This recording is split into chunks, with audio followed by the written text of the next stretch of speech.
tell you something you already know. The world ain't all sunshine and rainbows. It's a very mean and nasty place, and I don't care how tough you are, it will beat you to your knees and keep you there permanently if you let it. You, me, or nobody is gonna hit as hard as life. But it ain't about how hard you hit. It's about how hard you can get hit and keep moving forward. How much you can take and keep moving forward. That's how winning is done. What's going on in the world today? People fighting and feuding and looting, but it's okay. Let it go, let it roll, let the good times flow. All you need is a little bit of Lego. Let's jump into some chat. Viewers of the tube, thanks for tuning in. Cheers, chat. Hopefully you guys are having an awesome Saturday. Richard, Sidious, Secret Squirrel, Eric Bricklock, Steve. Nice.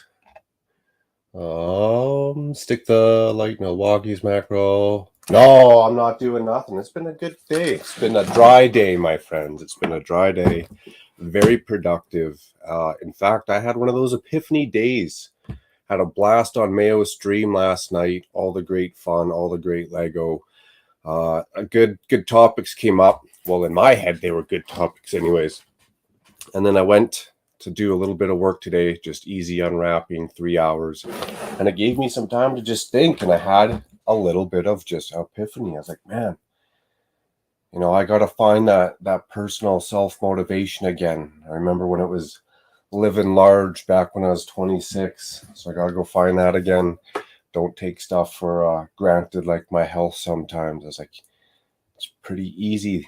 It's not like I'm living in Atlantic Canada. Shout out to Panda. Hopefully everything's all right. Getting hammered by a storm. Not living in a war zone. Life's pretty good here in Canada. So it was an epiphany of a day. Great day. So why not? I mean, every day is a great day. It was just one of those days. I was like, let's get some building done tonight. Let's skip. Not even beers. No hard alcohol. No beers.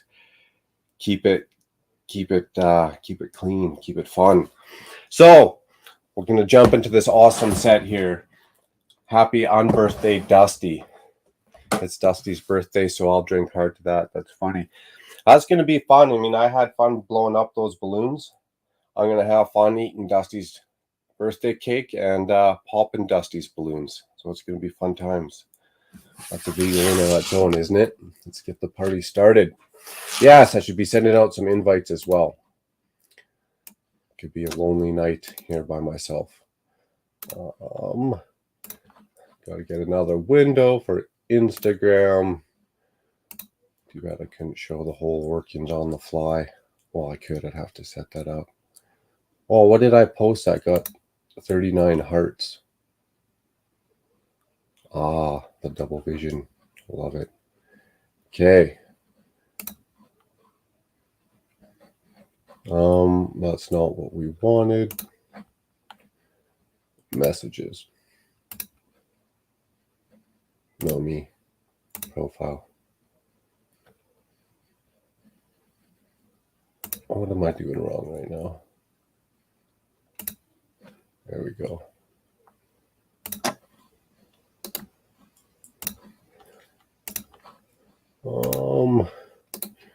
Mayo might be sleeping, going hard for 12 hours. Haven't seen buddy Matt for a while either. Sorry, Matt. I was up all night with Mayo. I so missed your stream, and I feel bad because I so wanted to catch your vacation live vlog, if you will.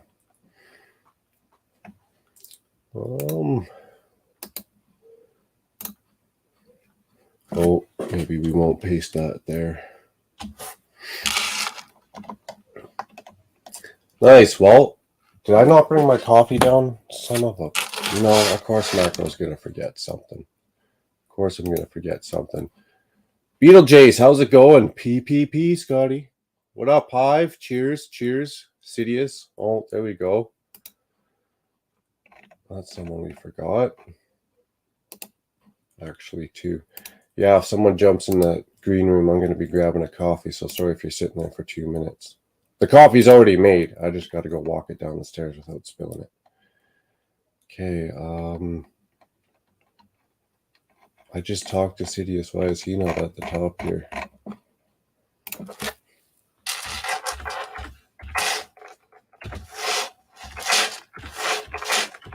Look at this. Instagram's making me do a search. How's that even possible?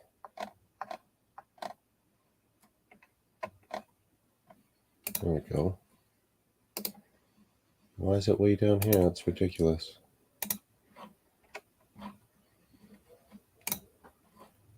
Okay, cool.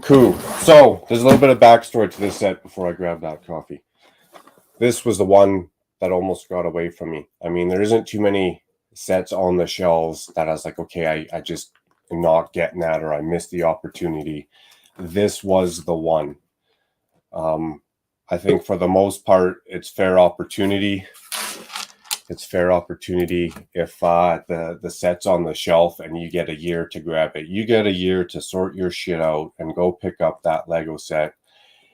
And I thought I did, but I had some other stuff I had bought, and I was trying to be responsible, so I actually took it out of the shopping cart, and I totally missed out on it, and I regretted it. So I'm glad to have this set and build it here live. Eric, how's it going? Happy Saturday. Good. How are you doing, man? Good. Crispy box ready for some fun. Yeah, it was. That's no shipping damage because it was a local buy here off like the local classified ads or whatever you call it. Kijiji is what we call it. But after my meds kick in, I'll join for sure. That sounds awesome. That's a shenanigan straight up. So, yeah, let's go grab that coffee first. Eric, what are you building? I am doing the Bad Batch ship. Nice. Maybe see what good old Jacob's up to. I thought he was streaming today. I hope I didn't miss that, man. Okay, I'm getting enough coffee.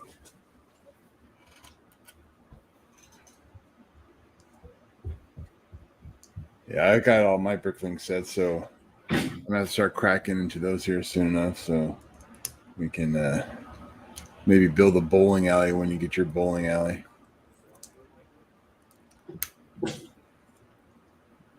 Yeah, I really like the Bricklink sets. They're crazy to buy as many as you do, but it's nice. Like once they finally get here, supposedly the new round 3 ones will be here in March. I'll believe it when I see it. Usually there's at least a 2-3 month delay from your initial email, so we'll see what happens. This one was almost, well, not this one, that bowling alley. Dude, that's another funny story. I'm chock full of funny stories tonight. That bowling alley was almost a year wait. It was like 8 months. It was like 8 months. Like I ordered that bad boy in November. Yeah. It was a while. I mean, I remember when I got my fishing boat, and I got an email saying that it was going to arrive in December, and I didn't get it till March. You know, and these ones, the bowling alley was supposed to show up August 8th, but it didn't show up until like last week. So, yeah, well, my bowling alley, they dropped off last night and didn't ring the doorbell, so it kind of just sat out there all night long. Cool, Scotty, PPP. Yeah, sorry, man. I don't do groups. I don't do gangs. I don't do clubs. So I got to go through one at a time and send out my invites. And I'm doing it this early because it's safer that way and you don't get randoms. Okay, that's always fun. Good old randoms. Yeah, I think I want to make that bowling alley taller, though. I don't like the low profile. I'm thinking about taking it and raising it up at least maybe 8 or 10 studs and have the alley area high and then do like a sitting area with tables above where all like the concession is.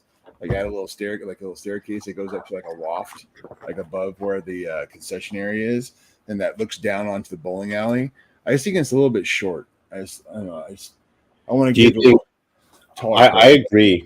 I'd want to lift it up too, but do you think, I love your idea, could you take out that little concession that arcade, put that on the second floor, make that bigger, and add more bowling alleys? Well, I don't think I'm gonna add more bowling alleys, but I think I could move the arcade area a little bit upstairs where I can still have a staircase that goes up to that loft. Because like if the loft is about, I don't know, 30%, 40% of the current footprint, it's still a nice area, you know. But I think it's just a little short. I agree 100%. PPP, happy Saturday, man. Hey, peeps. Nice. I got to ask the question. You work tomorrow? No, I do not. Tomorrow is my last day off after 3 weeks. Dang. Yeah. Unfortunate events, but that's nice. Yeah, it was my unwanted necessary vacation. Yeah, true. Or as I've been calling it, my staycation. Oh. Because I've just been staying at home resting, you know. Oh, yeah. How you feeling? Surgery okay? Yeah, man. I got my staples out last Wednesday and have been feeling a lot better ever since. I still got to watch the way I move, and, you know, I can't lift anything heavy, but it's amazing what 2 weeks does as far as recovery goes. Yeah. Humans heal are just crazy. The stuff you can do to your body sometimes. Yep. I feel like Wolverine now.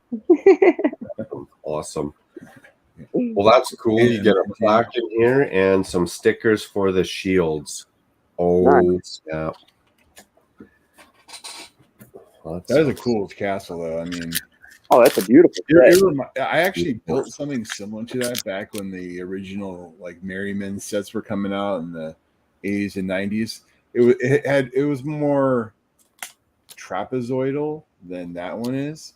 That one's got more organic kind of footprint, you know. Flow to it, yeah. Mine was more just, you know, standard shape. But I was only like, I don't know, 11. Castles are fun. Beetlejuice, cheers. Happy weekend. Steve. I hope it's nothing too serious, Stud Sidious. And all I can say is good luck, bro.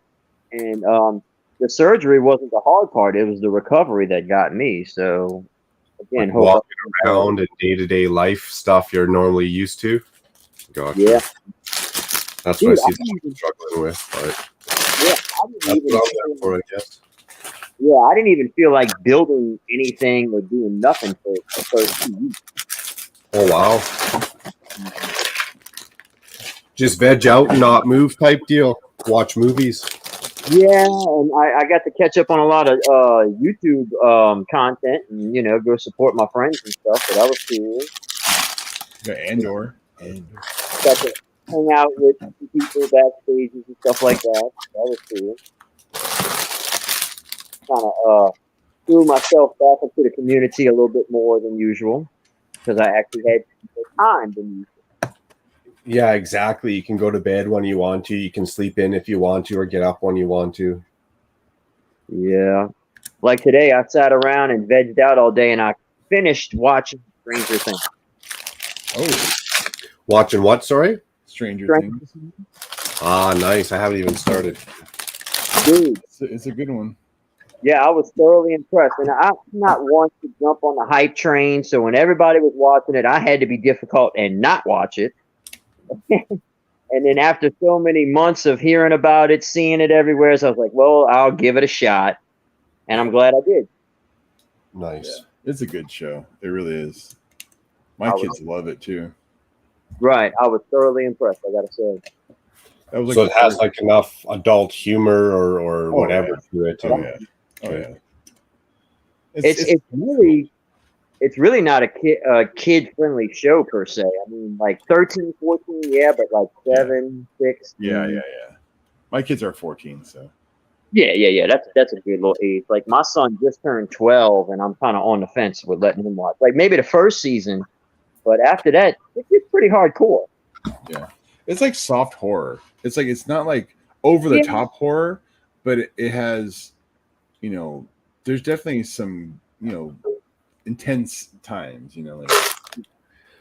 So have you seen the show Goosebumps? Oh man, it's been so long. Yeah, it's a lot more steeper than that. I guess from a kid's perspective. It's Okay. definitely more intense than that. Oh What damn! up, Jacob?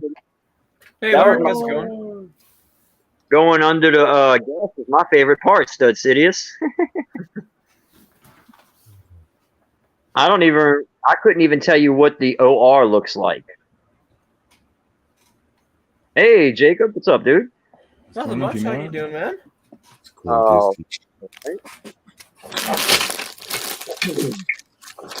So what do you get up to this weekend? Go around the clock. Okay, I guess we'll start with Eric. Sorry. What do you get up to this weekend? So far, not a whole lot. Just kind of, after hanging out with Matt, I took a nap. I watched Andor again. So Yeah, because you're up pretty late last night. So if you were up with Matt, that's another early morning too. yeah. I'll definitely take a nap. So yeah, now I'm just finishing up the Bad Batch ship. So Nice. Very cool. Scott, sounds like we know what you got up to this weekend. Yeah, a whole bunch of nothing. Got some good old homegrown medication, some good old downtime.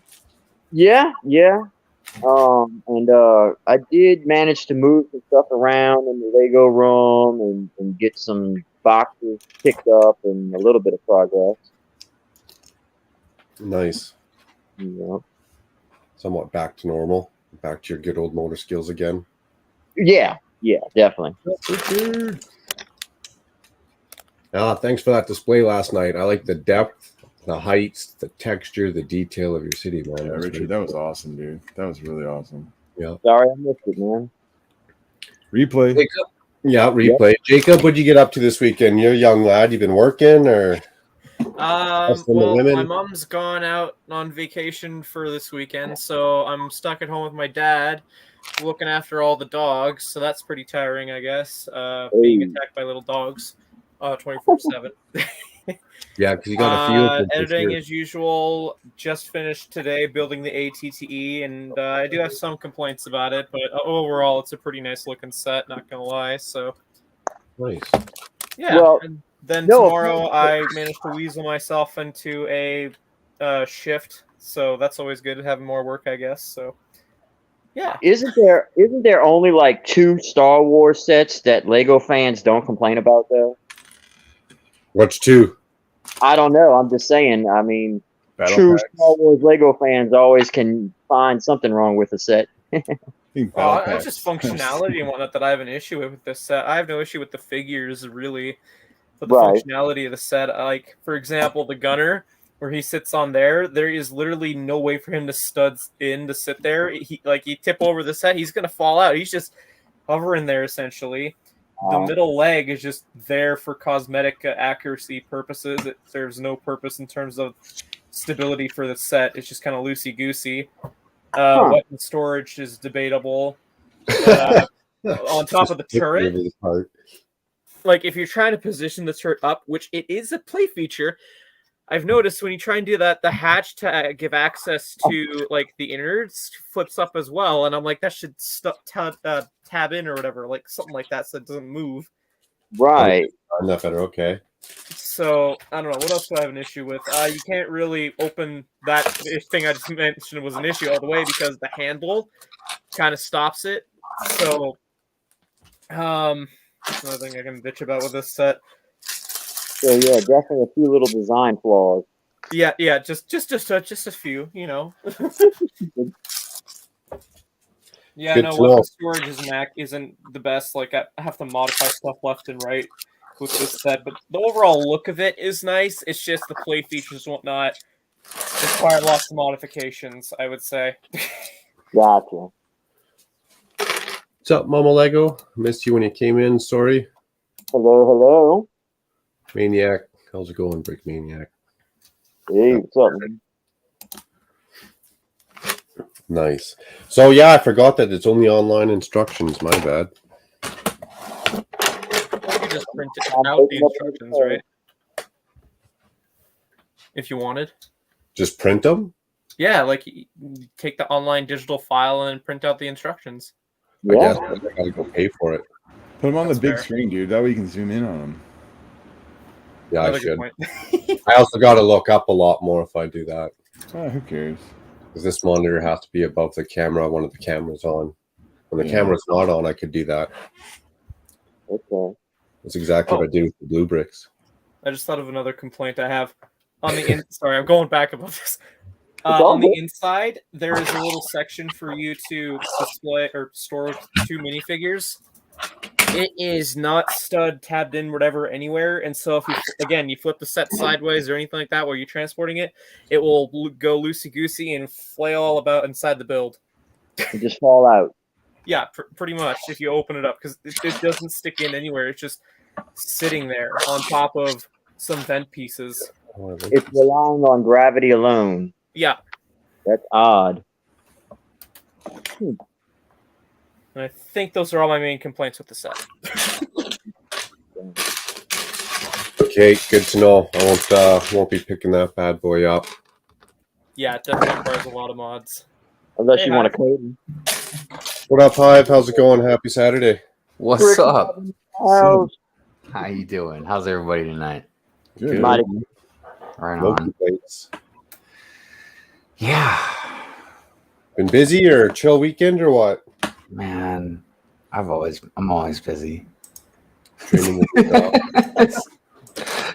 I have to make myself stop sometimes, and then make myself start sometimes. It just depends. It's really because I got like a 9 to 5 full-time job kind of thing. You know what I mean?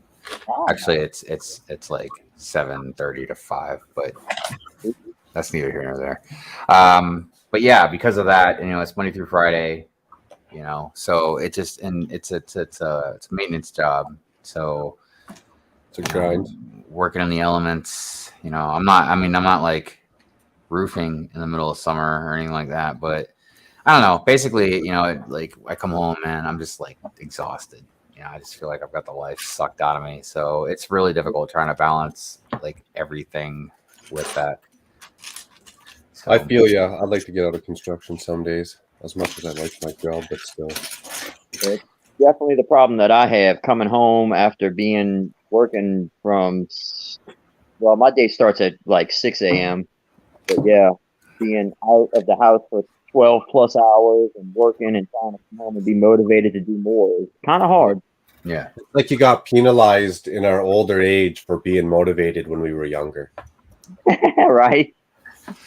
So we'll see what happens. I mean, my goal is to, I don't have to get rich or anything, you know what I mean? But if I can hit like a certain number between YouTube, like just selling stuff like on Whatnot, like I'm doing, and then once I get my website up, selling art and merchandise, if I can just hit a certain number with those 3 things, I can just quit my full-time job like that, you know what I mean? And then have more time again to focus on, all that other stuff. So it's a balance act, and I'll get there eventually one way or the other. But the good thing is, man, my job that, it's pretty new. I've only been there for about 2 months.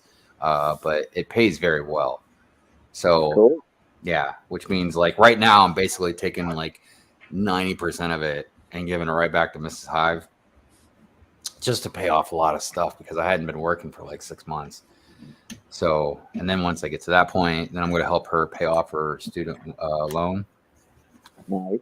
And I don't know, but it least it gives me a little wiggle room to buy some Lego, Yeah, cash flow is always nice. Yeah, because I don't. Put a purpose. I mean, with the exception of like buying equipment for the channel, you know what I mean. I like to try and upgrade every so often on stuff, but beyond that, I don't buy anything else except Lego. Yeah. So, yeah. Cool deal. Hey, what's up, Jay? Hey, TJ, how you doing, buddy? Big Saturday to you, my friend. All the best to you, TJ. All right, so I have to annoy my dog for a minute. Oh, yeah. Well, I got to print some stuff, and the printer like freaks her out, man. How is the new edition doing, my man? What was that? How is the new edition going? The new set? Good, man. So, like I said, the first few days, like can I curse on this stream? Yeah. All right, yeah. For like first few days, man, like she fucking hated me. She loved Mrs. High, but she hated me. But yeah, now, dude, that dog loves me, man. I give her belly rubbings and I give her snacks and stuff, man. She loves me, dude. Another thing is, and she's a good dog. She just has some behavioral issues, but again, we don't know what her past was like, but we know she was abused because she's got like these weird imprints on the back of her skull. Like it's like you could see it in the fur. How like it? I don't know. It's hard to explain, but it looks like something like might have jabbed her there or something, right? It's a scar almost. Yeah, it looks like there was a scar under there. We can't really tell. But then on her ear, it looks like she might have had a hole punched in it. Oh wow! So I don't know what that means. I don't know if she was tagged or something, maybe. That's crazy. Yeah, she's like, her teeth. Some of her teeth are broken and missing. Like, dude, I feel so bad for her, man, because so she's got her regular canines, but like the top fronts and the bottom fronts, they're broken. Wow. So she's still got like there's little pieces of them, man, but they're broken, dude. Like, and we'll open her mouth and you can see like some of her other teeth are broken. We don't know what this dog has been through, dude, but sounds like a lot. Yeah, man. So we'll get pet insurance. Yeah, we got it. We actually got pet insurance. By the sounds of it, damn. But she's getting better, and sometimes she's really good, man. Like we took her to Lowe's, we took her, and she was fine. And then sometimes, dude, she just doesn't. She's not mean, but she just has a hard time listening, like behaving. You just got to get over. She has to get over her daddy issue, so to say. I think. Well. Mistreated can be a bad behavior, and it's easy to correct it when she's not mistreated. Well, beyond the abuse part, Mrs. Hive is convinced that she just hasn't been acclimated to people or just society or anything. You know what I mean? Like it seems, and it's sad because she's at least 2 to 3 years old. It's not like she's a puppy, So, I don't know, dude. I don't know. Maybe she had a good home and then got taken away, and then she was in a cage. I don't know. So, one day at a time. But yeah, she's getting better every day, man. Nice. That's good. Progress counts. I've been. She's trying to get these effing squirrels, man, out in the backyard. Nice. What up, boy? Dude, I've been almost thinking about getting a BB gun and shooting the fucking squirrels just to help her out because it's like I think it's literally driving her crazy, man. Because they'll be out in the yard and she'll start hauling ass, dude. But the squirrels, man, they see her coming, dude. So they run up the fence and then go to the tree, and and then she's just like, like she's just losing her damn mind, right? Yes, indeed. I need to help her out. Well, take it from a coon ass down here in the Bayou Shaft. Squirrel stew is really good. Dude, I'll eat anything, man, if you cook it right. Yeah. I don't give a shit, dude. I like to eat. I have no discrepancies on eating anything, dude. I don't know. I'm trying to think of the weirdest shit I've eaten before. It's probably the stuff down on the Keys. Like I remember I had alligator. Oh, that's awesome. I had all kinds of different fish, like shark and stuff. Okay. I don't know, man. I like just about everything. If I go out somewhere and there's something kind of funky or unusual on the menu, that's the first thing I'm going to try. Octopus, ostrich, alligator, frog's legs. Yeah, dude. I've eaten those quite a bit. They're pretty popular out in New Orleans. Not frog's eggs, sorry, frog's legs, yeah. Very yummy. Dude, I'm not a picky person. Nah, man. And look, my whole thing is like, you know what? I'll try anything, honestly, because it might be the best tasting thing in the world, man. You'll miss out on it because you're like, I don't know about that, Yeah, exactly. TJ. Five eats honey. Is he a cannibal? I actually need to get some local honey. Somebody was telling me that that's good to help with your sinuses and allergies and all that. Mm-hmm. Very nice. Good to know. Mm-hmm. Honey also will never go bad. Keep you busy, man. 0 shelf life. Yep. It's amazing. You get a local honey in your system, and you get that local pollen in your system, and therefore and can fight it better. Yeah, that's what they were saying. Yes, sir. Nice. Right on. Special guest showing up. Everybody's best friend. TJ, how's it going? What's up? It's a party. Hey, what's up, And Will, technically it's 3 of them. Ooh, he's making an army out of his way. Yeah. Somebody No, whip I up. bought one like a few weeks ago, and then I bought 2 more this past week. Wait, Is that which one are you talking about? ATTs. Oh, Yeah.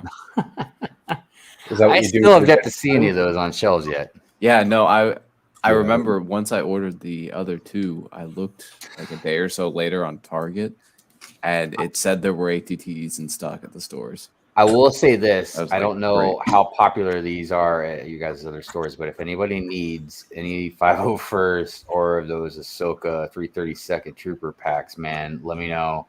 They are just flowing like water at my Targets around here. Yeah, they get a lot of. I've been tank seeing. Yeah, I've been seeing the Walmart. Republic tanks a lot too. So, I think those are out of stock right now. I'm thinking about picking up a bunch of Ahsoka troopers. I bought 4 of them, and I've opened 2 and sold the Ahsokas and the Trooper, and I've still got 2 sealed. I sold my Republic fighter tank, so I gotta get another one of those. But I've got at least 3. I think I got 3 501st packs, and not including the one I got signed by Ryan. But I'll never open that one, you know. Well, What if it has a misprint? I need to get more Republic tanks. But If ever area. gets super poor, I'll be so. This hive divorces me. I'm living out of a cardboard box. Yeah, I'm gonna sell it. I'm sorry, Ryan. Almost Star Wars. Just out of curiosity, is anybody buying the Razor Crest?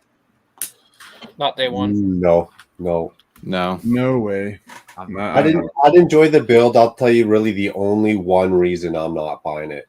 Space. It doesn't even fit on these shelves. It would fall off, and I just don't have anywhere to put it unless it's under a table, and it's just not doing it justice.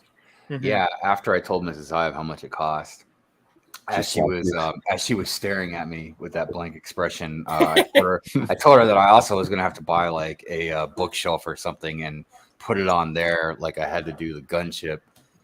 But it still have to be a wider bookshelf, I think, because this thing's wider than the gunship with the legs.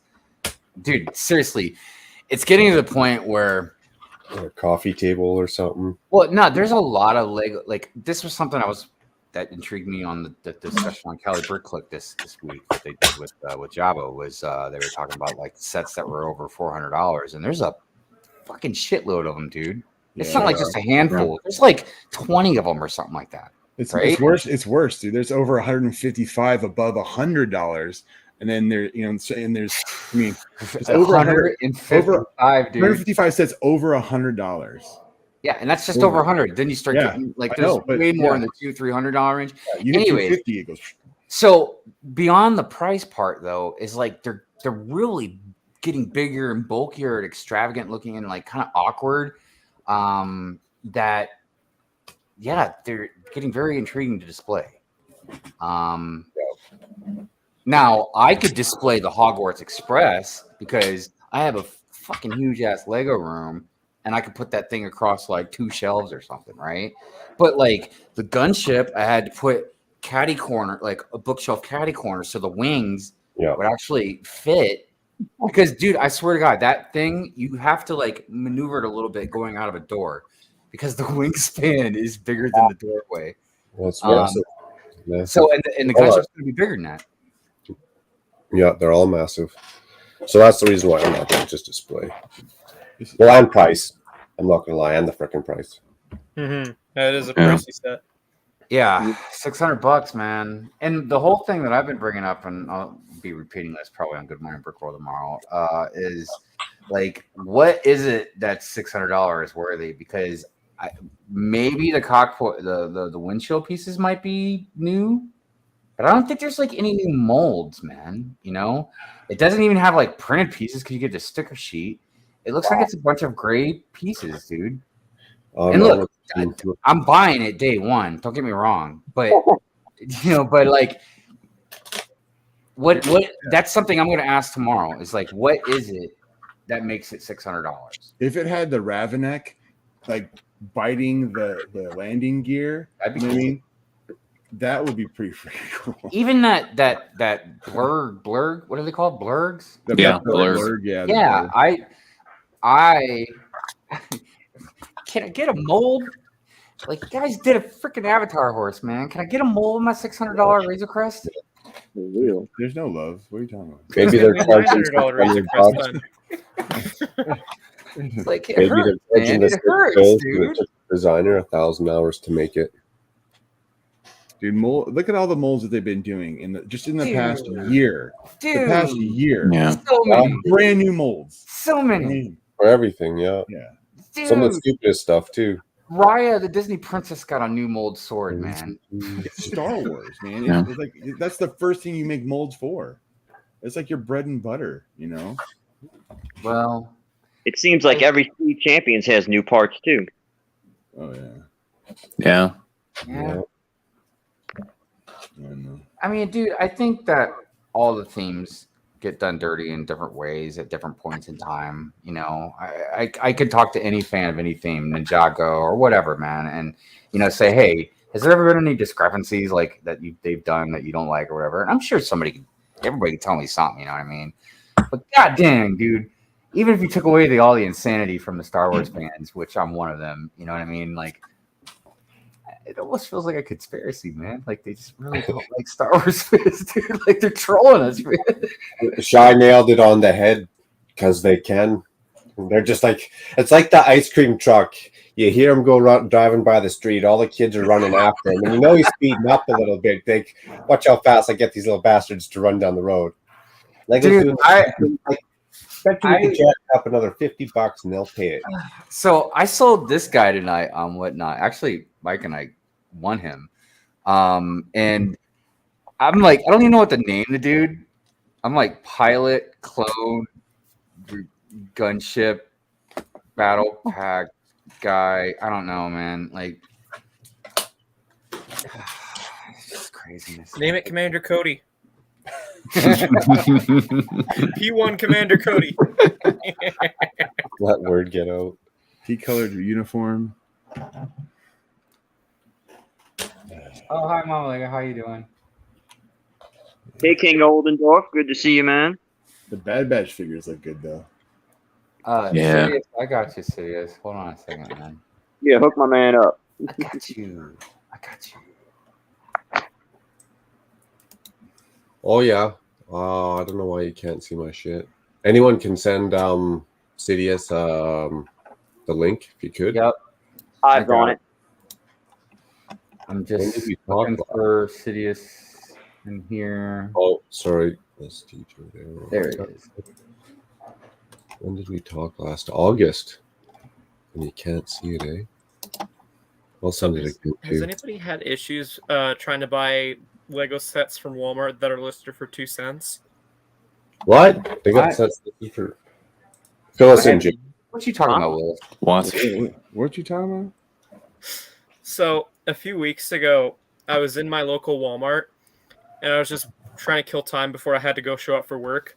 And I noticed that this Walmart had some of the very early Mario Power-Up packs still on the shelf, in a very obvious spot too. So I go to take one, go to the price checker, it says 2 cents, and I'm like, no way, this is legit. I go and grab another. Yep, 2 cents. I'm like, okay, well, I'll take it to the self-checkout. So I grab them by the bundle. Take them off with the kids. Yeah. And I basically start scanning them in. I got one that's like, error, please ask for an associate for help. I'm like, hey. And they say, oh, I'll go figure it out. I'm like, I'll just continue scanning the stuff. She sees the screen, and she instantly goes fight or flight mode and says, you can't buy that. And puts her hand over the pin pad so I can't pay. And I'm like, what do you mean I can't pay? We're not allowed to sell this to you. Well, why not? We just can't sell that to you. Well, explain to me. Talk to me. Oh, dude, you know what you do? You should have invoked your scanning code of practice. They got a sign on every checkout. If the scan code that you see is different from what they see, you get the item for free or up to $10. Go back. And if they haven't fixed it, dude, do it up. I'm getting to that. So she ends up with one hand over the pin pad, so I can't pay. She waves to another lady, and this is that self checkout. I don't know if I mentioned that, but anyway, the other lady goes and shuts off my till, literally, so I can't do nothing. And then the second lady comes over, scoops up the majority of the sets. And I'm like, what are you doing? Oh, I'm taking these away. We're not allowed to sell these to you. I'm like, why not? Explain to me why. Is it just me? Like you keep selling to me. Can you sell it to somebody else for me? Right? Yeah. This is my So haircut. she's like demanding I give her the few that are in my hand. I'm like, no, I'm not until I get somebody who can tell me what the heck's going on. I'm playing stupid. Like, I don't know why you can't sell this to me. I don't know what the issue is. So anyway, she takes them into the back. The manager comes stomping out, basically, and he's like, yeah, no, he gives me some bullshit about, like, how it was supposed to be recalled a long time ago. And I'm like, and we put it as 2 cents as a reminder that we have to take it off the floor. And I'm like, okay, this set retired December of last year. It has been on the shelf since December of last year for sure, in the most obvious spot. He's like, no, it can't be obvious spot. You have to get it. You must have gotten them from like underneath the shelf or something. There's no way. I'm like, look at how many she took from me and how many are in my hand. Right? What do you mean under the shelf? Oh my god! And it's like, no, I can't sell it to you. I was like, why not? Why not? It just kept feeding me the bullshit. And I was like, hey, fine. If you insist that it's so hard for me to find, come with me. I go and show him how obvious it is. And he's just not having any of it. He's not working and be like, hey, just change the price. I'll pay retail.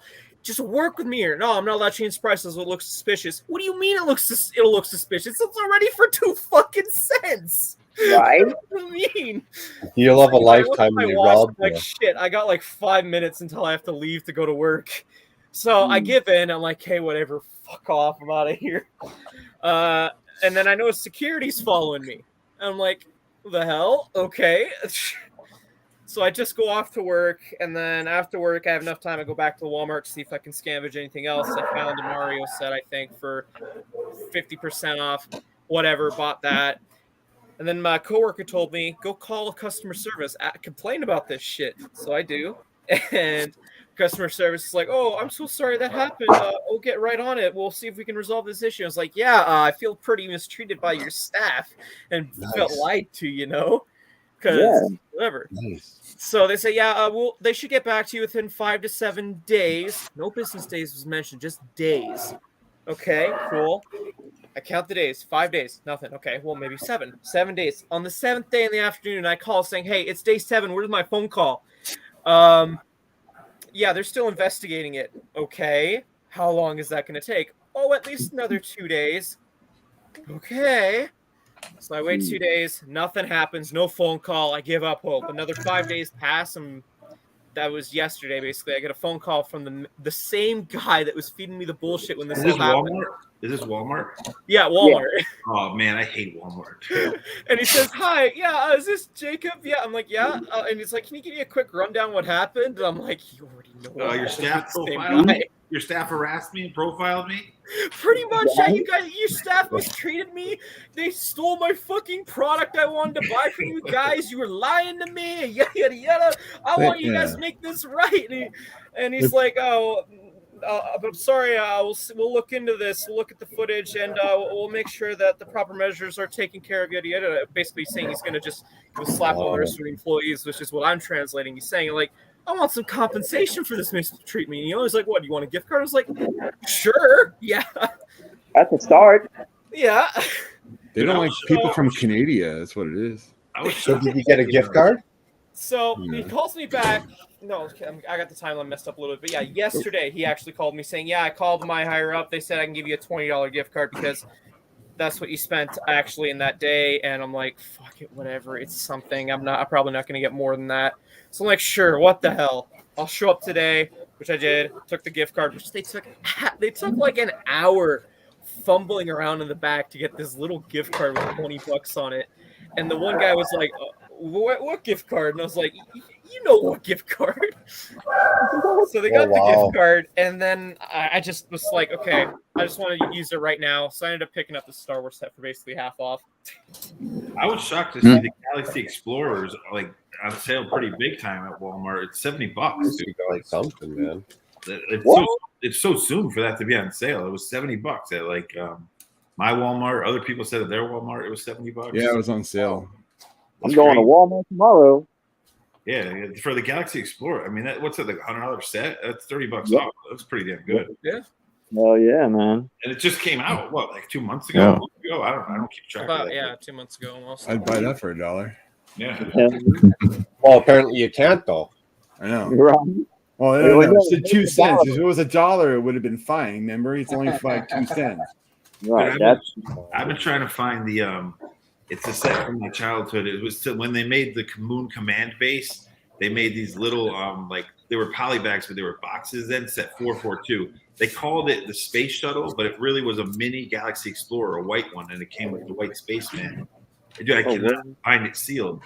Like, dude, when I was a kid, I had triples because like every aunt and uncle got me that for Christmas, and my brother, because we had the Moon Command base, so we were buying ships. I cannot find this set sealed. Everywhere I look, you cannot find it sealed, and it's just a tiny little. Like I built it out of my collection, but I want to have the sealed box for like nostalgia, and I don't usually keep sealed boxes, but that's one that I want. It was like the first thing I remember as Lego as a kid, and this set you cannot find anywhere. I've been looking for it for a year. So I got a torso. Maybe you guys can help me figure out what set it went in. I bought a few minifigs and torsos and stuff at a local shop, and I couldn't quite figure out what this guy. Oh, that's Futron, right? Or it has the planet. You know what I mean? Like the other. Hold on. TJ, but it's like a zipper. You know what I Good mean? to see you, And TJ, dude. It's been a while. I haven't seen you in a while, dude. Yeah, I've been. I'll show you some other ones I got. That's pretty. Yeah, cool. that is the Futron. There. Well, there's. Yeah, there. I found it. It's SP016. That's cool. TJ, the Lego dictionary. That one I don't know as well. And then this I'm one's not good with cool. Castle. This was an NBA one. But what? I'm pretty sure. Oh, fuck you. Oh, is it cracked? No, is that real? I think it is. I think it does say Lego. Hold on. So Yeah, but let me show you guys. It's rubbed, so it's hard to tell. The yellow torso guy was in 12 sets. But it's this NBA. I think that was like a poly bag, wasn't it? But look, I'll show you or like a McDonald's. I wonder if you could see it clear enough. Well, you can see something on there for sure. Yeah, so it does say Lego. Yeah, it was kind of rubbed, so it was hard to tell at first. But I mean, like when I bought these, like they have just random pieces together, like that planet one that I showed you. It has Avenger. Yeah, I've found that torso. I think the NBA one was like an exclusive. It was in. And then this was the last one I got. I just like the shirt. I thought it was pretty cool. Yeah, it's pretty dope. That looks Oh, like yeah, a that's CMF nice. shirt. Yeah, that's unique. Tight. No, but Yeah, I believe I found the right NBA one. And it was in 5 sets. Oh yeah. Yeah. I just thought it was pretty cool. An actual NBA Lego. You know, That torso. minifigure head torso there's that a you couple showed different just recently, ones. Hive, that is the DJ CMF from Series 8. Wait, this one? Yeah. Actually, I think the face is... Yeah, you're just missing the accessories and the hairpiece, I think. Well, in the face, I didn't even notice, like, on his eyes, right next to his eyes, you can see little squiggly lines. He's got like beat up. He's got like a little bruise next to his eye. Well, I don't know if it's a bruise because you can't see clearly. Yeah. I Yeah, don't the know what it DJ is. Series 8. That's a cool shirt, though, Yeah. right? Yeah, it's really cool. It's like Yeah, it I looks mean, like look, he's got everything except the hairpiece. And I It's bought just all like a these to sell. haircut. You know what I mean? I wasn't planning on keeping them. Like, I'm actually trying to keep a flowing, because you could buy 5 of these for like $12. Oh, dude, I didn't join for the UCS Razor Crest talk, and don't get me wrong, the ship is a dope build. I'm not going to buy it, but I wanted the Mithril fig so bad. But then when I saw it, I was like, "You cheap motherfuckers! You can't Get a mold Lego. Like, and they already Get a mold with my $600. They already have the swamp thing, dude, with the gills on his neck. I've seen people make mocks in digital where they made that blue and it looks just like the Mithril. It's a mold. It's a mold that Lego already has, and you can't put that in there for $600.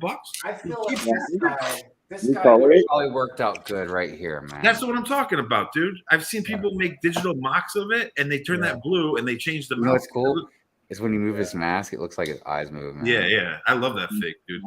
Dude, that's a perfect. When are we gonna Well, stop the mold could be rationalizing retired, anything so Lego they Builder? lost the mold somewhere, just like they lost the goat mold or whatever the excuse was. No, the goat is a by Come on, choice. T-Mog. You had to bring the goat into this conversation, Yeah. man. It's like a $600 set with only 4 minifigs, and you can't throw in the head mold for the guy. Like, Just what? make a new goat for Make Pete's that sake. one. Who cares for the old goat? That's the end of my rant, but that made me so mad because I was like, all right, I'll just order the figures. I'm not going to get the set. And then I saw it, and I was like, dude. Yeah, look, I don't know. They couldn't have lost the mold for that piece. It was last seen in 2019. Exactly. There's no way they've lost it. CMFs. Okay, never mind. Yeah. And it was in like Lego Haha, 2 right? movie. It was in Lego 2 movie, I think, too. Like, it was in an old like Halloween CMF, and then as the swamp. Yeah. Figure, and then it was in Lego 2 movie as the alien guy. That's crap. It I was feel in like a Scooby Doo set as well. Lego losing a mold is like me losing my sunglasses. Obviously, I'm going to go buy another pair. Yeah. Remember Larry last take night? another He one. said that he had the ones from AliExpress that almost look exactly like the Lego one. I guarantee you. Oh yeah, those goats. that- Yeah. Yeah, they took the original Lego mold. They used yeah, a they laser copied. 3D scanner, Yeah. They use the scanned the Lego part, had a mold cut, started injecting that sucker, and like there you go. I mean, Definitely. It's it's like, definitely. give me a break. So all I Right? need is a Lego stamp, and I can sell counterfeits. Larry actually buys a bunch of those, brings them to the show, and he tells people that they're not real. Obviously, Yeah. he sells them to pay for like the show expenses. Dude, he's smart about that. He buys like dozens of them. I'm gonna buy a 3D scanner this year because the art department wants to do some like 3D scanning or whatever. And since Yeah. I have all the 3D printers, I'm gonna buy the scanner so that way we can scan their like sculptures and stuff and 3D print them. Yeah, that's what the dude. I'm having a macro knows. I'm having a solid gold C3PO minifigure neck pendant made out of gold So dope. for a neck chain, and that's what the dude's doing. He's gonna 3D scan it, then make a wax mold, and then like he's charging me out the butt, but it'll be dope because I'll have a fully scaled C3PO full gold around my neck. Like if I go to a convention, people will be like, "Oh, you got the figure? Yeah, I got one in gold. Yeah. Right? Real gold, You baby." got a real gold heavy, 3PO. investment. Yeah, that's a badass idea. Yeah, it took. Luckily, my grandfather and I inherited all this like gaudy. He's Italian, so he had all these pinky rings and money clips. So I had them all. So I don't need the gold. I just have to pay for the designer to make it, which is expensive. So, Oh yeah. I don't know if there's if gold is in the Star Wars universe or not, but I'll tell you what, if it was and C3PO was made out of gold, his ass would have been melted down. Yeah, whatever. the Jawas would have taken him when the Jawas first took him. They would You'd be like, oh my. The first sketchy planet, they would have snagged him and melted him. No doubt. It's like trick him like he's doing an oil bath, but you're really melting him down. Yeah, exactly.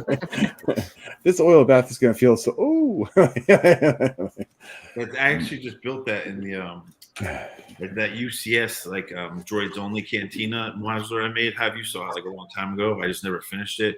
I have him. I just worked on it the other day of him in the halfway in the bath, C3PO inside there. yeah. I need to finish that thing, dude. I let projects just sit around. I have like 10 things going at once, and I just slowly like, dude, that Vampire Blood Bank I started last October, stopped for 8 months, and then started it again like last month. That's a nice build. Yeah, thanks, man. I got to do the inside. I'm just lazy ordering parts, and all the parts I have, it's always the ones you don't have that you need. It's like you know the cycle. You guys know what I'm talking about. Yeah, I get lazy sometimes too because I know when I'm done building, I'm going to have to spend 3 hours sorting all the parts I didn't use back. Yeah, exactly that too. It gets a little bit much. First world problems, damn. I just couldn't believe that head mold on the Mithril. It's like just like the one Hive has. I've seen people make ideas sets that got rejected, but it had a blue Mithril just like that mold. They look great, dude. It's like, granted, he doesn't have the huge mohawk in his head, but it still looks better than just a blue. Yeah, he's not going to have the huge mohawk on his head this time either. Yeah. So It's cheaped out again. and on the Mando figure, they say it's a new one. All they did was put they printed a stripe on the top. Like Yeah, and then they've got arm like printing one as thing well, on the right? arm. It's like, come on, Which man. wasn't on the original version. I think it No, was I mean, weird they that's did a why- bloodied Mando figure. They could make mohawks. Oh yeah. No, yeah, no, I know that, but I'm just saying the There's green something mold to know. that I pulled up had like a bigger mohawk on it that Mithril doesn't really have, but it's Oh, still. I mean, it's a sham, dude. I mean, because I'll be selling the minifigs. I don't even care. I just want the ship. Rad. You know the what I ship mean? looks really rad. But yeah, I remember when I first saw the first rumors or leaks or whatever, and I was like, stickers, man, like fucking really? Come on, man. You know what I mean? And then I found out about this damn blurge not being like brick built, and I'm like, again, really? It's a little Like, cheaper. we can't get a mold for that, you know? And then then saw the mithril, and I'm like, God, Jesus. I didn't know there were stickers in that thing, dude. It's huge. You don't need stickers. It's so big that they can do brick built details. That's crazy, man. Just walking into the crazy store with the prices and cheaping out on these idea sets. Yeah. They made all printed parts for the Galaxy Explorer. Why can't they do that for a UCS set, you know? Exactly. Like, speaking of the Galaxy Explorer, that set that I'm looking for, that little 442, it's just a little white Galaxy Explorer, but the crazy thing is in the 80s, they called it the Space Shuttle. And it's not. It looks like it's a Galaxy Explorer. It's just a micro scale build. But they called it the Space Shuttle. It's pretty wild. That's another reason I want it. It's just such a random thing. And like, I remember every kid I knew had that when I was a kid, like, because it was such a cheap little affordable set. The moon base was expensive, but that was like well, they had two sizes of the Galaxy Explorer. Like there were two of them. Yeah, there were several like different size ships in that era. It was just like the similar thing, except it was just bigger or smaller. Like, TJ, look up the 442. You'll see this one's just a little tiny white one. Like, yeah, I saw.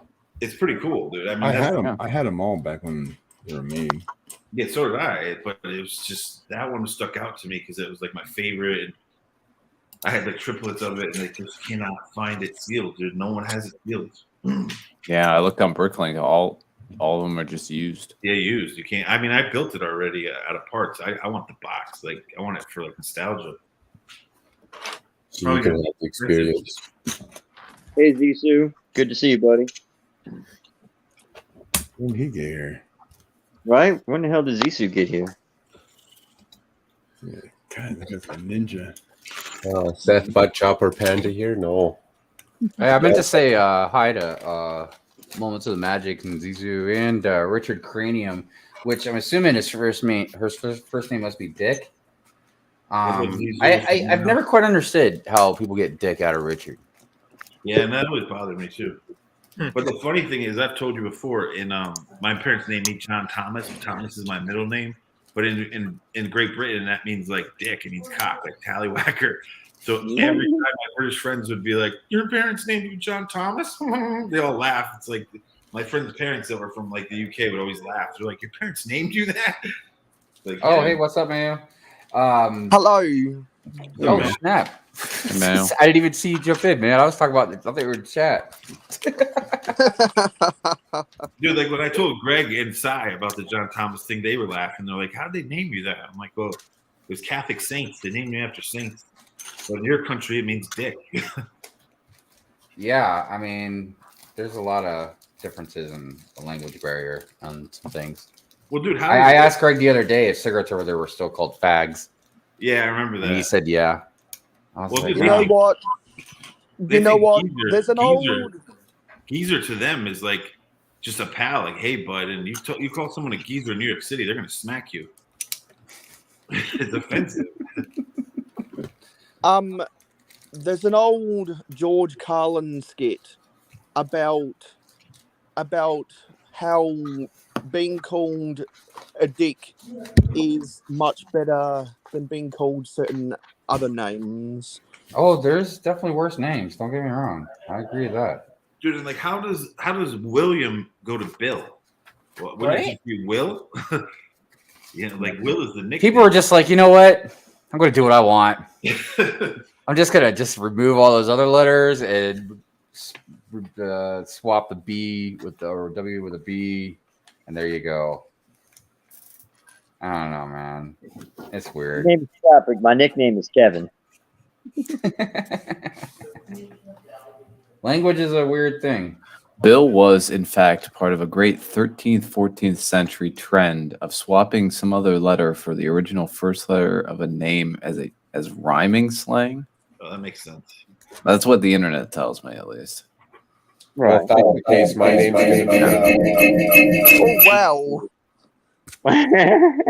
I almost got a visual from that.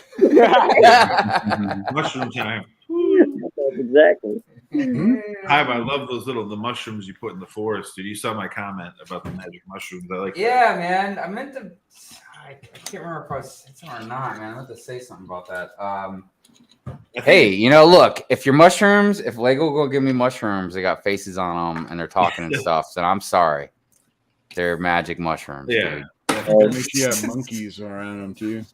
Dude, speaking of that idea set, it's a Smurf village, but that's pretty cool. The mushroom house that the person made. It's like, well, one day I'll get off my ass and make that Keebler house. Oh yeah, Keebler tree house. Tree house, yeah. Dude. Yeah, I've been wanting to make a Keebler elves tree, dude. Yeah, we talked about that a long time ago when we started the forest. Yeah, man. Yeah, they can have a factory in it too, though. I don't know what it was, man. When I was a kid, I was just fascinated with wood tree houses and stuff. Like I remember like the Keebler elves, obviously like commercial. I was always fascinated when they'd show inside the tree and stuff. You know what I mean? But also like when I was young, like I remember like loving like the Berenstain Bears or whatever. Yeah, that was another one. Ewoks was another one. I remember looking at some cool behind the scenes type stuff of like the inside of like the huts and all that. That's the king of all clubhouses, the Ewok village, dude. That thing is like intense, bro. Yeah. I mean, I could make one, but I've always wanted to buy that set, man. Oh yeah, the forest. You know what I mean? We can only pray that, and they probably won't do it, but we can only pray that with the upcoming anniversary of Return of the Jedi, maybe they make a new version. But I think maybe something that's going to be like a battle on Endor, like the bunker. Yeah. Well, maybe we'll get like an Endor bunker and a couple of trees, because the Ewok village was around like $200, I want to say $200 at the time. And if they did a Master Builder series on it, it would be at least double the size, and I think they'd be able to fit. I won't be offended though. I won't be offended if they do a Jabba sail barge UCS set though. Yeah, I mean, we know they're doing a diorama of like the palace, and then I think the throne room as well is really. Yeah, I want to see that. Because I love those dioramas because that's you guys see those are the kind of mocks I build or little vignettes. So I love like the Dagobah one was rad, dude. I love that thing. The trash one was meh, and I was into that one, but Dagobah was sick. The little X-wing micro scale trench run was cool. All the greebling. So I'm curious to see what they do with the throne room. Yeah. Hey Stud Sidious. So was the trash compactor set trash? Yeah, it was. Well, I didn't build it. It's just I wasn't. It just wasn't my taste, and I love the original trilogy, but that and most people say it sucked. I didn't ever build it though. Yeah, I wasn't. You know, my favorite part about the trash compactor scene is when they stop the compactor from compacting themselves by using an old ruddy caddy couch, and so Han Solo decides that he wants to take the couch back with him on the Millennium Falcon, and so him and Chewbacca keep on struggling to get it through the doorway. No, my left. And actually, in that trash compactor set, did they have the little eyeball that pokes up, the monster that's in there? Did they put that in the set? Does anyone know? Hold on, let me see. I'll find out. I can tell you. And if anyone knows the piece of Star Wars media I was just talking about, you get a cookie. I could use some monkeys right about now. Thanks, Mayo. So do you know what I'm talking about, Scott? Absolutely, where they were fighting with the couch. No, my left. Yeah. No, twist it. Easy. Stop. Muso and a fan. Did I say that right? Muso? Or is it like Muzo? I was wondering what he's mentioning about those mushrooms. Yeah, man. They're great. They're great mushrooms. You guys haven't seen the idea set of the mushroom house that looks like the Smurf house? Have you seen that? Yep. It's pretty cool. Oh, yeah. But it's cool. And then the trash compactor, the diorama thing, didn't really have a Dianoga in it. Oh, it doesn't have the man. That's No, there's like a piece in it that's got like a red piece in there, and that might be the Dianoga, but I don't think it is. I think it's they should have added random that. stuff. But it doesn't that set actually like can't you crank it closed or move Yeah, it? you can crank it closed. That's probably why they didn't do it. Yeah. Get in there. I don't care what you smell. Oh, but I'm intrigued by the Death Star throne room. Yeah, definitely. I'd be interested in that one because I like that theme. I'm already making a diorama. I have to finish it of the two scout troopers on a bike going through the trees. I just haven't finished the parts. So if that one's not that cool, then I won't buy it because I'll just finish the mock. But the throne room sounds awesome. How about a diorama of the two scout guys that are beating up Grogu right before the IG comes in? Oh yeah, that'd be dope. I need to order translucent blue tiles because on my Instagram I have a snippet of it, but I have the scene with Luke and Grogu's bouncing from the rocks. I did like a little tiny 4-inch part of it, but I have to like blow it out. That's what I'm building, Richard. He's asking us all, what are we building? TJ, I meant to ask, when you do your 2-3 ATs there, you do it during your downtime in your dorm, or? Yeah, so I don't have a roommate. Well, that's cool. I did have a roommate, and then he disappeared. Love it. So that was great because I got the room to myself. So I've got enough What did you do to him? No, he just disappeared. I went home. I had to do like a day trip home one day, and I came back and he was gone, and all his stuff was gone. He failed out. That's a solid story. I like it. Yeah, so he was just gone. I just took over the room, but I've got enough space to build some stuff now. So you can actually stream too. Because I remember asking you, TJ, when you're going back to school, I was like, "You're going to stream?" And you're like, "Well, it depends if I have a roommate or not." And it turns out, I might be able to stream here and there, but there's also people on the floor who are very loud. It's not much of a problem right now, but sometimes they like to bang on doors and but if you get your scream door and shout in closed, the hallways. no one's going to mind. We won't care if someone's like, I mean, if Good Morning Brick World, it's a different story. But if you're in a stream like this, it's not going to matter. Yeah, exactly. Rather have you here. Stop banging on about it. Yeah, but I don't know. I'm gonna work on the build. I don't usually stream mocks just because it's a bit more chaotic. Yeah. Yeah. I love streaming mocks. And Macro, after you went to bed last night, I built another pine tree. So hashtag Lego tree huggers. Nice. Oh, yeah, that was a fun stream last night, man. I was up way too late though. Michael, I meant to ask you I don't know how my Instagram doesn't show you at all, and it's not blocked. So I don't. What is your handle? Because we used to be connected on Instagram, and now it's just gone, dude. Macro Bricks. We talked August 3rd in the history. Yeah, we were talking on there, and then it just disappeared, dude. Is it macro_bricks? Yeah. No capitals in there. I have a rep for Meta, so I'm just asked the rep. She'll fix it because usually I've been having weird issues. Like I couldn't find Brick Pasta, couldn't find me. Like my Instagram's been acting crazy. So, but I never. I'm nice moments. And if anyone's forgotten about me, I'm at real_Mayo Hosco. I'm already friends with you on Graham, buddy. Yeah. On the grams. The Gram. I've been friends with Macro and Graham forever too, but I don't know how it just disappeared. It did it for a couple. So I'll get it fixed. And speaking of the Gram, Richard Cranium needs to get himself a Gram because his city is awesome. Oh yeah, we were talking about that earlier too. Nice. Very cool. Oh dude, I put a reel about it. I found the let me grab it. Then I found this bat tile that if you put it in front of the Zizou was talking about this on the stream, and I found it making the lighthouse a bat signal. Let me show you. Hold on. Hey T-Mog, what is that what is that red thing to the right of your head? No, that thing. owl. No, that- Owl. It's that owl right. airplane. It's that. What's her name's Oh, airplane? Amelia Earhart. Yeah. Dude, if you Because look at this macro. because in a field because in That might be a little bit in too big. in I'll a do a 2 field for of 1. because in a field of grey background, the Amelia Earhart really stands out. Well, I put it on there because the other sets I had over there kept moving forward, and this one's a little bit chunkier, so it doesn't move That's forward tricky. as quickly with me having to go through the drawers and whatnot.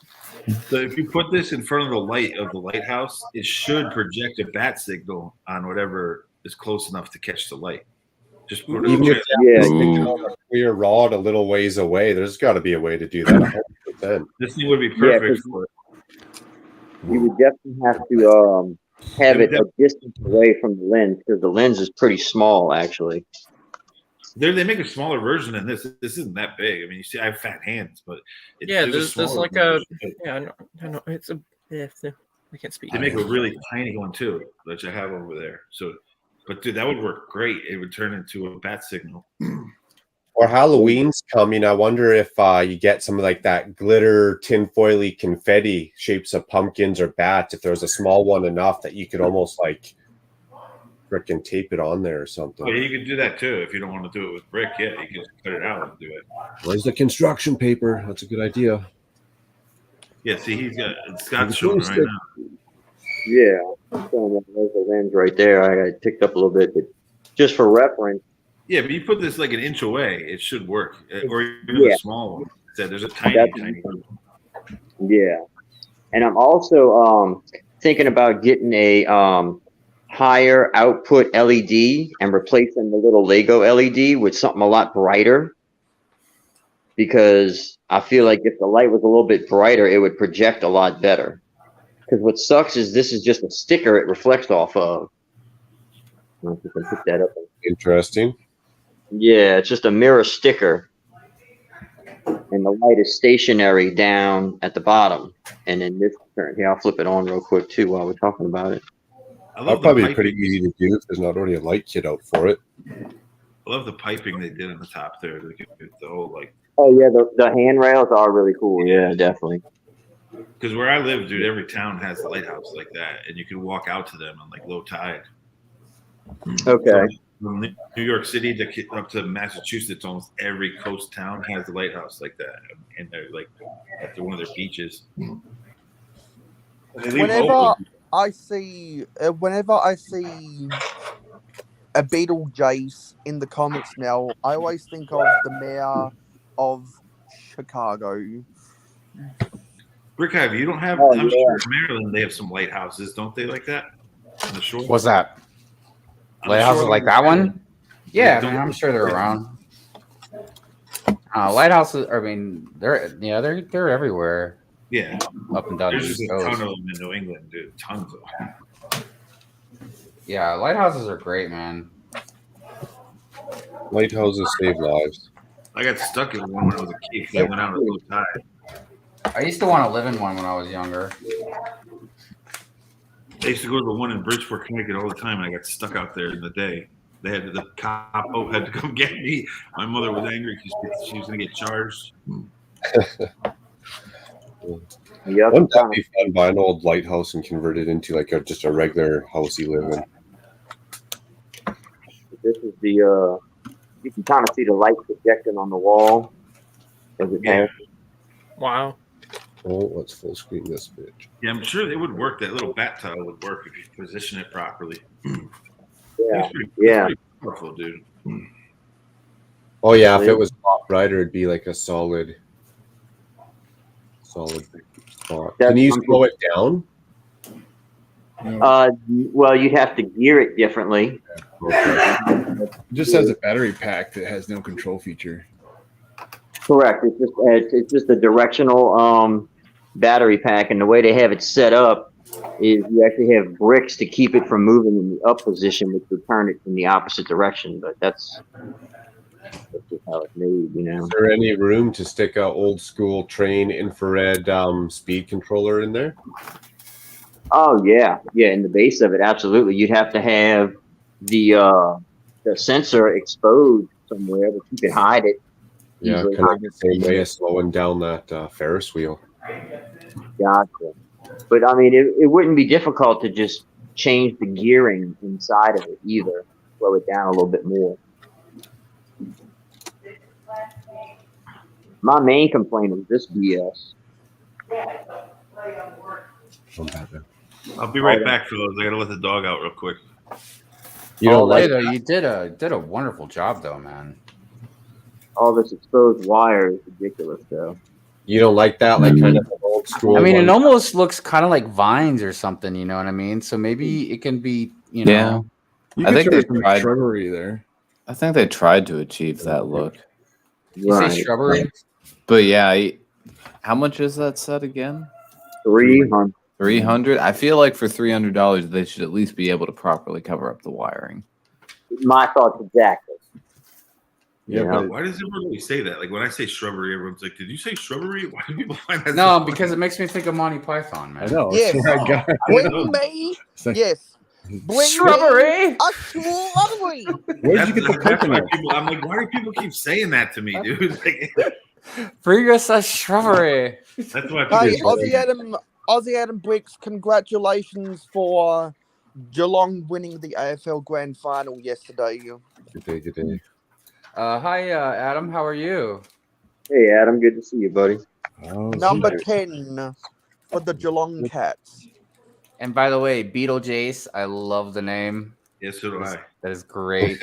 So do I, because it reminds me of the mayor of Chicago. Honk honk, nice effing model. Yeah, that's. I mean, I All was that sure weird. more on That's that. just Well, great, yeah. that shirt. I love that shirt. Yeah, it's dope. The one you're wearing is real dope too. What is that? It's just Star Wars 77. I bought it because of Star Wars, but also, you know, I'm old. That's when I Oh, was it's the born, year it came so- out. That's why I said I was like, Yeah. why 77? Yep. Well, if we're going to be having a wet t-shirt contest, I'm gonna win because I've got the best t-shirt of all. Yeah, you do. You gotta increase that I was logo. like, I though, can't. Macro. You should What make is it? I can't see. It's a macro. Oh snap! Look at Macro. You got a Macro Brick shirt. Oh my goodness. You're right. Hell You yeah. win, dude. That's much better than my shirt. I'll tell you that right now. That's dope. And that's not a biased opinion either. Macro though, next time you gotta blow that thing up. Make that logo huge, bro. It'll look dope, like really big. They won't let me. They won't let me because something about printing quality or something. They only let me go so with it. Oh, the file is I still have the original copy that I will be sending to you, by the way. yeah. If you have the original Nice, copy, yeah.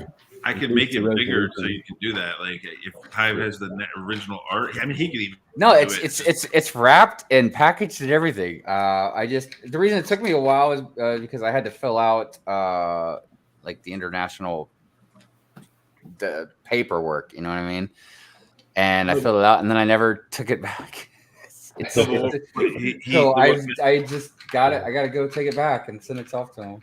Yeah, but what Macro submitted to Teespring is because the file is small and low resolution, they won't let them blow it up because it'll get Right. So I don't know. Maybe you can do something with the original copy. Yeah. Okay, like scan it in through an actual scanner or something, a high resolution you can scanner, scan it. maybe. Yeah. Or even Something along those lines.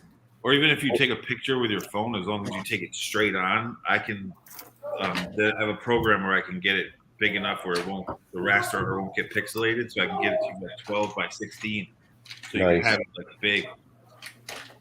They call it sting. I would sting the artwork up. I got the white sweater, and it's pretty big on there, and that's from like an actual print shop in town. But they have to put a stupid white border or white background on it for some reason. Well, because it's on black, you're putting it on black. That's why they do it. On whatever color. If I had it on a blue shirt, it'd be like the original. If Hive drew it on a piece of paper, they can't edit out that piece of paper.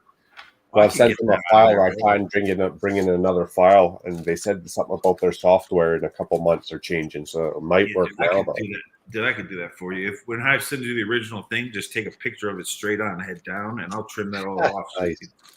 Nice. Sold. I can do that.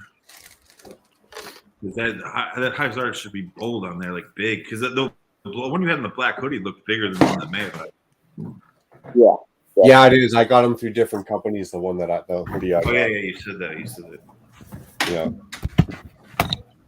And then I got another hoodie through Teespring, and it's the same size as Mayo's and the same size as my other T-shirts. I got to get my Etsy store back up. I've been so busy, I haven't done any Lego shirts. Dude, I have this dope. Thanks again, I love the logo.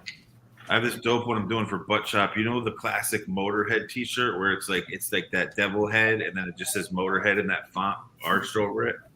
Yep. I did one that says the Bat Lord helmet, and then it says Bat Lord in the Motorhead font over the top. So it's like that shirt, that concert shirt. And you know how you wear sleeveless? I did it in a sleeveless shirt, huge Bat Lord helmet, and then it just says Bat Lord with the 2 dots over it. Dude, I just got to finish it. That's cool. If I put that in the Etsy store, though, Lego might ding me. I mean, I'll try. They might take it down, but yeah, I don't think they have it. You can't really trademark Bat Lord, so that should be all right. But you never know with them. Right. If it's too close, they might not let it pass. I mean, I'm pretty good at getting around it. I mean, look here. I'll show you. Like this. Like, dude, what I have on right now is the Adidas logo, but it's the 3 Raiders Super Bowl trophies, and it says Raiders in the Adidas. Like, right. Okay. That's totally legal. That's that Jersey accent, that Jersey accent. Raiders. Yeah. Well, it looks like Adidas. It looks like the Adidas. I know. It's great, man. It's clever. And it's the 3 Lombardi trophies. Oh, I sell tons of these ones. The fans love this one for some reason. Like, it's like one of my most popular shirts. But that's why you see I make mashups like the ones I sent to High. The coolest one I did is it says Slimo's Adult Gentlemen's Club, and it's got a Twilight like chained up, like it's basically a strip club, a Star Wars strip club. No, that's great. I don't even have one for myself. I got to get that store back up. I definitely would like to have one of those with the Beetlejuice Inferno house too. That would be great. Very nice, man. I'll be right back. I gotta let this dog out. He's giving me the shit face. As some of y'all may know, I am a fan of many types of trees, so I like your tree there, Mayo. Yeah, that's a pine tree. That is a nice tree. What's up, Mikey? Saturday. But everyone's missing the elephant in the room. What's up, Mr. J? What elephant? You selling an elephant? No, the elephant that is the UCS Luke's land speeder. Right. Yeah, it's a pretty basic elephant. I like the trunk. I like the little engines. Do one of those engines pull off? Can you make it look like it got wrecked or no? That's the standard build. Is nice. Perfect. I like those details. They did a good job with that. Oh yeah. Battle damage, so you can see the feebling. Yeah, that didn't take you too long to build either, did it? How many hours you got into that? It would have taken me less. It would have taken me 14 hours in total, but that's because I'm managing live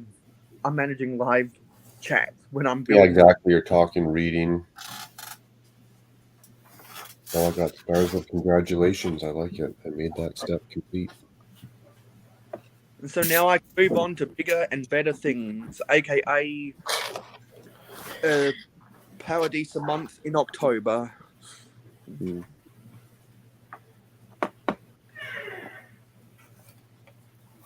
What are you doing for Paradise a month, October?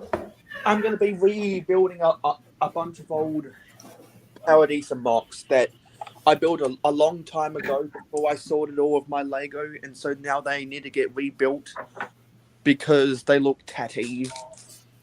Gotcha. And I've got parts available to me that I didn't know I had back then, so I can make them bigger and better.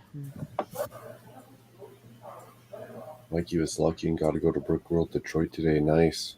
Mm-hmm. Yes. How much you spend? Right.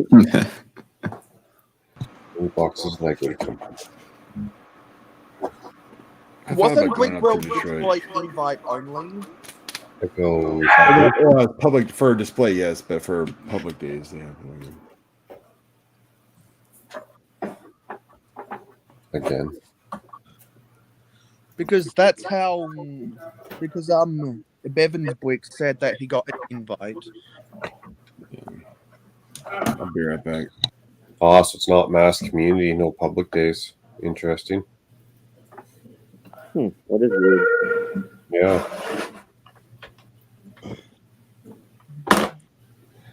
Well, that's kind of a flaw within the build, in my opinion. These stairs kind of suck. I think there's something that goes under it. I'm gonna go back and look, actually, because I can zoom in with this shit.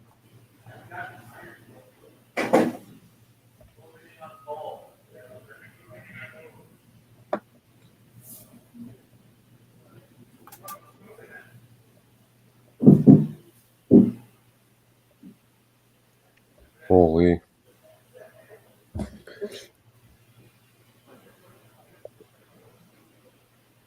Nope, that's how it goes. I didn't miss no parts. It didn't look right, huh? It's been a while since I've been to Detroit.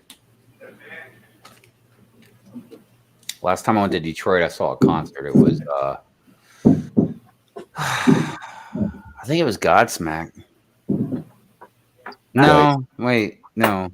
Yeah, it was. Yeah, I remember Five Finger Death Punch was there, and Sweet. somebody else. I've been to some pretty good concerts. Yeah, I like Five Finger Death Punch. I listen to a lot of their music.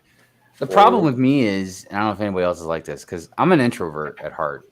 So once no matter, even if I'm places that I'm having fun, like conventions and stuff like that, after about 3 hours, I start getting antsy, and I got to get away for a while. Like I just can't be around tons and tons of people for a long, long period of time. I get that. Yeah. And some people, I've known plenty of people in my life, man. They just love to go out. They love to do stuff. They don't even like to be at home. And I'm the complete opposite. I always would rather be at home than go out somewhere. Yeah, I don't mind being at home. Yeah. I mean, not all the time, obviously. It's not like I don't want to go out and do stuff, but you know what I mean. A lot of people have FOMO, but I have JOMO. Joy of missing out? Joy of missing out. Oh, we've got Khan in the chat. What's up, Khan? Fun fact, if you're a mod, you can go to Khan's channel and subscribe to him. Can we get a pen 15? Nice. You don't have to, but you can. Can we get? Sure can. Can we get a pen 15 appearance? Oh, good. Oh no! You're asking for a lot. Duck and cover. Look, I am down with some Pen 15 appearances, but I think Pen 15 is like a genie, like a djinn that if you let out the bottle, man, you know what I mean? You have to know what you're getting into. Pandora only comes out of the box. She doesn't go back in. That's why we always joke around that Pen 15 will be nowhere near a Good Morning Brick World. Yeah. Be shut down. He would break Good Morning Brick World. Apparently, BFAB is going to reveal later why Lego DC failed. Nice. Insider tips. I love BFAB's videos. They're bangers. Yeah, he does good with that, man. He's talented with that editing software. He knows what he's doing. He's a good storyteller, man. You know what I mean? Yeah. And he's also, for better or worse, he's not afraid of controversy. You know, he says what he wants. And he could be apologetic about it later, but he's still going to say what he wants. You know what I mean? And look, I haven't always agreed with him. Lord knows I've been in some debates with many of people, but I always respect him for it, whether I like it or not. Lucky enough, I haven't. I'm still on BFAB's kid side. We had a lot of fun in Chicago. Oh well, I mean, like we haven't had any, like we hate each other type things. It's just difference. You know me. I can be a controversial person. I can be a confrontational person. I can be a very opinionated person. And if you get other people that are sort of like that, you know, we're bound to get into a disagreement, but we never take it past our disagreements. I never hold it personal, man. You shouldn't do that. Dud City is be fair, but only comes onto streams where he's a moderator. So I sold this Beach Vader that came in the advert calendar tonight. And I gotta tell you, dude, the prints on this torso are just wicked, man. Like, I thought the front was really great because you can see in the sun, like the second sun. Well, where is that from? The advent calendar. Yeah, the new advent calendar. For but you can see the TIE fighters in the like almost like it's a Apocalypse Now kind of setting, dude. Nice. Star and then the sun, right? He's got the printed arms, right? But then on the back, look, it's got like his castle. That's And some more TIE fighters. It's great, dude. And he comes with some flippers and a beach ball. And I'm buying that silly advent calendar just for that now. Dude, and he's got a great head, man. $60 there, Mark. That's all right. I was telling these guys I started them off at $5. I've spent a lot more on stupider shit. That's true. That's fair. That's true. What? You weren't there. I said nothing.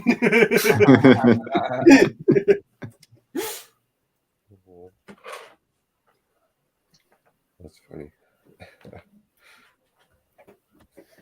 Jeez, I can't. Oh yeah, that's right. Oh, things down there. Other minifigs would be cool. I hope everybody fares through the hurricane if they're down there getting hit by it. God knows I've been through enough of them. Did it clip the east coast of the states too? Well, no, it's supposed to be hitting towards, or it's supposed to be heading towards Florida. Now, how bad it's going to be, I don't know. But is that another one? Because isn't there one all the way up on the east coast of Canada now? They got smoked last night. I don't know. I know the one that I was thinking of I thought it was Ivan. Oh, this is Fiona. Okay. Or Fiona, maybe Fiona. That's maybe what I'm thinking of is Fiona. Oh. Actually, you know what? I don't even know. I should go read that news article again. Short You ass. don't hear that name too often. There's not enough Fionas in the world. Yeah, well, there's a tropical storm Ian that could hit Florida, and it could hit it as a major hurricane. Okay, so there's another one already brewing. Damn. Yeah. See, the thing about the Keys, because I used to live in Key West, and they have buildings down there that can withstand a hurricane, 5 hurricanes. Yeah, there's also a Hurricane Fiona. But the problem is flooding. The highest elevation in Key West is 12 feet. So speaking of Fiona, somebody once told me that this song was in Shrek. Yes, there is a Fiona in Shrek. Yeah, and there was a Hurricane Earl a couple weeks ago. My name is Hurricane Earl. My name is Mardi Gras Man 23. So, and there's also Tropical Storm Gaston. Gaston. Yeah. My name is Fiona, and I'm here to fuck up your car and take your house. Yeah, so there's some storms going on. So that could become hurricanes. TJ, I have a Star Wars question for you that you might know an answer to. Yeah. All right. So another figure I sold tonight was this Imperial Ground Crew guy. Yeah. Okay. The thing that's interesting about him is when I was looking up the price and everything for him, he is called Imperial Ground Crew, but he's also called Technician Kent Diesling. And he does have, like a head. Yeah. And I was wondering, normally these would just be like your basic bitch Imperial people, man. Like, why would they give him a name? Did he have it is from Rogue One as well. Hold on. From the Rogue One set. Was there a character in the movie? Not that I can remember. Dude, that's this guy right let's here. Search up the name. I've never heard of this guy before, but he's got a name. Face look like? What's his face look like? So he was got a microphone on his face. It's like because he's an Imperial ground troop. Like he's like. Are you sure that's not the Imperial pilot that was the source of the information? No, this is Kent Diesel. He's barely got any history on him, but he was the one that Jyn Erso knocked out and stole his armor. And there's a Jyn Erso ground crew disguise minifig. Yeah, the same thing, except it's got a Jyn Erso head. So that's the guy that she knocked out. Yeah, so she Okay. knocked him out, took his armor. So it's And a then- natural character. Okay. Yeah, he's just like, I and then probably he should have died. told him. That same set, I think. No, he's not. He's That's a not very- that important of a character. No, I know, to but be he's a honest. very unique thing. He's What's just that, like Macro? in Rogue One. Didn't that set come with these guys and their sick ass helmets? Is that the Death Trooper? I got one left. Pilot. That Oh, the pilot. I do have some so pilots too. Yeah. yeah. So good old Kent is he was in the Advent calendar in 2017. He was in the TIE Striker, which had Really? one of the shore troopers. I think the first set of the shore trooper. Dude, hi. But speaking of troopers, I've been looking for that Purge Trooper pop you got everywhere, bro. And I can't. You're lucky you found that at Walmart too, because That's why I snatched it up, man. Yeah, because dude, because I'm gonna eBay, it's like $30. So it's like, dude, I'd rather get it in store at regular price, but it was like limited edition, man. I need to I'll get be it. selling it too. But I'd never heard of Kent Diesling before. I haven't either, but I like that Very name now. obscure I'm good- character. Yeah, that's great. I'm gonna start using that name. He's let me see. He's I think that we should, if you get knocked out in a bad way, you don't have to, like, it doesn't have to be literal, but if you just get like honestly like you should I'm say I looking just got on- Dieslinged. I'm skimming Bricklink. A lot of good prices for used and for new. He's only like a few dollars. I think there a lot of new ones in like the $5-6 range. I thought it was very He's not a particularly expensive figure, so if you wanted him again, you totally could get him. I might. I don't know. I was digging around trying to see if I still had Cassian Andor, and apparently I sold Honestly, him already. I've only got a few Rogue figures left. The Jyn Erso Imperial Ground Crew disguise minifig is more expensive, and the only difference is a head. I know. So, But dude, it's just yeah. like I sold my UCS Boba Fett, not the Yeah. slate one. I just wanted to keep the shit, but I just sold it because I have like 8 of them or whatever. You know what I mean? Like 8 different Boba Fetts. Yeah, someone bought it for me for like $80. Oh, nice. How much does that fig go for? It's like average was like I think 100 maybe, but the only difference I think was his face, dude. If I remember correctly. Let's see. No, I'm sure there's if something you're special a about him. completionist, Maybe at least you know, I something get it. special about him at the time. I don't know, man. Yeah, I'm pretty sure the face was exclusive. Oh, whoever you sold it to for $80 got a deal because the cheapest in US is $150. God damn. No, Damn. no, I've looked this up before. The face is exclusive. That's all right. I mean, I generally sold The it torso is not exclusive. What else is that? did- That oh, that's the torso? garbage Yeah, the door. torso was also in Betrayal at Cloud City.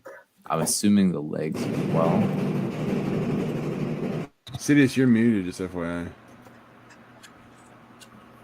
You're muted, Sidious. You're muted. My bad. I got it. I just saw it. Yeah, so it looks like the legs for Boba Fett were in 4 sets. And yes, that was one such example of the banging on the door thing that happens here. These things are rad, dude. I always hope they make more. The Garbage Pail What the Kids. hell's that? It's Garbage Pail Kids. This is Yeah, I remember those. Interesting. They had them next to Is the that- pop. Next. Yeah, I Is that saw a 2 plot different in- versions of them. I almost bought one just because I was like, watch, if these things take off, I at least want to have like the first, like one of the first ones. you Yeah, know? that's the But first I wave. didn't- Yeah, Is so that a the crossover? Is that a Yo, these crossover are- between Garbage Pail Kids and Transformers? These are sick. Dude. yeah. These designer Vader pops, dude, and they come in acrylic cases. This one's got the Imperial logo all over it, camouflage. This one's Hoth, and then he's got they did hold on, he's backwards. They did Obi-Wan with the Republic logo all camouflage, but they're in acrylic cases. I was showing these to hire. These things are sick. Yeah, they are very nice. Interesting. I don't usually buy pops, but when I saw these, I was like, dude, he's the designer series. He's got to go up in money because they're exclusive and they're in cases. Like, they Some just- I buy for me. Like, That's what I would have done. It's Surge Trooper I bought to sell. I mean, that's a I just dope had a pop. feeling, you know. I would be like, ooh, shiny. It's an exclusive. That'll definitely go up. I've got a Dark Side Anakin that is worth a little bit of money that I was going to sell, but the problem is the box is kind of jacked up, so I'm going to have to sell it cheaper. That's why I like these acrylics. Like I don't usually buy pops unless I really like it. And like these caught my eye. Those Garbage Pail Kids, the packaging was beat up, so I took it out of it. But those are like, you know me. I love Garbage Pail Kids. So Yeah, man. yeah. Totally. Here you go, Sidious. Well, that's sick. I saw you were showing Yoda the other day, dude. Nice. Was that? And it was from what? Toy Kingdom was the place that was from. Yeah, like, my dad got it somewhere. It's. Oh, man. So Toy Kingdom is a huge. Like Ryan did a video about going into some Toy Kingdom store down in I think it was Chicago, and it was sick. Is that one of the? That's original, man. That's from the 80s. That's $2.99. That's older than you. That's older than you, man. Yeah. So is that one of the Kenner mini? Yeah, it's a Kenner. Yeah, it's from when the movie came out. Yeah. And what set are you building, Eric? Oh, just the Bad Batch. This one. Dude, I almost bought, but I talked myself out of it because what am I going to do with it? It was like those giant pops. It was like a foot and a half tall of Skeletor. Yeah. But it was like, dude, what am I going to do with one that big, man? I already have a little version of it. It was just like, man, I almost bought it, but I was like, man, this thing's like the size of a Cabbage Patch Kid. I can't, like, what am I going to do with it? Like, put it on the couch. Yeah, right. If you imagine everyone on this panel as a grid, then if you draw a line from the top left corner to the bottom right corner, those are the best people on this panel. Huh? What? funny, Mayo. Does the line go through all of them? No, it goes through you, Hive, and me. So it passes you, man.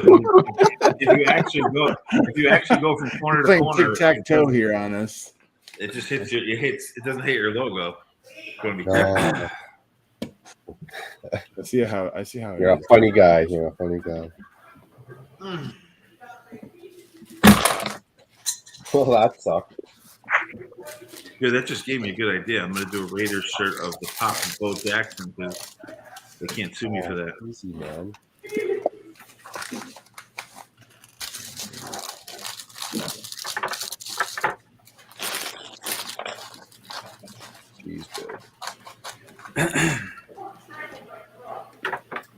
You guys remember the CMF Power Ranger? Yep. Yeah. Oh yes. Richard Cranium must have seen my latest short.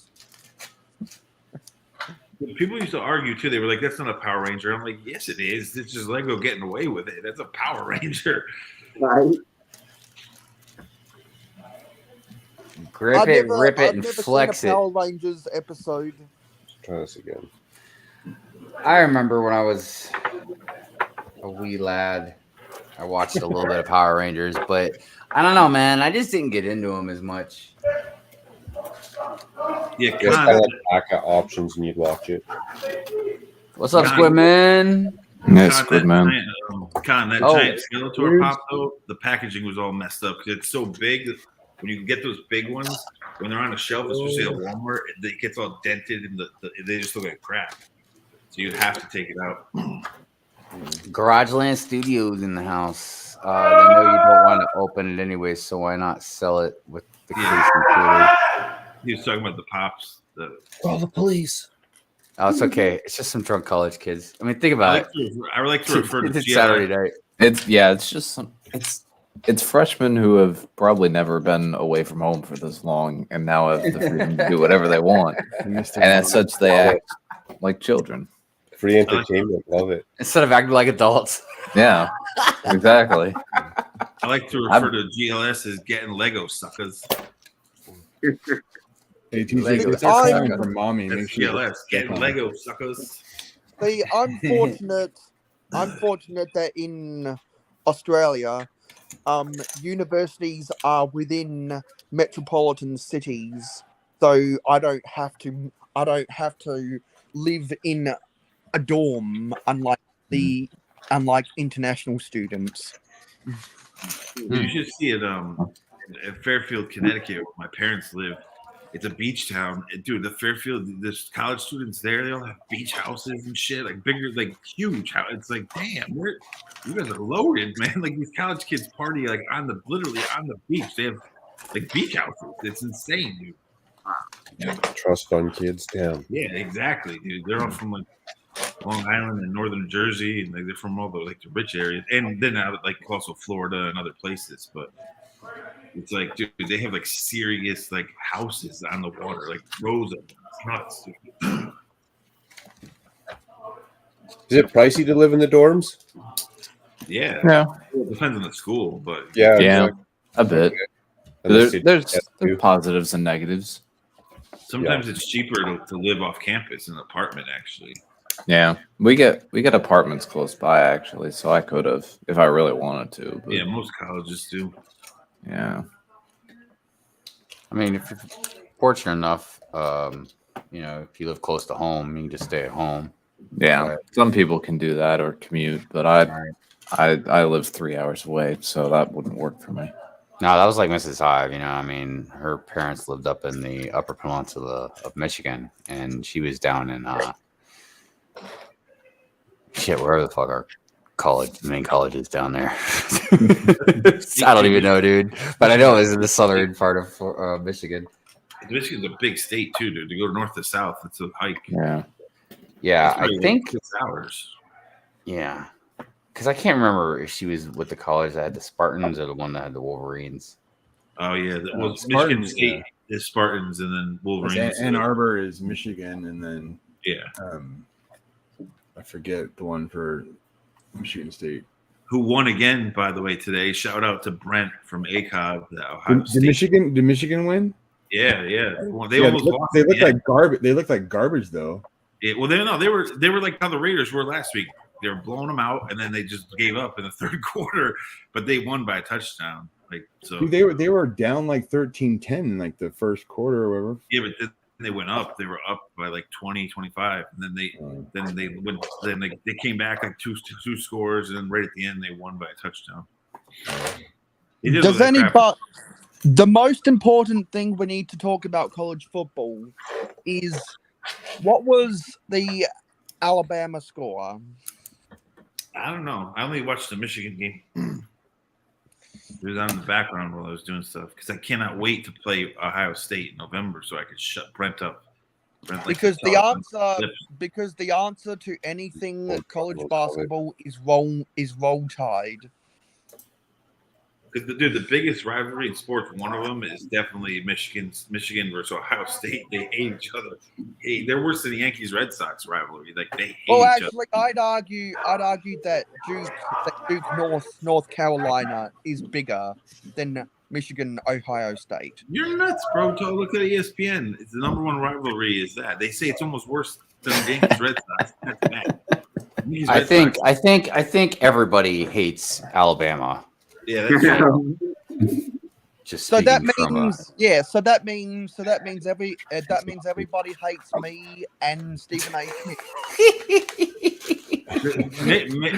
Michigan and Ohio State are much bigger teams with bigger histories than North Carolina football. Like much bigger, dude. Everyone knows. No, that. I'm talking about college basketball. Oh, basketball. Yeah, you're right. Duke and North Carolina hate each other. Yeah, because I would have to agree with Sidious about Michigan and Ohio State. Yeah, it's worse than Yankees Red Sox, dude. They hate each other, man. Well, there's also been a lot of controversy and stuff too. Yeah, man. It's a little more than it's bad, dude. It's bad. You got it's kind of like the weird rivalry between like Baltimore and Cleveland. Because exactly. A lot of them left Cleveland and went to Baltimore. Yeah, including the coach. It's just like the weird rivalry between the Steelers and the Cowboys. Yeah, that's the same deal. Yeah. But it's just weird, like that for Ohio State and Michigan to be a worse rivalry than the Yankees Red Sox. That's bad because the Yankees Red Sox is like a well-known rivalry. Yeah. And when Aaron Judge was going for his 61st home run, did anyone see the cameraman trolling Yankees fans? No, he missed it the past 2 nights. I haven't watched, but I just watched the news. It's on the news every day because until he hits that thing. He's a damn good baseball player. I don't follow baseball that closely, but that dude's good. He's a giant amongst everybody too. He's a monster. That's why, dude. He's huge. Someone, He's like you. Someone subscribed to Khan's channel. I just read that comment. Subscribing. I said you can subscribe. I didn't say you have to subscribe. I subscribed to Khan's channel. Dude, that's what it is too. Lego subscribers. Getting Lego subscribers. I would. No, this isn't the GLS channel. It's the Khan channel, and I was his first subscriber months before anyone else did. I didn't know he had that other channel. Yeah, no, he commented on a stream one day. It was back when you could like actually click on people's channels and go to their channels. And I was like, oh, I'll subscribe. Why not? Now it's only the moderators that can do that, which sucks. Yeah, I'm so glad they changed that though, because when everyone used to spam in other people's chats like "sub to my channel," they used to annoy the crap out of me because it's so rude and just it's cringy, man. And like everyone in the Lego community didn't realize that that's like a big no-no, and everyone used to do it. Like you go to someone else's chat and they're like "sub to me." It's like, dude, shut up. Like, yeah, everybody, please like and subscribe. By the way, yeah, but you gotta keep in mind with that. That was before. That was a previous generation. That was before Adpocalypse. You know, I'm just glad they changed it. That is printed that way. No, Funky Fresh. No. Oh, what nice. I mean. Is that a printed tile? No. Yes, it's a 1x2 cheese slope. It looks printed. It is. Yeah, that's dope. And she's got the matching torso to go with the printed. Yeah, that's the skate park, right? Yes, sir, it is. Yeah, man. I have that one here. There we go. Or is that Vita Rush? Yeah. Nice. Yeah, it's this set right here. One of the most underwhelming sets of all time. That skate park is. I bought it for the ramp, dude. I want to see what my stunt spikes are going to do on these ramps.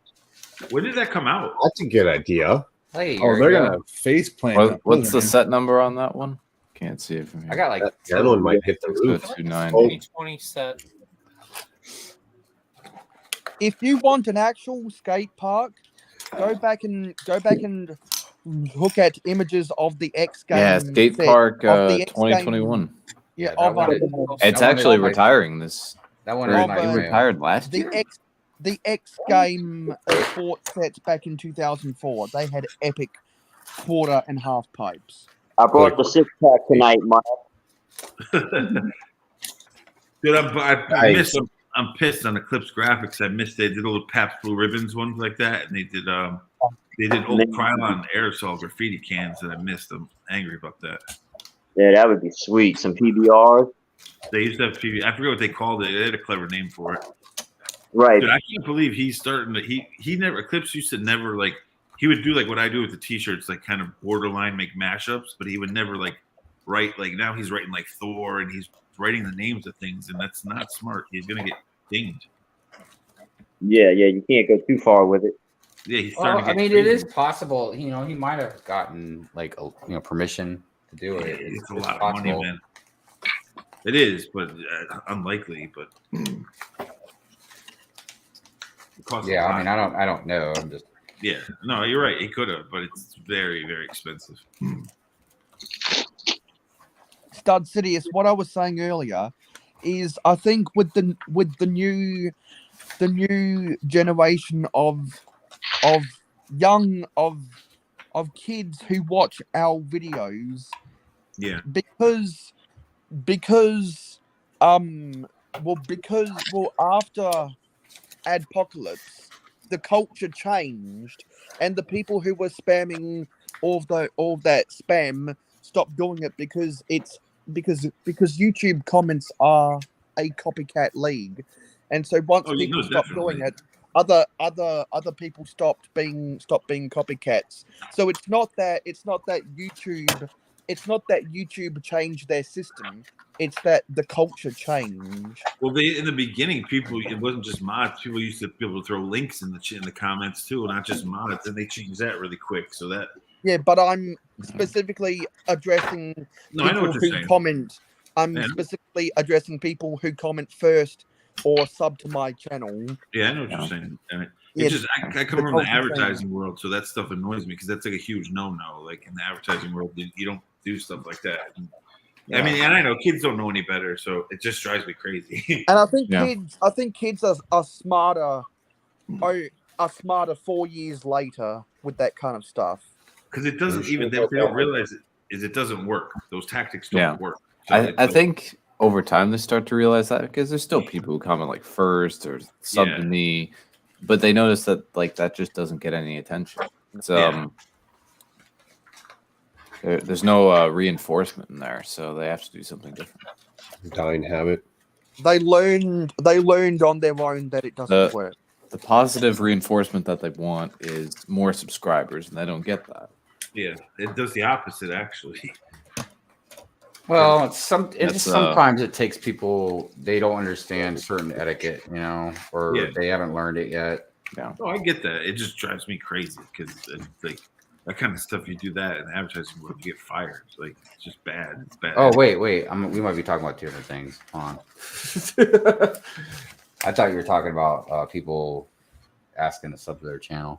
No, yeah, that it's just it's good in the advertising world. If you do it, like you're supposed to not break the fourth wall. So it's like I'm just used to that. So it's like doing that kind of stuff. It's just bad for the brand. So like I said, I get that kids do it, and I get why they do it. It just drives me crazy. And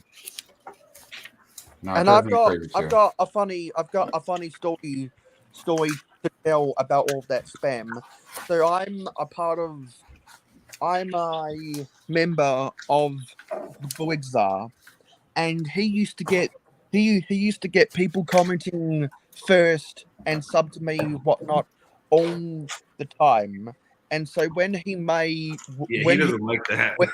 when he enabled his YouTube memberships, he created an emoji that's a number, that's a red and blue number 1 inside of a yellow circle, so that members could comment the first emoji before spammers comment first. Huh. I love his humor, dude. His sense of humor about that stuff is great. I love it. Yeah. So I thought that was the funniest way to combat that kind of stuff. Just beat them at their own game. Yeah, there was another thing that went around for a while. It was like a day whatever of me asking whoever to do something. Yeah, like I know that was big on Just Too Good's channel. Yeah, because there was that Kremet. Yeah, there was Kremet guy, and also, do you remember on his episodes of OS, there was that Hakai guy on his Reddit that was day whatever of adding a weapon to one of the Ninjago characters. Yeah, it's a Samukai, I think it was. Yeah, that was annoying. That was mildly more. That was a bit different. That was more entertaining because it was something new. It got a little bit old, but the people that add the check mark emoji next to their name is just hilarious.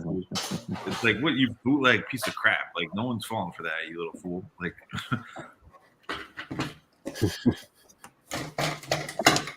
maybe I should add.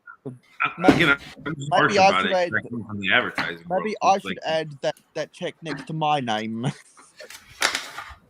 Yeah, I mean, it's funny as a joke. It's just when everyone was doing it, it's just like I'm just jaded because like you can get serious trouble about that stuff. Like when you're working for companies like that, it's just bad etiquette.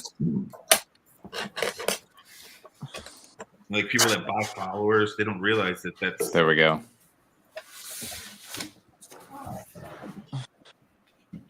Let me do the same, Jay. Thanks for giving me ideas. That was a good name. The good name too, Con. The Pabst Brick Ribbon. Those Eclipse cans are funny. I'm so mad I missed the Krylon ones.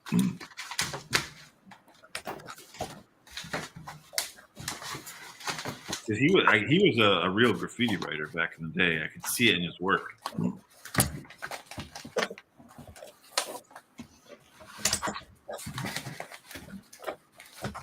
They got a fun job. Same with that K-Town brick. Got a nice little business you got set up.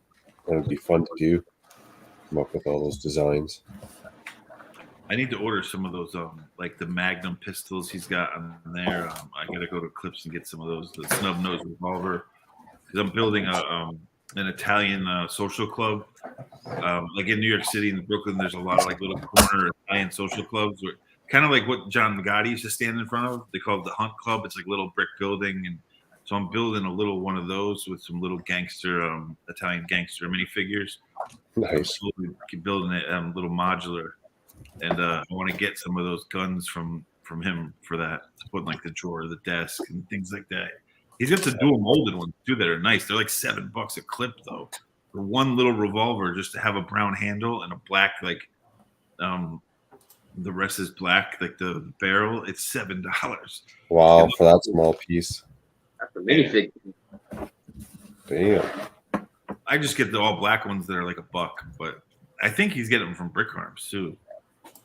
But Brick Arms actually uses like real ABS plastic, so they make stuff good. Like Big Kid Bricks, I order a bunch of their lightsabers, but they're kind of crap, dude. They're not really good plastic, and they use this dark. They use like a dark bluish gray that's like really dark. And TJ, I'm sure you have some. You've ordered Big Kid Brick figures before. Yeah, I bought 2 of them at Brick World. I mean, I have a whole bag right here. Those are my only 2. Yeah, I have like.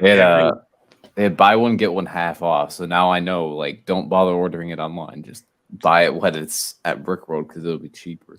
Yeah, every Sith I have, I bought custom sabers, and I bought their Darth Vader saber, their Yoda saber. But some of them are just, dude, like it's like they're crap, man. It's like they need to up their game a little bit because they make cool stuff, but it's not. It's just like, dude, like some of their prints. Like I'll show you. I have this Darth Bane figure that I got, and it's like. The arm is supposed to be like a dual mold, like flesh and then black. Yeah, I've seen that. They painted it. I'll show you. I'll pull it and put the camera on. Dude, Like, they botched it so bad, dude. It's like all smudged and nasty. Like, oh, I'll get it. Hey, so I might have to go on Brick Studios Whatnot auction on Tuesday. He's selling Iron Patriot, dude. Oh, I think it's no. Look. I don't know if you can see it in there. It's on the bottom row, right about in the middle. You see the blue yeah, that's Iron Patriot. Yeah. Is that not a custom though, like the real Lego one? I hope he's not selling fake Lego without saying anything, but he's got a nice selection of figs in here, man. I'm not accusing him of that. I just don't know if it could say the description. I don't know. It's missing the hands. I see the hands are missing. Well, you could always pop the hands in, bro. Like that's not. No, I was just saying. Yeah, man. I kind of want to get that one back if I can. Yeah, I know why you're. And then sell it again. Sometimes when I see figures, especially ones that I bought that I should have just bought off you, and I didn't know you were selling, I'm like, God damn it! First, yeah. Well, you know what? I mean. Oh yeah, I had like 1,400 some minifigs, man. I knew that I was looks real. About About 600 of them. No, I get it. Got a painful. Got a Deep Stone J in there as well. I already have like 3 or 4 of those guys, but right. Yeah. Somebody mentioned Zane. No, it's J. Deep Stone J. That's still a good fig. Yeah, season 5 J. The only thing I have left of Ninjago that I've been thinking about selling was possibly that Golden Dragon and one of the Legoland sets that was like the Ninjago amusement park thing. Oh yeah, I have that one. I think it was like a Target, I didn't Legoland exclusive or something. Legoland and Target exclusive. Yeah, because I got all of them, but there's really only the biggest one is the one I think I wanted the most. So I think I might sell the rest of them. Yeah, somehow I missed out on the Ninjago Legoland ride. Dude, and that big one, man. If you were into the night stuff, man, you would definitely like it because it's got a bunch of castle like lion stickers and stuff. Yeah, it's pretty neat. No, you should keep the Golden Dragon. Yeah. Yeah. Talking about like the little dragon roller coaster one. That one. Dude, like TJ, this was one of these. Yeah. One of these is a pure Lego Darth Bane made from real Lego pad printed, just mashup. This one, Yeah, I see it. Real. This one's the one made by them because they draw him two different ways in the comics. Sometimes he has eyes like this, and with the hood, and sometimes he's like that. But dude, it's hard to see with the cape. But dude, they botched the arm. It's like, see, it's all like there's no evil. Yeah, I see that. The print is all screwed up. Like, I really just bought it for the head to do like to swap when I want for mocks, but like the one made Yeah, from the head's real probably Lego better parts is pretty cool. Like it's all official parts. Yeah. It's Darth Bane. Honestly, because the dual molded arm with black and flesh tone exists as an official Lego part, I'd probably swap it out. And with that's that. what I was going to ask you. Which figure did it come on? That was Ethan Hunt, I believe. He was I was looking at my collection. I knew they made it. Which was Mission Impossible, which was in Lego Dimensions. Correct. Yeah. I'm definitely going to get it because that hit me in my mind when I first got it. I was like, damn And it. then, yeah, it was actually on 2 figs. It was also on Superboy. But Superboy is the much more expensive of the It just 2 figs. upsets me when I pay good money for figures from them and then it comes with like they didn't calibrate the printer and the print the torso. Yeah. Makes me so mad, dude. Oh, there's only one person selling the arms individually and for a lot of money, but you can buy the whole fit or you can buy the torso for $5. Yeah, dimensions don't really go up in that much, like compared to other sets that are retired. Dimensions. I mean, it depends on what it is, but yeah. And then if you want to buy the whole fig, it's $8. Because I need to buy the Gremlins Dimension figs because Lego didn't release those. That. I think those might be more expensive. I think it's like $30. Hold on, I'll look. I'm gonna build the ideas, my version of that Lego Ideas Gremlin house that didn't get approved. I'm definitely gonna build one. Oh, it's not that bad actually. Let's see. Yeah, I think they're like 15, 20 Oh bucks. yeah. They got there's like a couple of used ones which are $30. If you want the whole Dimensions pack, $38 for one new and sealed. Yeah, that's what I'm gonna get. I'm just gonna get it's not bad. No, but I need the Mr. T too. Yeah, but the head for Darth Bane is what looks best. Looking at that, he's like next on my list. That's why I got it because I can swap it to you saw the one that I made from all Lego parts. I could just swap the head if I wanted the body. Yeah. So. Along with his apprentice as well, Xana. Yeah, I love that trilogy. I read that whole book trilogy. It was fantastic. One of my favorite Sith storylines. Dude, I was shocked. I was talking to Danny Bob. Danny Bob was building the Darth Maul's like interceptor ship today. Yeah. And she didn't know about the Darth Maul figure that has the Crimson Dawn necklace. That it came in like a book, I think. It's I've got it. Yeah. Yeah, I have it on my shelf. It's so cool, dude. That's one of the best Darth Maul figures, dude. Yeah. Oh, and I'm looking at Big Kid Bricks now just because, and they made a Count Dooku. Because Lego hasn't bothered to make a Count Dooku in 10 years, so now Big Kid Bricks has made one for $27, which I'm pretty sure is cheaper than the official Lego version. They also made an Airborne Trooper. Macro, I have to go, my brother. Awesome. Good to see you. Yeah, I'm gonna try and get some sleep here in a little bit before getting up in the morning and stuff. So nice. Thank you for having me on. I appreciate it. We'll see you tomorrow on Good Morning Brick World. I hope to see you. It was good seeing everybody else, man. Yeah, later, Hive. Yeah. Good night, Hive. Good night to everybody on the panel, and good night to everybody in the chat. Later, see you guys later. Take care. Oh yeah, moments. TJ's got a PhD in Ninjago too. He's not just the encyclopedia for Lego. He's got a PhD in Ninjago. I know a good amount about Star Wars as well.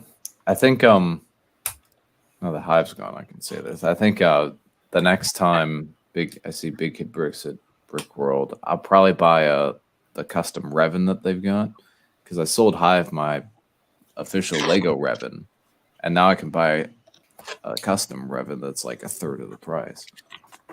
I have a cool a cool Force Ghost ribbon that's printed. Yeah. But it's just the plastic isn't like the official. I have an official Vader Q brick, internal brick when they test the machines. I mean, I've showed you that, TJ. So you can tell when you put the Force Ghost ribbon next to it, the custom, the translucent plastic, you can tell the difference. It's not the same. But dude, I want to show you this. This one's actually really rad, dude. Hold on. I got this thing on Etsy, dude. I've never seen it like this. Dude, this Vader has chest armor. Oh, nice. A molded cape, chest armor. His head is printed in the back when you pull it off. Sorry, I can't. Like, dude, the chest armor is rad. The shoulder, it's like That's this sick. thing is sick, dude. And it has like, yeah, that's great. The only thing bothering me is that your lightsaber handle is upside down. it's pad printed. No, everyone says that, but it's not, because they made two sides on purpose. One's Sith and one's not. That's why they did the two sides. People say that, but they don't understand. It's one is Sith side and one is supposed to be Republic. That's why they did it. That's why I do it. But I mean, that can easily interesting. But that is a black light. Young people, so many young fans, when I post mocks, they're like, "It's upside down." I'm like, actually, it's not. I worked for Lego, and they did that on purpose. That's why they made two sides. But TJ, come on. I didn't know that. That was interesting. But I grew up in the age where it's like, this is the way your lightsaber goes. Yeah, I know. It's funny. People your age say that to me all the time, and I'm like, yeah, but that's not right. So it's a Mandalorian. This is the way. Actually.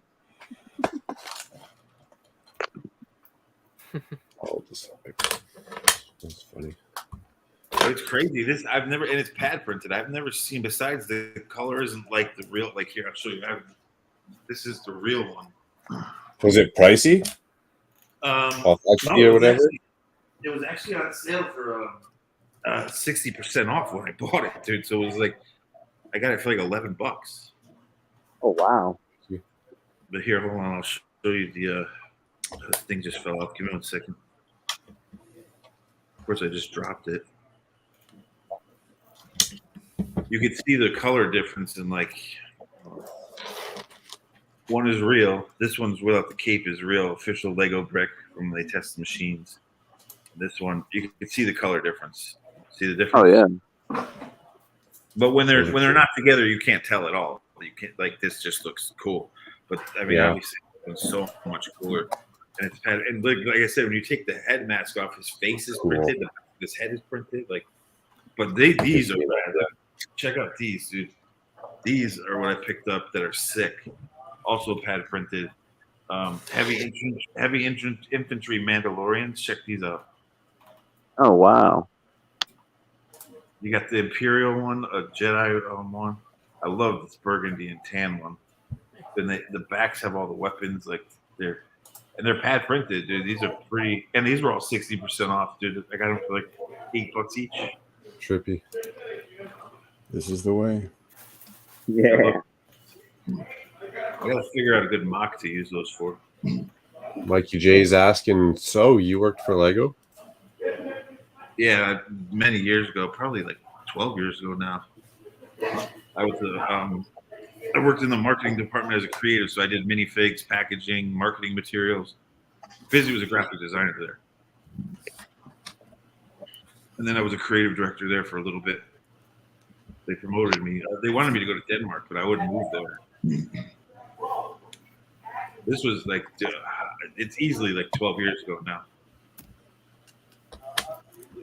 That would have been an interesting life path, moving to Europe. Yeah, but I was living just outside New York City, and I didn't want to be at one company, because when you work at the ad agencies, you get to work on everything, like actually work on real Star Wars. The next day you're working on Nike. The next day you could, like, when you work at ad agencies, it's totally different because you have clients of these companies, so you're not just stuck on one thing, you know. Like, and I wasn't going to move to Denmark just to work on Lego all day. It would have been cool, but I'm not the biggest fan of Denmark. Not your forte. I'm a big fan of Danishes. There's, I don't know. I mean, nothing against them. I just don't want to live there. No, I mean the pastry. It's like, you know. Oh. Especially for breakfast. You know, I don't know. It's an okay. It's one of those kind of like in between pastries. You know, like having to live there and trying to eat all those all the time would be kind of problematic. Dude, the crazy thing too is when I worked for Lego in Connecticut, I would commute from Fairfield, Connecticut, all the way up to there on the border of Massachusetts every day, an hour and 15 minutes each way. Wow. That sounds like not fun. Yeah, that's another reason why I just got sick of it, because I didn't want to live up there. I wanted to stay near New York City. Yo, I'm from Cool job. Definitely cool job.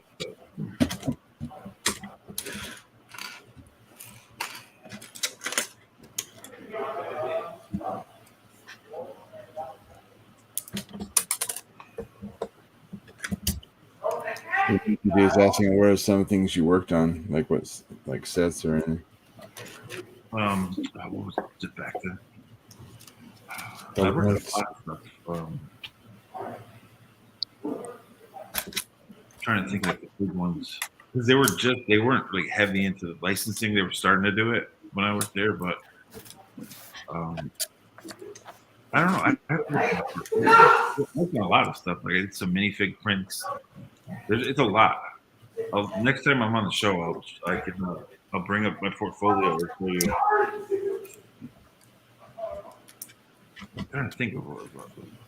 I mean, I did a lot of their basic packaging, most of that, like because when they have what they call style guide. So every time they change the packaging, you guys notice the packaging always kind of looks the same, except some themes like Wonder Woman will be on its own. So every 3 years they change the system, they call it, on the packaging. So you work on that for a good 6 months, coming up with different ideas, and you present those, and then they narrow it down to what they're going to change the whole line to. So I did a lot of that. I was whoever they hired to work on the city sets this time around needs to be fired because the graphic designer is a freaking idiot. Dude, that's why I got so pissed when they screwed up the gunship logo. Because dude, that goes through so many rounds of reviews. So many people in upper management see it. The creative director sees it. The designer sees it. The proofreader sees it. How did they let that logo slip through? Like, they see it multiple times. Like, I just don't get how they drop the ball on things like that. And Lego does that. It's like, yeah. I just want to know whoever decided that the back of the core boxes for Ninjago should just be white and not have any sort of detail at all except for the action feature pictures. Yeah, dude, trust me. The designers do a bunch of rad stuff, and then you go into meetings, and all the marketing people and the brand managers are like, change it to this, do this, and then they just destroy everything. So you have to do what they say. So I mean, the front of the boxes were at least good. But occasionally for their marketing crew in terms of like their media to get their act together lately with how Ninjago's been handled and whatnot. Yeah, well, Ninjago's release schedule as far as the show goes has been a problem since the early years. Mm-hmm. Yeah, I feel like I didn't really work on that stuff. I feel like I started noticing it actually around 2014 because what they did with Rebooted is they kind of staggered the 8 episodes as they came out. So it was like 2 episodes every few months or something like that. It was something ridiculous like that. And then it just got even worse. I think Hands of Time sets came out in January. Season didn't air in the US until like May. Wow. I did a lot of the ads too. That was a big part of my job, was mostly the advertising, and because the Denmark office does a lot of more of the minifig design and the packaging, but Connecticut shares some of those responsibilities. So it's like you're not like you work on all kinds of stuff, but a majority of what I was doing was like web banners and magazine ads and promotional stuff like that, and stuff for like Connecticut does a lot of the park stuff and the Legolands and store stuff. So it was a lot of that stuff, like signage in the stores, and all kinds of stuff there. When you're a graphic designer there, you work on a lot of things. It depends. You're not like really assigned to one theme as a graphic designer. You kind of do everything. The builders get assigned to certain themes, but the graphic designers don't really. You just get paired up with them project to project. They haven't really done a lot of commercials in the later years or recent years. I noticed that too. Yeah. So they got Lego Masters a little bit. They used to give that to the ad agencies. That's true. That's what people don't realize. They farm a lot of it out to advertising agencies, a lot of it. So that's how I got hired there, because I was working in an ad agency and we were doing projects for them. And they're like, "Oh, you live in Connecticut?" And I was like, "Yeah, but I'm an hour away from you guys." And they offered me a gig, and I did it. So, I don't think Lego does as much commercials anymore because they know that they have the cachet to where the brick sells itself. Yeah. Lego doesn't do a whole lot of commercials like specific set focus based like they used to, where they'd advertise like 2 or 3 sets in the commercial. Well, to be fair, they're releasing a lot more sets. Yeah, nowadays. I think that's part of the issue is this that there's so many things. It's just like, they have pop-up ads it's that way advertise. different. When I worked there, it was definitely not as many things as there is today. Not at all. Like it was. Well, Eric made a good point. Like even Lego Masters on all the different continents, that's like how much advertising in on its own right there. Yeah, it's a lot of work, dude. Like I said, they have to farm half of it out to other agencies because they can't handle it all internally. Nice, Richard. Cheers. Because do you remember when there would always be someone Cheers, buddy. in the ads to say, "Hey"? Say that again. I didn't hear what you said. Cut off there. Do you remember in the ads when there was always a Lego minifigure who would say, "Hey"? Oh, like with the call to action, like thought bubble kind of thing. Yeah. Yeah, they did that for a while. Yeah. The thing is, like when you're a graphic designer, there is every time you do something, they want to see what's already in their style guide, but they want to see 2 other versions of what you think you should do. They try to let you be creative, but at the end of the day, it's always going to end up being what they want in their system. So that's why occasionally you'll see things like the Wonder Woman packaging when the movie came out was so different than what the other stuff was, because that was one of the designer's ideas that just made it through. And for some reason, someone in marketing said, "No, we'll do that." Occasionally they'll do that. So it's usually on one-off things like that. Like I think that Wonder Woman set was the only one they made, so that's why they did it. It wasn't like a line. And now they just don't bother with the styling at all with bigger sets and just give us black boxes. And what's funny because most brands that aren't Lego want you to do black boxes. Like I used to hate that as a designer before I had my own brands. Now, like I don't work for any brands anymore. I just have my own brands. But they would always want like that classy one option. You would show them is either all white with their product or all black because they have egos and they want to see their product big and they consider that classy. But I know a lot of Lego fans don't like that. The token graphic design thing, though, they always want a version that's either all black or all white. Apple kind of was the one who forced brands to do that, because Apple used to do everything all slick white, like all slick white. Slick white's pretty slick. Electronics that grow on trees, I just don't get it.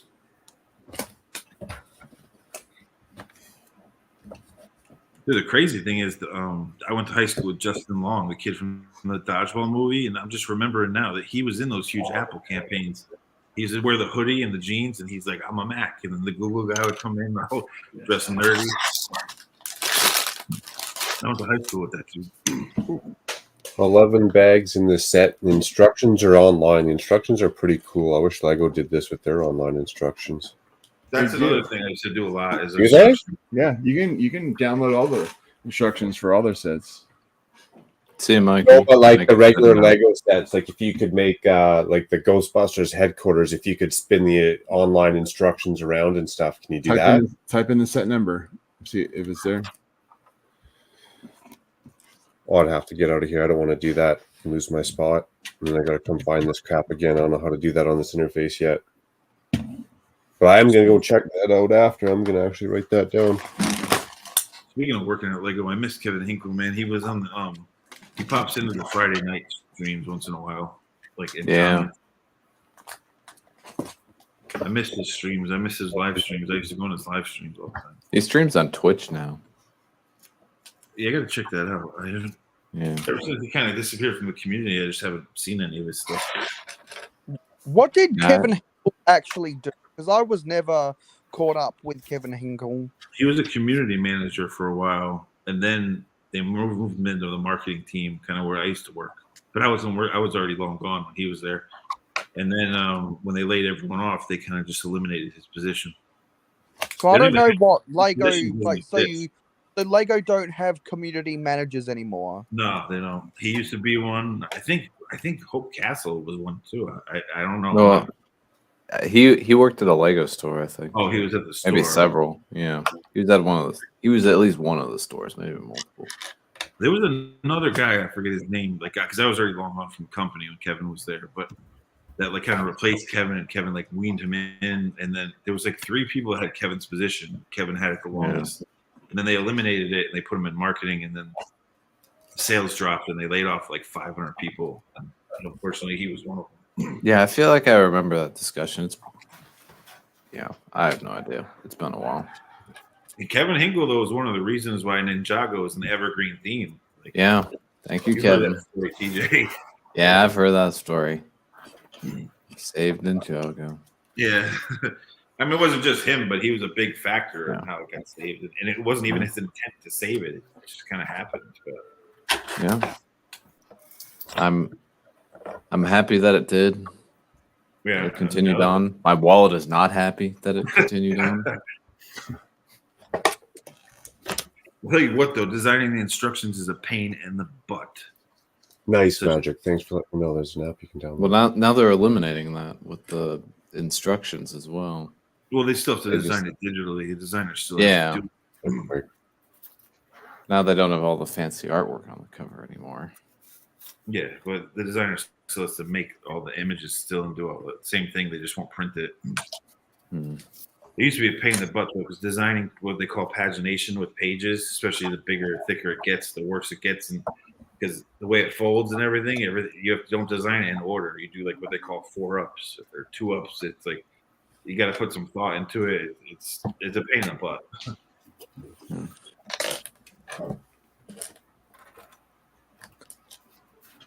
Definitely don't miss that. It was cool working there, though. My cubicle was all made out of Lego. You just stick Lego designs to the walls. I wasn't really collecting hardcore then. I mean, I would buy sets here and there, but I wasn't really mocking or building anything at that time. I was so focused on like design artwork and not using Lego as an artistic medium. Yeah. Back in the early days when I'd only had a couple of sets, I mostly just used my bricks as supports for my wooden train tracks that I'd make. Oh, did somebody say train tracks? I was going to say that, Nao, you got impressive. I was big into that in my very, very young days. Yeah, well, I still collect it because it's high. Yeah. It's high quality wood. Everything, most stuff that the owners of Thomas Wooden Railway made after 2008 is trash. Yeah. So I really only collect stuff that was made before 2008. Choose Convict. Happy Saturday. So, TJ, if you want to relive any nostalgic memories, I've posted I think 4 Wooden Railway layouts on my channel in my Mayo Hosco Trains playlist. Oh yeah, I'll have to check those out. Did you just make a shorts video? I thought I saw Mayo of yeah, because I made a teaser before I released the tour. That was something I made about a year ago. That thing was because if anyone remembers, I did a live stream at 2:30 a.m. which back in those days I didn't know what Good Morning Brick World was. So I just went live at 2:30 a.m. and I was cleaning and I was packing up the layout after I'd filmed the tour video, and there were some people on that live stream who I don't talk to anymore because of nefarious reasons. Well, dude, the setup you had took up like a whole room, man. Because that was when my parents were on vacation, and my sister was on vacation with her friends, and so I was like, you know what? I've got the whole house to myself for a week, so I'm going to move furniture around. I had to move my dining table. I had to move my big couch because we've got 2 couches in our living room, and I had to move the coffee table, and I had to roll up carpets. Had to roll up carpets to get them out of the way. So that was a lot of work, but that was by far the best layout I've ever built. Yeah, I don't have too much track, to be honest. I have like this wooden box thing that has some like not Thomas and Friends brand track, and then I have a bin that is the brand track. That's more expensive. And then I have another bin just full of engines and things. Won't they connect to magnets? Don't those like train carts connect? Yeah, they have magnets. Yeah, they have magnets. And what really kind of annoys me is that all of the different manufacturers of wooden railway have different standards for their lengths of track. And so and so especially when you compare European wooden railway brands with American wooden railway brands, they use centimeters for their measurements, and Americans use inches for their measurements. So it gets really incompatible sometimes. Yeah, well, they want you to keep within their system and buy all their stuff. So it's like, dude, this is one thing that I learned at Lego that I know consumers don't like to hear, but it's the truth, and every brand does it. When you buy VIP points, this is why I don't do VIP or care about it, because you're already paying for it. Like, part of when they do price increases, a little percentage of that is already, like, say you build up a certain amount of VIP points and you get a set for free. You've already paid a little percentage of that free set in all these other sets anyway. Yeah. You feel good as a consumer getting it, but it's just a marketing tactic. It is marketing, and people like Scott's Blocks fell for it. Yeah, but if I buy all those sets anyways, at least I'm getting something for it when I'm spending that percentage increase anyways, right? And what it actually does is it makes you spend more money on their products in the long run. So it's like it's a genius marketing tactic that most brands use. Like, but we get a free set card, it's the same thing. You're already paying for it, but you just don't feel like you pull out shit like double VIP points. Some of that they do give away free if they double it up. Sometimes it's a that they've already formulated, so sometimes you're getting a little bit for free, but not much. Because I commented on a Scott's Blocks video a while ago when he did a whole of the new train that came out this year. If I'm me, I'm waiting for the Black Friday for Target Australia to price match Amazon Australia, having those sets, having the cargo train for 20% off, so I can buy a cargo train for cheaper than what it cost at the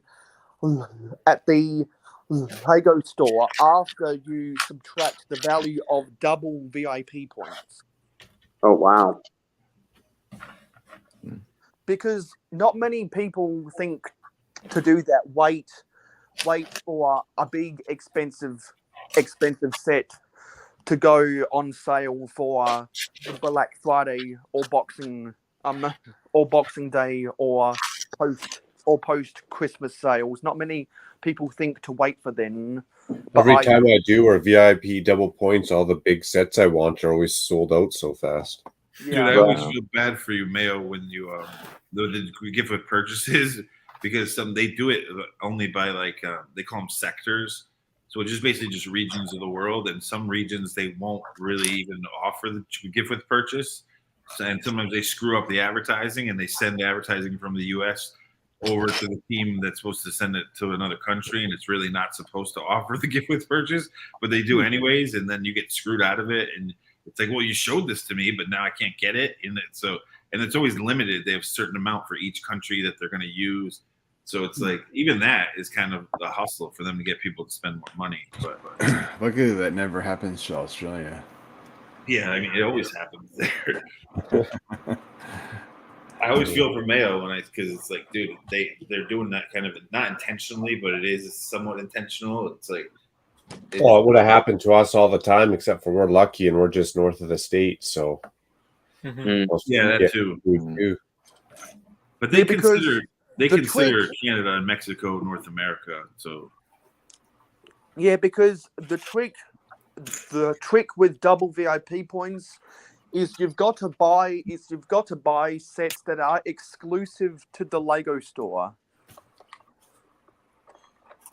It just depends on how much they have for each country and what they intend There's no point buying sets from the Lego store that you can buy at retail or Amazon. There's no point because Lego intentionally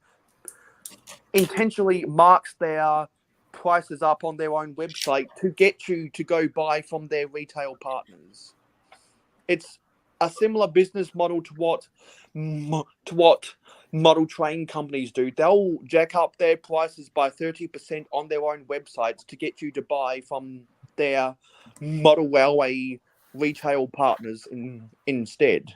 The funny thing here, I think they're the same price. Lego wants us to buy from Walmart, Target, Toys R Us, Kmart, Big W, Smiths, Hamleys. They want us to buy from there because there's lucrative retail contracts. Yeah, exactly. They don't. People think that they'd rather have you go to the Lego store, and they really don't care. Like you said, they would actually rather you buy from them because they make good contract. That was part of my job too. Is we used to have to pitch the exclusive stuff to them, so I would have to do the packaging.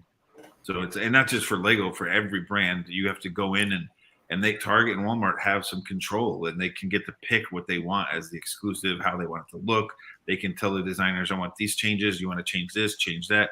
Like they have, like the brands basically kind of bow down to them because they have to. The brands want to be in their stores. It's so much of their sales. Here the prices are the same. So if I can go to Walmart or Toys R Us and buy whatever set for $100, I can go to the Lego store and buy it for $100, and I do that 3 times a year, 5 times a year, whatever, and I get a $10, $20 set for free, right? Yeah. To me, that's worth it as opposed to just going to Toys R Us and getting nothing for free on the same money I'm spending anyway. Yeah, totally. But they're giving them bulk deals to Walmart and Target for sets, and it's a big moneymaker for them. So it's like, well, where's those bulk deals in my discount savings? What's the advantage of going to Walmart then for me? They sometimes have clearance. Sometimes, exactly. Half of it's crap. They have the control. Target and Walmart can choose. Like they're like, all right, I bought it for this much, and I can do 30% off if I want. They have like T-Mox said, they do have control of that. They can do whatever they want. So if I can find that Galaxy Explorer on clearance, then I'll probably shut my mouth. Lego can't tell them what not to put on clearance and what to put on clearance. Once they have it in the store, they have full control.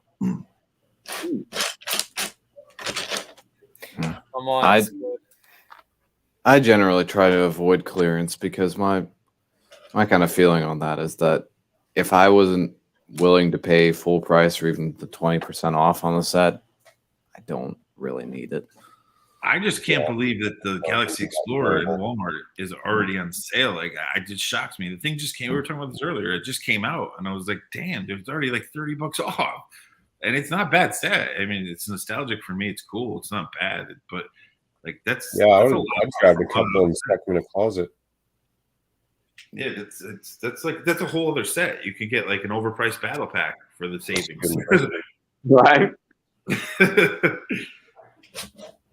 Dude, when I saw Hive, I was gonna get the Blocks magazine because I'm always talking to Cat Color. She writes for them, and I didn't realize Barnes and Nobles had it. It's usually only over in like the UK and Europe.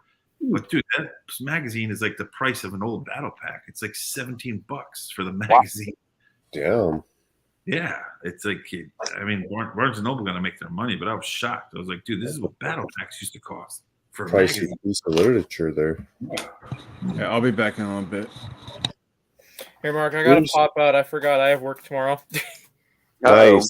Right on. Got to make that cheddar. Thanks for hanging out, Jacob. Yeah, no problem. Bye. Thanks for having me. Take care, Bye, everyone. Mog. Later, T-Mog. Peace. Have a good night, Jacob. I'll be back. I just gotta walk the dogs. I'll be back. Nice. Yeah, I had to do that now. Explore too. Nice. Walmarts in the U.S. are the best. I've gotten such good clearance. For parts and stuff, I'll go to Walmart and buy stuff for clearance and then just sort it out. But I don't find like necessarily a lot of the sets I want are on clearance. Mind you, I'm not into like a lot of those Jurassic or Speed Champs or else. Yeah, for sure. I'd be saving some money at Walmart, but I never seem to find. I've got two of the Forest Hideouts, Richard, Oh, but nice. I wanted to get another 4 in August, but it didn't. But it didn't ship to Australia, so fuck. Oh yeah, you were mad at me. I remember that. That's the infamous the Mayo GWP rave. Yeah, screw job. Yeah, and eventually I'm going to be sending out. Well, I'm going to be posting the script of that rant to my Patreon. I think we were actually talking about that on this channel like 2 months ago or whatever about that. It was like we're having the same conversation, and you were pissed, dude. I don't blame you, dude. Yeah. Yeah.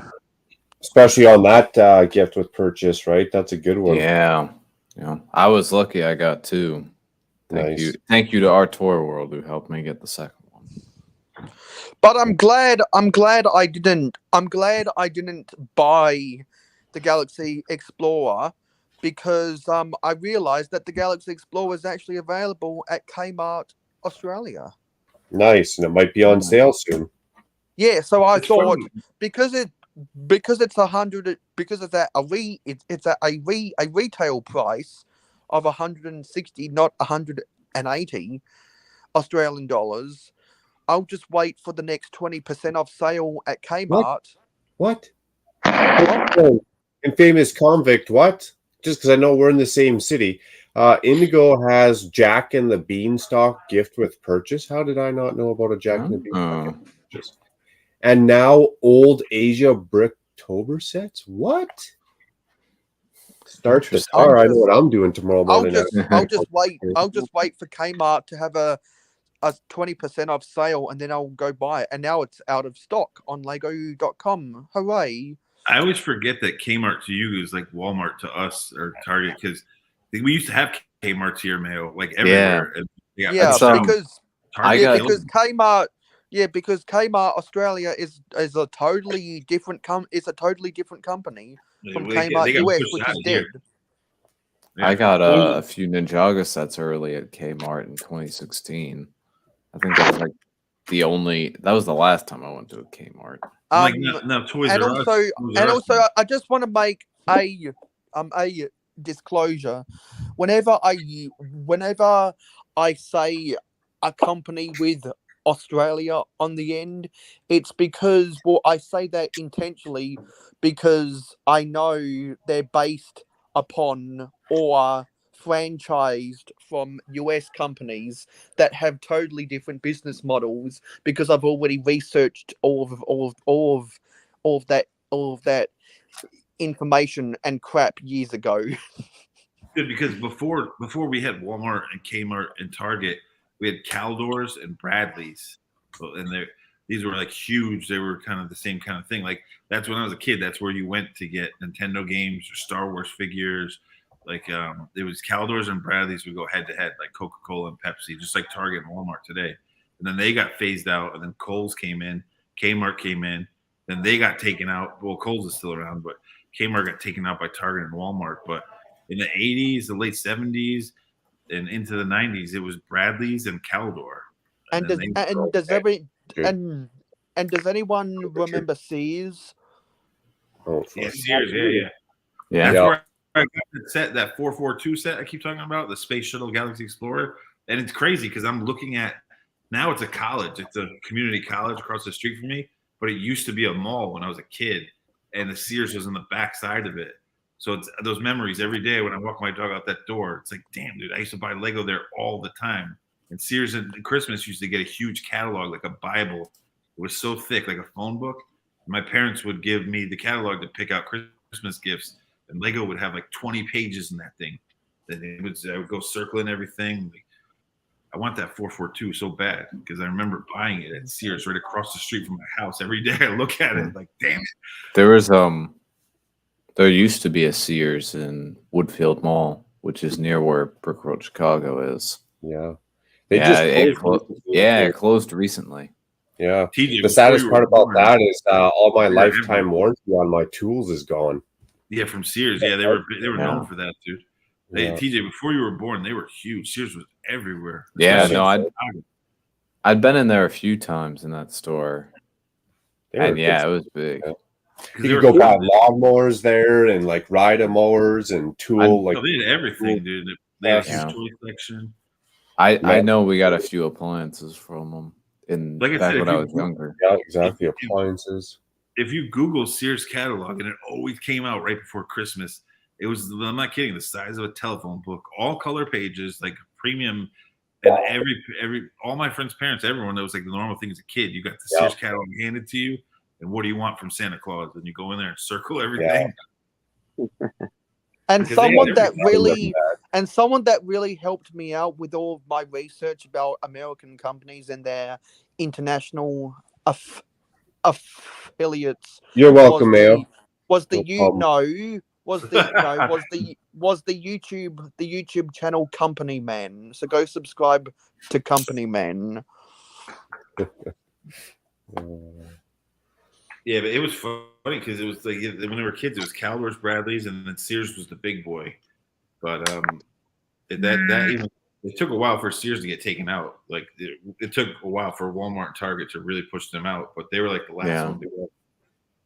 Because Kmart and Sears had the genius idea to merge, and that failed. So you're saying it's Kmart's fault then? Kmart. Well, Toys R Us is doing the same now. Macy's bought Toys R Us, and now Macy's is actually kind of cutting down all their stores too for an online. The American division of Toys R Us. Well, now Macy's brought them back. If you go, every Macy's stores now have 90% of them have a Lego section, and they have a Toys R Us like pop-up store in the Macy's store. So Macy's basically, when Toys R Us went bankrupt, Macy's bought them and said, all right, we're going to put them in our stores, just much smaller. Because what was Macy's best known for back when they were doing well? Clothes. I mean, they're still doing pretty well, but they have a Thanksgiving Day parade, and the one in New York City, is the main, that goes by the Rockefeller Center. Yeah, it's in Midtown, but they go. The parade goes like several blocks, and it has all the balloons. But that's their main store is there, and they still have the Thanksgiving parade every year. They stopped because of COVID for a couple of years, but they used to have a Macy's in every single mall, and now that it's like hit or miss. Now they're not in every mall. They downsized, but that's why it's weird that they picked up Toys R Us, because Toys R Us went out of business. Macy's was downsizing, and then they pick up a store that's out of business and bring it in.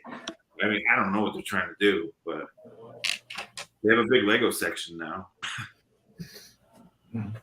Toys R Us had a flawed business model. Normally, as a warehouse, you can have a bigger stockpile than other stores, which means your cost of goods sold is lower, which means your price should be lower. But they thought, hey, you can get it all here.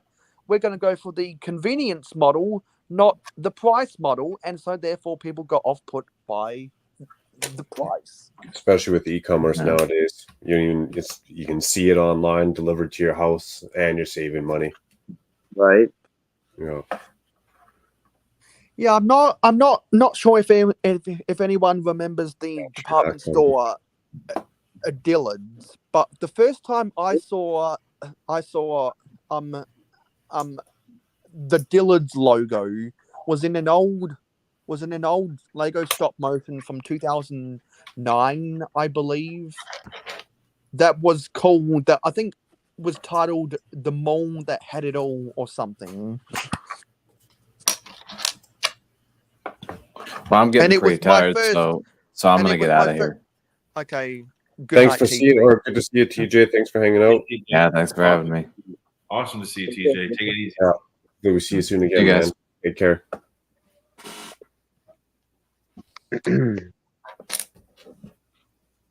Yes, Nice. it was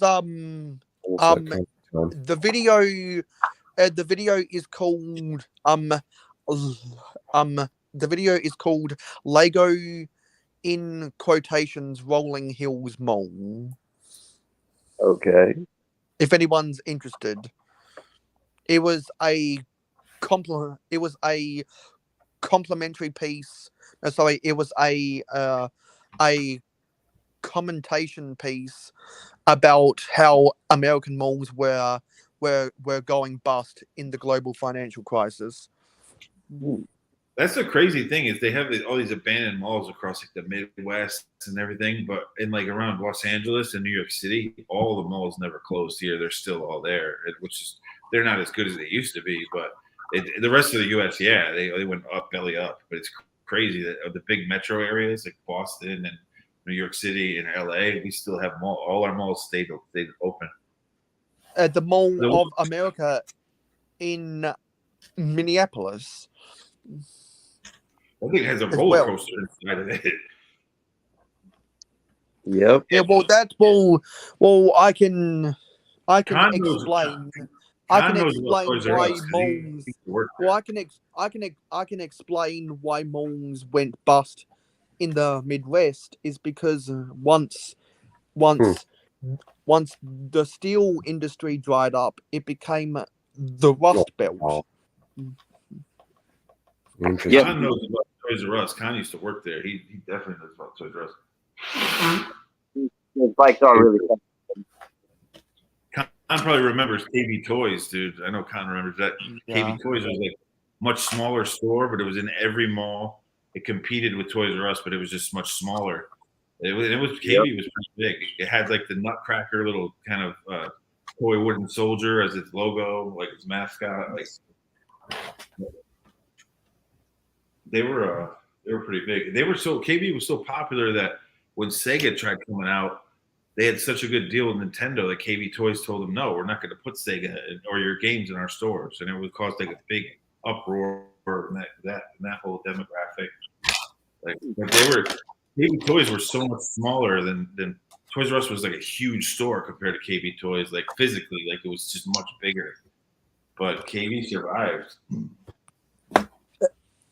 Does anyone know what's going on with the Xanadu Mall in New Jersey? No, I haven't even been down to those malls in Jersey. There's big ones down there.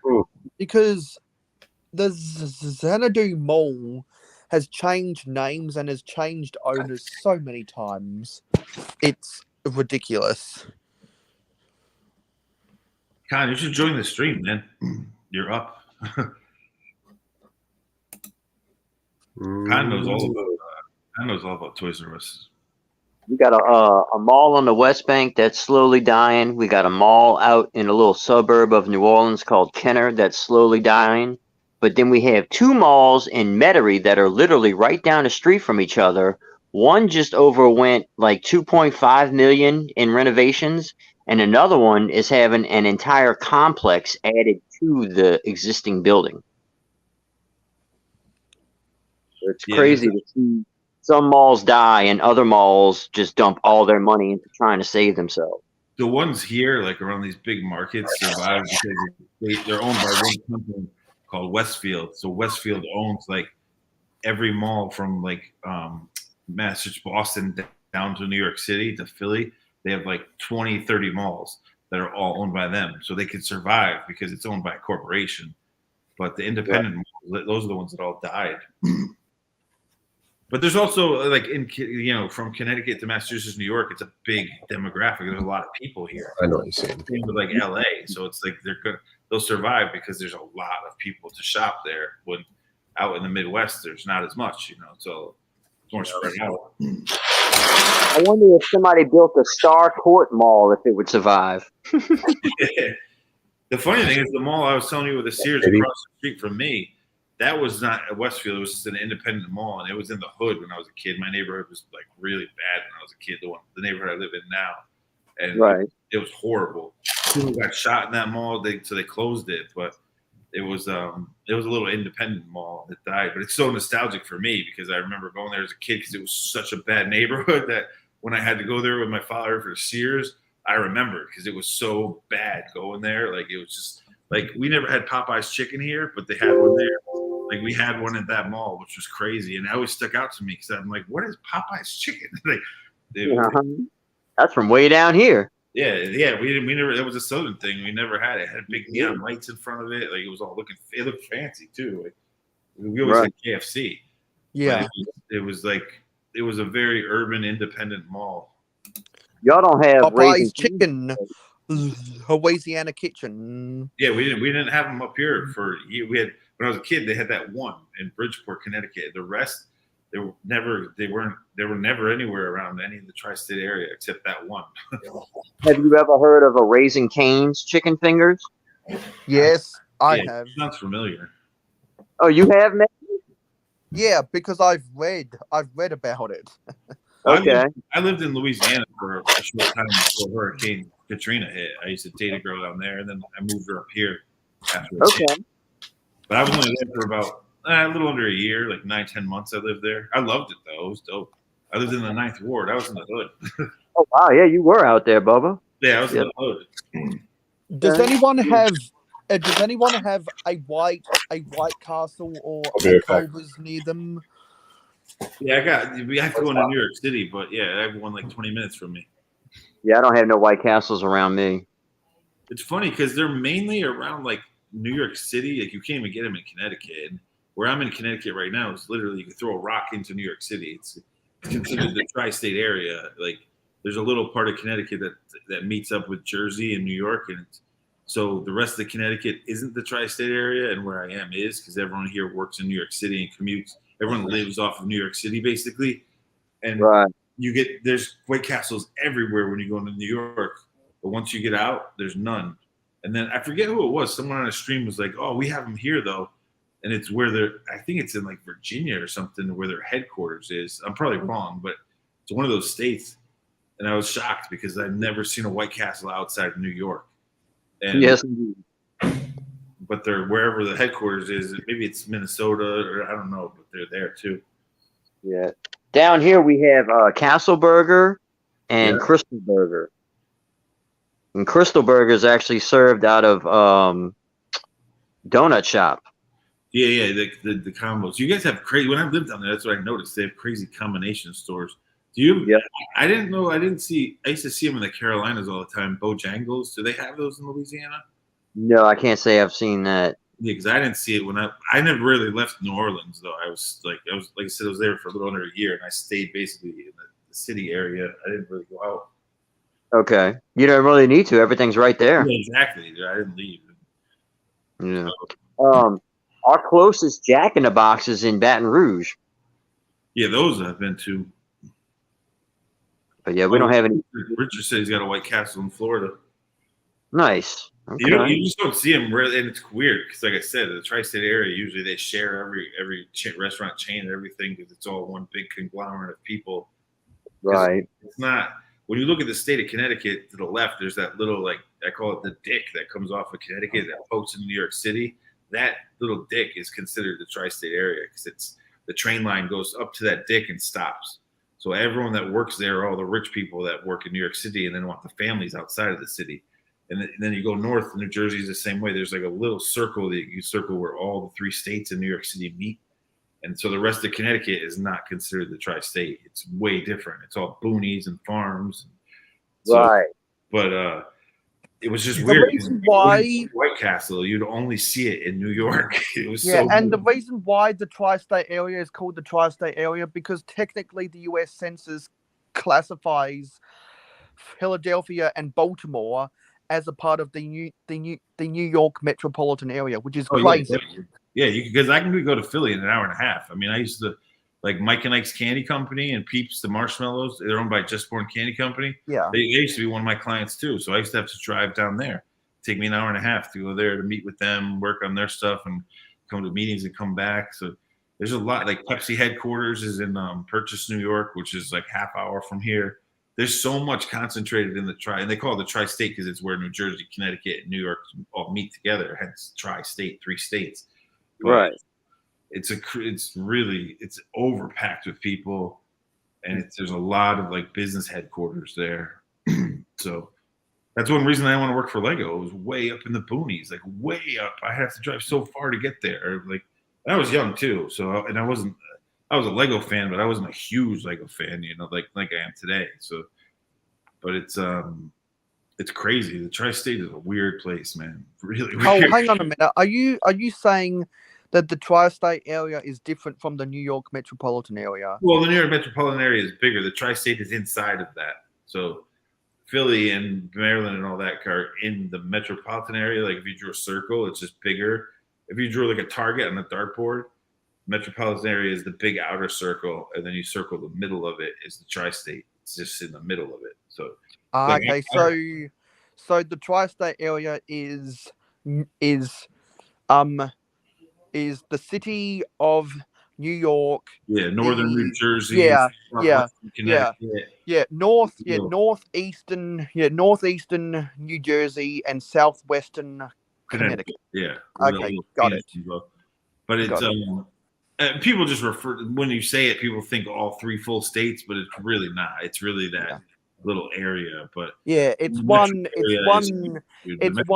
big conglomerate because all of the New York elitists don't like to think that those west of the Hudson are a part of New York, but those west of the Hudson in Jersey like to call themselves fake New Yorkers. Yeah, well, most of them work in New York City. That's why. I mean, they're thriving. They're the heartbeat of the economy. Yeah, because it's very easy for those south of the Meadowlands where MetLife Stadium is. It's very easy for them to commute across one of the bridges over the Hudson and go work on Wall Street. Right over the river. Yeah, or now they can go under it. They're opening train lines and they have train lines to go under it. But it's funny because all those people that pay, like I pay taxes in New York and Connecticut. I pay double tax. I have since I started my career. Like when I was working at Lego, I didn't have to because I was just there and it was in Connecticut. I was living in Connecticut. But I work in New York City and here and live here, and I own a property in Brooklyn, so sometimes I live there. I bounce around, but I got to pay taxes in both spots, and it gets expensive. It gets crazy expensive. Is that because New York taxes are higher than Connecticut taxes? Yeah, Connecticut's are actually way higher because it's all the rich people. So the rich people that work in New York City, so they tax them even worse. But they're paying both. It's because when you live in Connecticut outside of the tri-state, you got to pay both taxes. If you work in New York City, you got to pay taxes. So it's yeah, you get nailed. It's an expensive place to live. Interesting.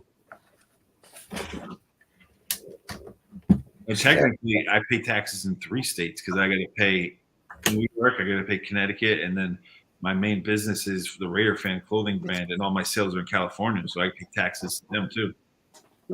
Oh, right. Don't talk about Canadian. No, sorry, don't talk about Californian taxes. Yeah, my God, I get nailed, man. But I also have a lot of write-offs though, so it's which is good. But I get banged up. But that's why New York City though, when you work there, you get paid very well because they take that into account. That you're paying really high taxes, and even like put it this way: when I used to smoke cigarettes. When I left Connecticut, the cigarettes would be like $10 a pack. Once I got into Times Square, they were $17.90. They were $8 more than they were when I was in Connecticut a half hour earlier.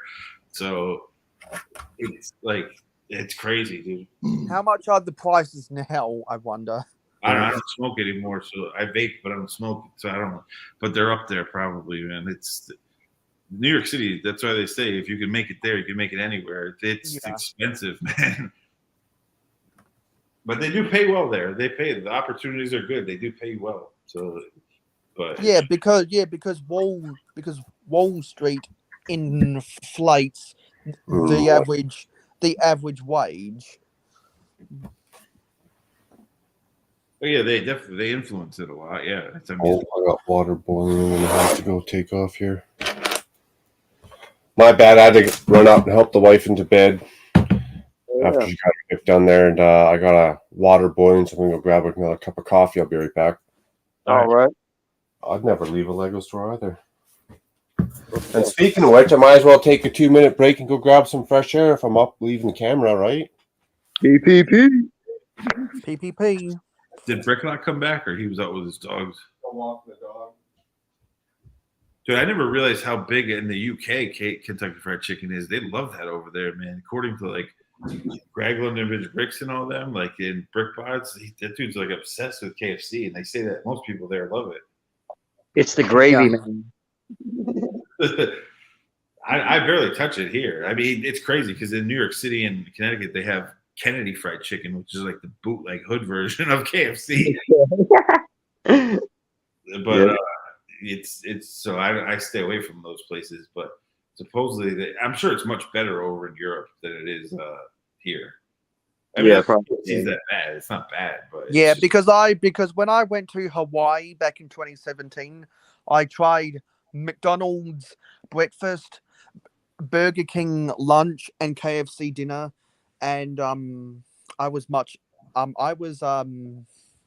let down by the quality. And now that I've read up other people complaining about American fast food versus their international versions, and my validation is true. Yeah, other countries are a little bit more picky about what crap they serve to people. Yeah, because in general, I always hear stories about how American food supply cheaps out because of the lower quality of living in a lot of American states. It compared also to the norm. It depends individual franchisee to franchisee, because you can have like a McDonald's that's really good in one town, and the next one over sucks because the owner doesn't keep it up and he doesn't Exactly. care. So a lot of the quality of the food depends upon the manager of the franchise. Yeah, they're supposed to have standards, but in the U.S., sometimes the individual franchisee owner doesn't like. You see that a lot with Subway. That's another company I used to work for advertising. They're in Milford, Connecticut. They're like halfway to Lego from where I am. They're actually even closer. They're only like 20 minutes from me. But so their franchise to franchise, it could be horrible. 10 minutes down the street from the next could just suck. It's like, it depends, man. That's America. Because Brick Hive and myself was on a Macro Bricks live stream a while ago before today, and we were talking stuff about this, and he was talking about when KFC and Popeyes were having the war on chicken sandwiches, and they were trying to outdo each other to make the best chicken sandwich in American fried chicken. And I was thinking, they had to have a war. It's not a staple, because Australian KFC, there's like half a dozen different burgers on the menu. Well, dude, Mayo, people were on like social media waiting in line for Popeye's chicken sandwich for like an hour. because that was crazy. Dude. Yeah, because American Fried Chicken never thought that, hey, maybe people want their fried chicken on a burger. We had somebody get shot in line for that chicken sandwich down here at Popeyes. So I must say, Popeyes has a chicken sandwich to die for.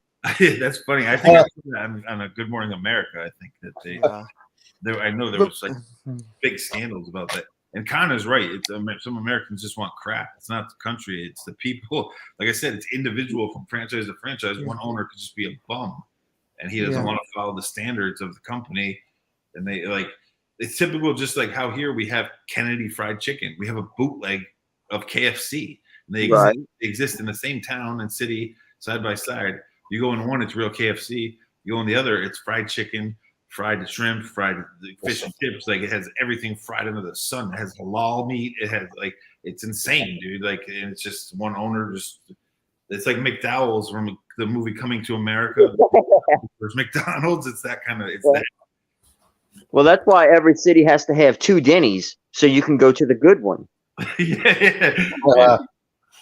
Those are closing down up here. They're not surviving for some reason. We used to have some down here left and right. Yeah, Denny's is large here too. Yeah, when I went to Hawaii, I went to Denny's and the Cheesecake Factory, and they were really nice. I refuse to eat at the Cheesecake Factory here because it's if you have a menu the size of a telephone book, you're not very good at what they don't. Food's not going to be overall good quality. So I don't know. I'm sure it's good other places, but I just refuse to go in that place because I'm going to end up throwing up. Like it. Yeah. Because I had a pizza.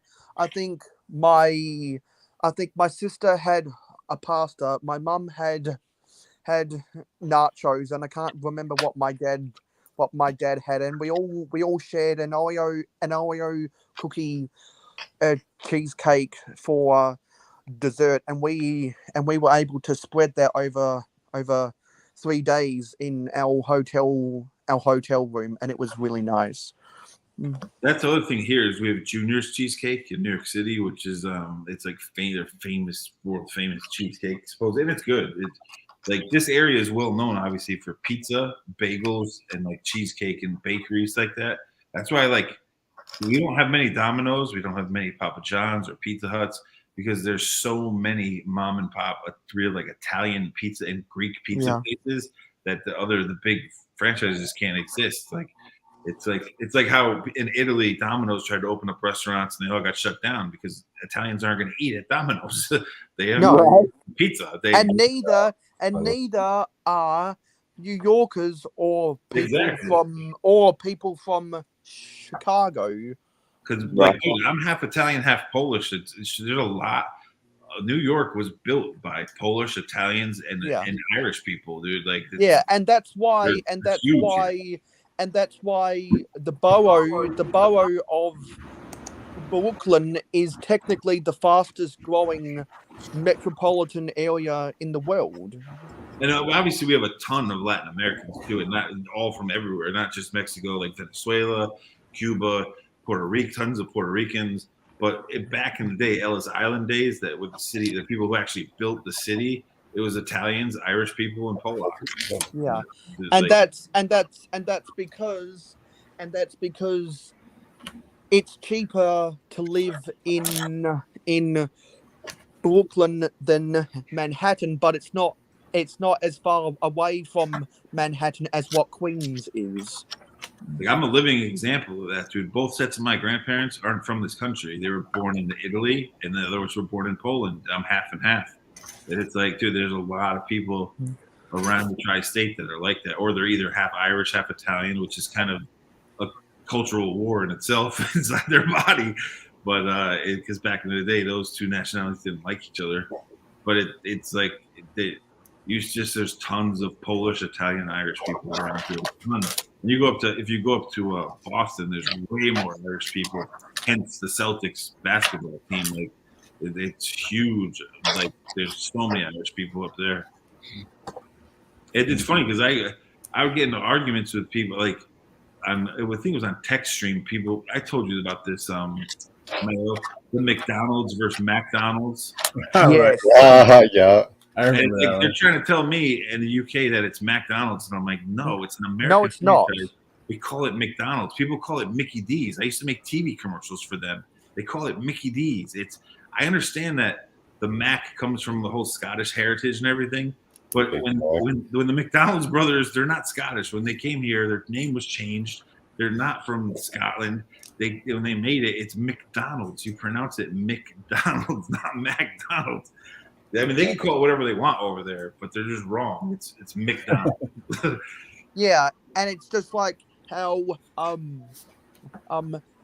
McDonald's are doing their ad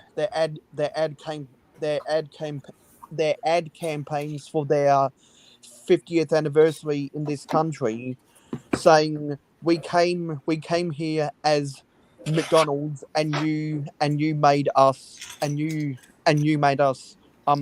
Maccas. It's smart. And they try to argue too. They're like, well, it's called the Big Mac. I'm like, yeah, one sandwich is called the Big Mac. It's the McDouble, the McNuggets, the McShake, the McFlurry. It's McDonald's. They just have. Well, how's it spelled?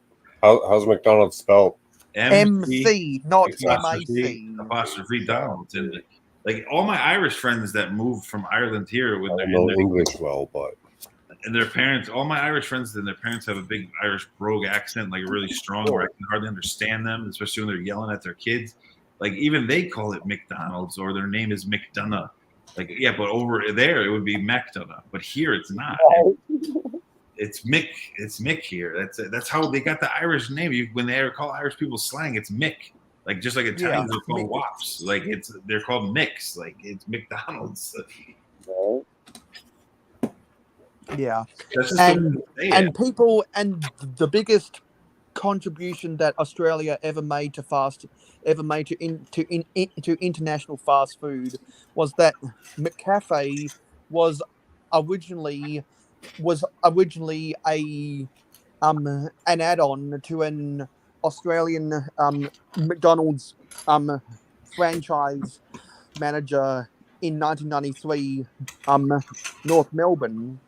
And then the next year, in 1994, McDonald's International offered to buy the rights for the McCafe name from that one franchise manager in Melbourne, and they took it to the international. They took it to the international stage, and I believe in 2004 when McDonald's International changed up their color scheme from the red and yellow of their they look like teal and purple of their establishments to kind of resemble more like Starbucks, to have a more adult image of their establishments.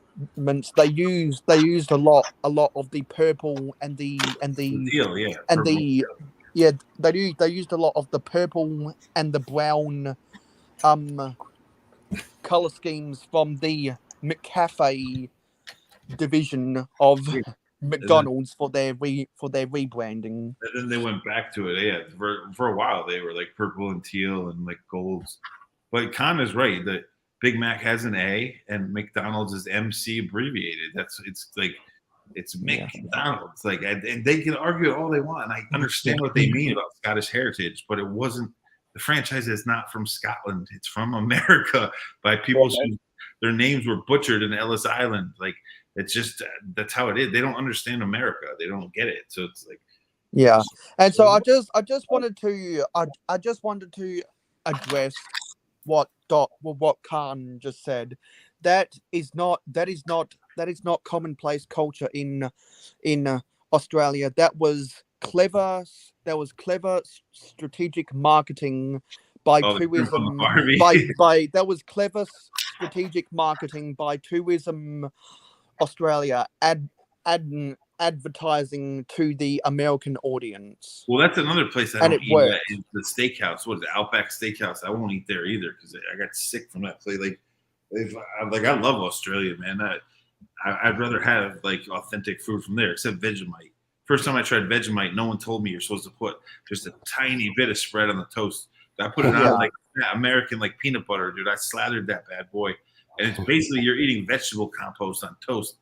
And bro, it knocked my socks off. Like I was like, what? It made me never want to try it again, dude. Like because it's only good in small doses, and it's an acquired taste. Yeah, and it's vegetable compost. Yeah, it's like veggie compost. Is basically what Vegemite is. Doesn't sound like it's something I'd be down. I mean, I'd give it a try, but it doesn't sound. It's like fermented vegetables in a spread, dude. It's like pickling kind of, but it's done in a whole different manner. And it's like I don't know exactly. I'm not like I don't know much about it, but that's the basis of it from what I know. And like I just didn't know you were only supposed to eat a tiny bit of it. And I went way too hard. And you're not supposed to eat it whole. You're supposed to spread it on toast or a sandwich. That's what I did, but I put a lot of did it like we do peanut butter. Like I spread a ton of it on there, and man, it was like oh boy, sensory overload. Scotty, Eric, you ever try it? By moment. I have not. No. Oh, I have not. It's strong, man. It's potent, dude. Cheers, man. It's good to see you. It's gotta be an acquired taste. Like they grew up on it, so obviously for someone like Mayo, he's used to it. I haven't had. I don't even eat it, but I used to have it on toast, but not anymore because I don't eat toast anymore. Yeah, but you know what I'm saying. It's like it's prevalent in your country. Like hey, everyone's doing great. Yeah, it's kind of like how when I went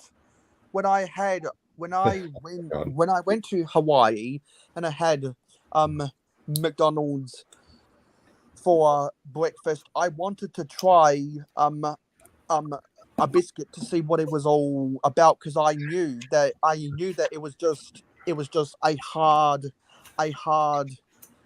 flour cube essentially, and I was like, yeah, there's not much flavor to this, and it tastes just very generic, and I was like, some people blow it out of. Well, that's the other thing. Like when people in the UK, they ask me what a biscuit is here, and it's hard to describe to them because biscuits to them are like a cookie or pastry type of thing. Yeah, we had this conversation too. And here it's not, especially biscuits in the north suck. Where I am, it's not the same in the south. They make damn good biscuits. Up here, it's not. Yeah. So but it's hard to describe what it is to someone that's not from this country because it's. Yeah, you need to try a Popeyes biscuit instead of a biscuit. Did you guys see the marketing genius that Hardee's did when they arrested or they confiscated the Pillow Guy's phone? No, what happened? So I guess the FBI came up to the Pillow Guy while he was getting food from the drive-thru at Hardee's, and that day one of the marketing guys on the Twitter said, "It's like now that you know who we are, try our biscuits." I was like, that's genius. Right. To be honest, McDonald's biscuits actually aren't that bad. If you get them like but Hardee's biscuits are really good. If they haven't sat out and got hard, they're good. Like that's the key to a biscuit. You got to use that soft frozen butter in cubes inside the dough when you make it, and it comes out so moist and like buttery and flaky. If they sit too long, they just get they turn into hockey pucks. Yeah, and no one wants to eat a hockey puck made out of flour and yeast. It's funny because it's that's the thing, like because biscuits in the UK are more like, from what I understand, every time I've been there, it's more like a cookie sweet type of thing. It's like a shortbread cookie to them. Like they don't really have cookies over there. Like they do, but they're not like what we have here. Yeah, and I said this the last time we were talking about this. As far as I go, biscuits are hard and cookies are soft. Yeah, I mean we could have hard cookies here though, but you're basically right about that. It's just like Italian pastry cookies can be hard, and there's different classifications, but it's like That's the crazy thing. It's just it gets way deeper here when you talk about cookies than it is over there. Yeah. So Yeah, because Oreo cookies and Subway cookies are meant to be eaten soft, but a McDonald's or Popeye's biscuit is meant to be eaten medium hard, not rock hard.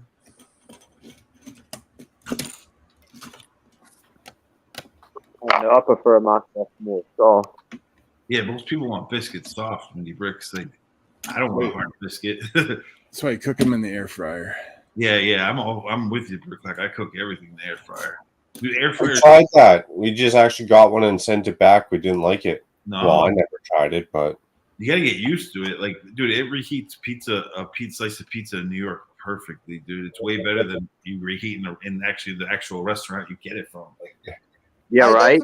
That's a good way. No, That's a good way to put it, Mitty. A biscuit should be hard and go soft when it's old.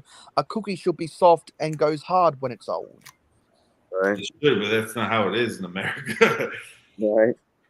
But it's different because when you buy store-bought cookies in America that with preservatives that are meant to be packaged, they're usually hard unless you buy the soft serve kind in the package. But those are usually full of margarine and oil to keep them soft. So it's like a homemade cookie. Yes, it's going to be soft. But when you get it in a store, like a Chips Ahoy, is usually hard unless you buy their soft brand. But their soft brand didn't come out until, like Bricklock will tell you, when we were kids, all you had was hard Chips Ahoy. You didn't have soft. Those came out like in the 90s or later on. Like they didn't exist. Like so you either had your mother's homemade soft cookies, Chips Ahoy, like chocolate chip cookies, or in your lunch you had the hard ones that were Chips Ahoy from the store. Like that's just how it was. So it's a weird thing in America with cookies and biscuits. All I know is I'm so glad when they came out with the Reese's Chips Ahoy. Yeah, those are actually good. Yeah. Hells yeah.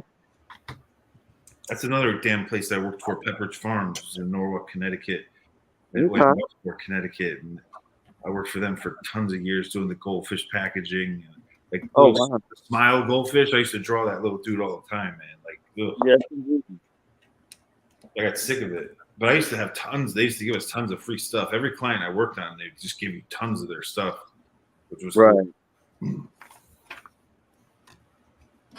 Cool. I didn't mind when I got in my 20s. I was working for Diageo, and they owned like Johnny Walker, Jose Cuervo.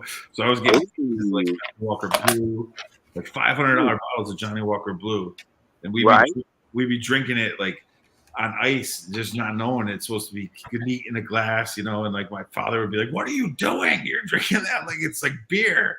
That's right. Money." It's like, well, I got it for free. I don't care. Right. That was dangerous. I was in my 20s when I was working for Diageo, and they would just give us all this free alcohol. The office was packed with it.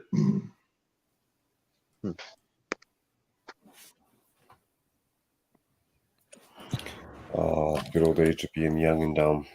Even Guinness, like Guinness was Diageo had the rights to Guinness in the U.S., but the Guinness beer here was nothing like it was when they sent me to Ireland to do a photo shoot. Guinness there was so much better, so different compared to what it is here. I bet.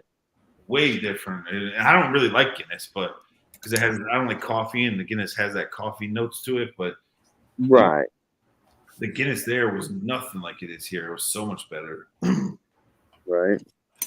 America just commercialized. We commercialize everything. That's just what we do. I got some people asking me about the Mayo Hosco name, so I'm gonna try find a link to my 9-year anniversary video, because that's where I answered that question. No, the viewers want to know now.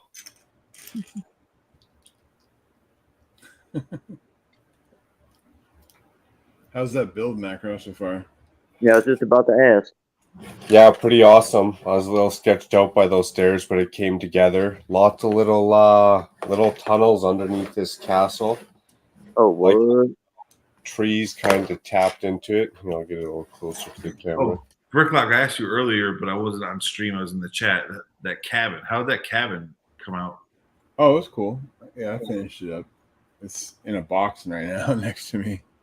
Well, that's cool, Macro. Is that tiled floor, like red? Is that a red tiled floor? Did I see? It's a dark brown. Oh, it's brown and. Oh yeah, it's like not even a brown. It's kind of like nougat. It's like nougat, right? Dark tan. Yeah, one more darker than the flesh tone, and then a burnt orange. Oh, okay. Is it modular or just one static thing? Honestly, I don't know yet. Oh yeah, you're not there yet. So that floor doesn't pop off from like the basement? No, right now it's all solid. Right. Yeah, lots of little tunnels underneath though. You can see all the light coming through all those. I love all those Bricklink builds. I haven't bought one yet, but I like it way better than Lego Ideas. Yeah, so far it's pretty detailed. Lots of little angles. Because they instead of doing like sitcoms and all that crap, like they actually do like a ton of modulars. Like there's a style that the Bricklink designer program puts out, which is really cool. Well, there's sets that got 10,000 votes, but this didn't ever become a set. You know? Yeah, but you rarely see like sitcoms. You know what I'm saying? Like you don't. Yeah. They're cooler builds. Lego doesn't get a chance to dumb them down first before they turn them into a set. Yeah. But to be honest, like a lot of fans though don't know how to build structure. They're doing it in digital that has no gravity. So the Lego designers have to fix that and they have to change the build sometimes in that defense. But yeah. But at the same time, when you see an entire closed-in building for the idea submission, and then Lego always chops it in half. Oh yeah, no, definitely, yeah, I agree with that totally. Yeah, because they have the parts count and they want to make the money and squeeze the profits. Yeah, no, I agree. Like some of the idea sets, you see it and it's like that looks nothing like the original submission. Like, that's why I was so blown away with the lighthouse, because for once they went in the right direction. Yeah, exactly. Hello. Okay, cool. On Instagram. Okay. If you and Infamous Convict are wondering why my name is my name, just click on the link that I posted up in the comments, and that video will answer your question.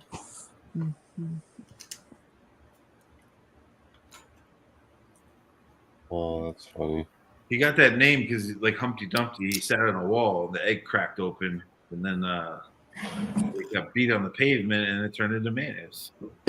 No, that's not it. No filling, no sugar.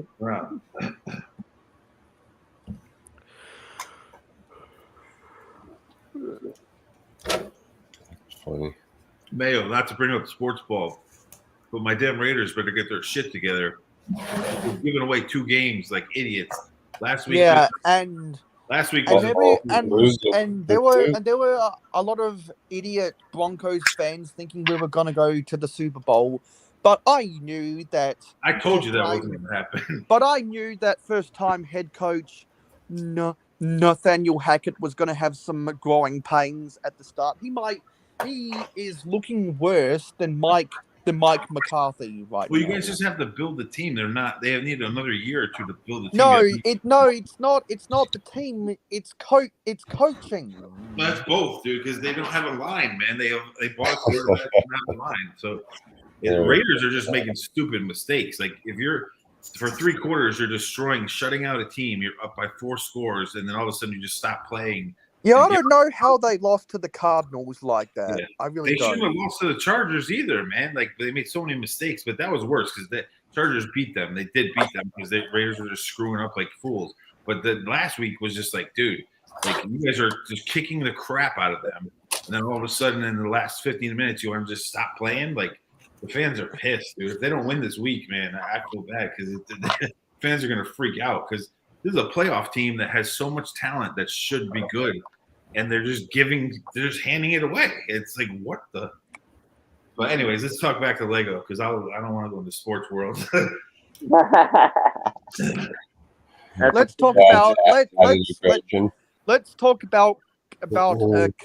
talk about Canadian taxes instead. Or our favorite. Our favorite. I know. I'd like to know what the percentage is elsewhere in the world.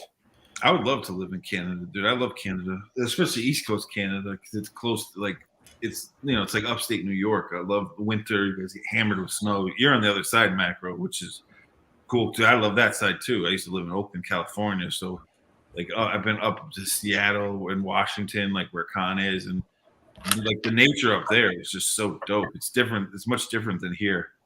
Way different than here. Has anyone seen Aldwick's Count lately? Anyone seen what? Sorry. Has anyone seen Aldwick's Count lately? Does anyone remember that guy? I've heard the name before, but I haven't. Oh, McDonald, what?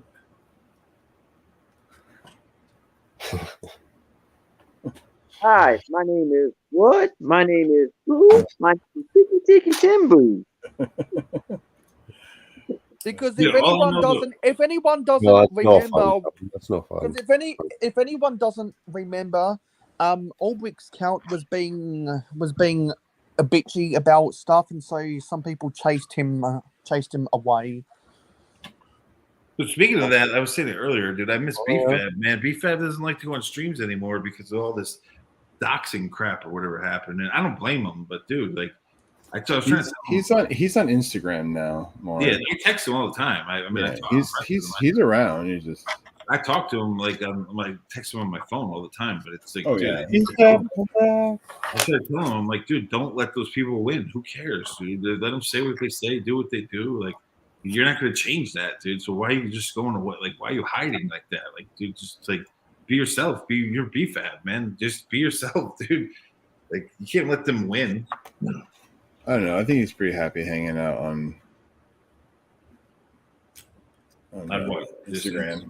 I think he's, he's in the live chats like all the time. I mean, I see him all the time. Oh, he does Instagram. He says live. hi and but he knows who I'm. Most of the people on Instagram know who I am too. So I just don't see. I'm used to seeing him on YouTube all the time. I text him. It takes him a day to get back to me. That's always how it's been. Yeah.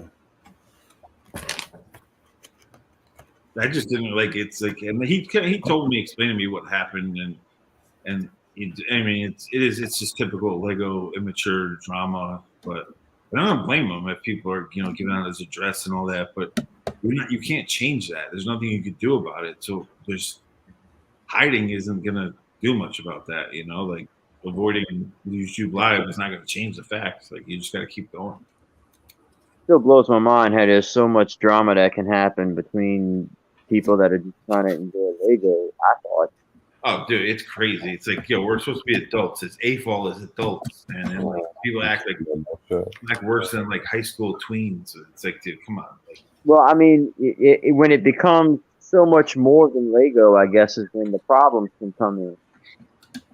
Yeah, it's stupid, dude. I don't get it, though. Like when I first met Macro, I had people making fake accounts about me, and I know who they are. I found out exactly who they were. They were young people, idiots, T-falls doing dumb shit. But it's like I couldn't even tell who was real, who wasn't. And like so it's like, dude, this isn't fun. Like I don't want to have to guess, and have to ask other people, is this dude cool? Is this really him? Is this real account? Like it's so stupid. I mean, you're making fake accounts about people, and it's so childish, man. Yeah. Well, I used to be the victim of that all the time. Yeah, I know. I was too, dude. Yeah, about 5 years ago, and so a year ago, when I first discovered Cy O'Connor, and Brixar was on one of Cy O'Connor's live streams, he had to explain the story. That's why you don't see me outside of too many like. I'll go on Macro stream and like Hive and like the people that are yours, Mayo, people on here now, like, but I don't even go to the big streams anymore. Like Bricklink used to follow me. He wanted me to make all this artwork for him, and it was his followers that were causing me all this headaches. And so I was just like, I ended up cutting him off. And he rarely follows anyone on Instagram. And he was following me because he wanted me to make artwork for him. Because I used to watch his stuff all the time, but then he just got too bitchy for my liking. It's like, dude, and I would tell him, I'd be like, Greg, your people are the ones causing me these problems. Tell them to stop, And he's like, and he didn't do it. It's like, dude, but you're asking me to make artwork for you that costs thousands of dollars in my time that I could be making money from my clients. And you want me to do that for free for you, but you won't even have the respect to me to tell your followers to stop trolling me and making fake accounts. Fuck you. You know, it was just like, dude. So I just banned him. I got rid of him on Instagram. And it was like, dude, it was causing me that. And I love Brickzar. I love his channel. But I had to stop watching that because half of the crew from Greg's channel would go over there and cause the same issues. I want to be able to watch Brickzar's content. Oh. It was those big channels were such a problem for me that it was like, dude, fuck this. Like, I don't need this shit. That's why you only see me on these channels I'm friends with. Yeah. Luckily, people stopped impersonating me after Adpocalypse.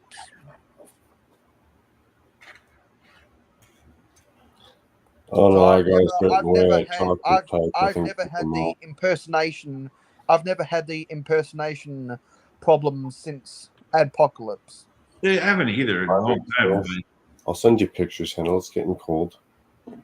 But I haven't had the problem because I don't go on those big channels anymore. Even like Beyond the Brick, like I was friends with Bricks O'Brien and that whole crew, and that caused me problems. And nothing against Bricks O'Brien, I mean he's cool. I like to do, but it was that whole scene of immaturity, and it was just so stupid. I just had to. I was like, dude, this isn't cool. I'm here as an artist to like have fun making mocks, talking to people I like, having a good time. I don't need this bullshit, you know, like.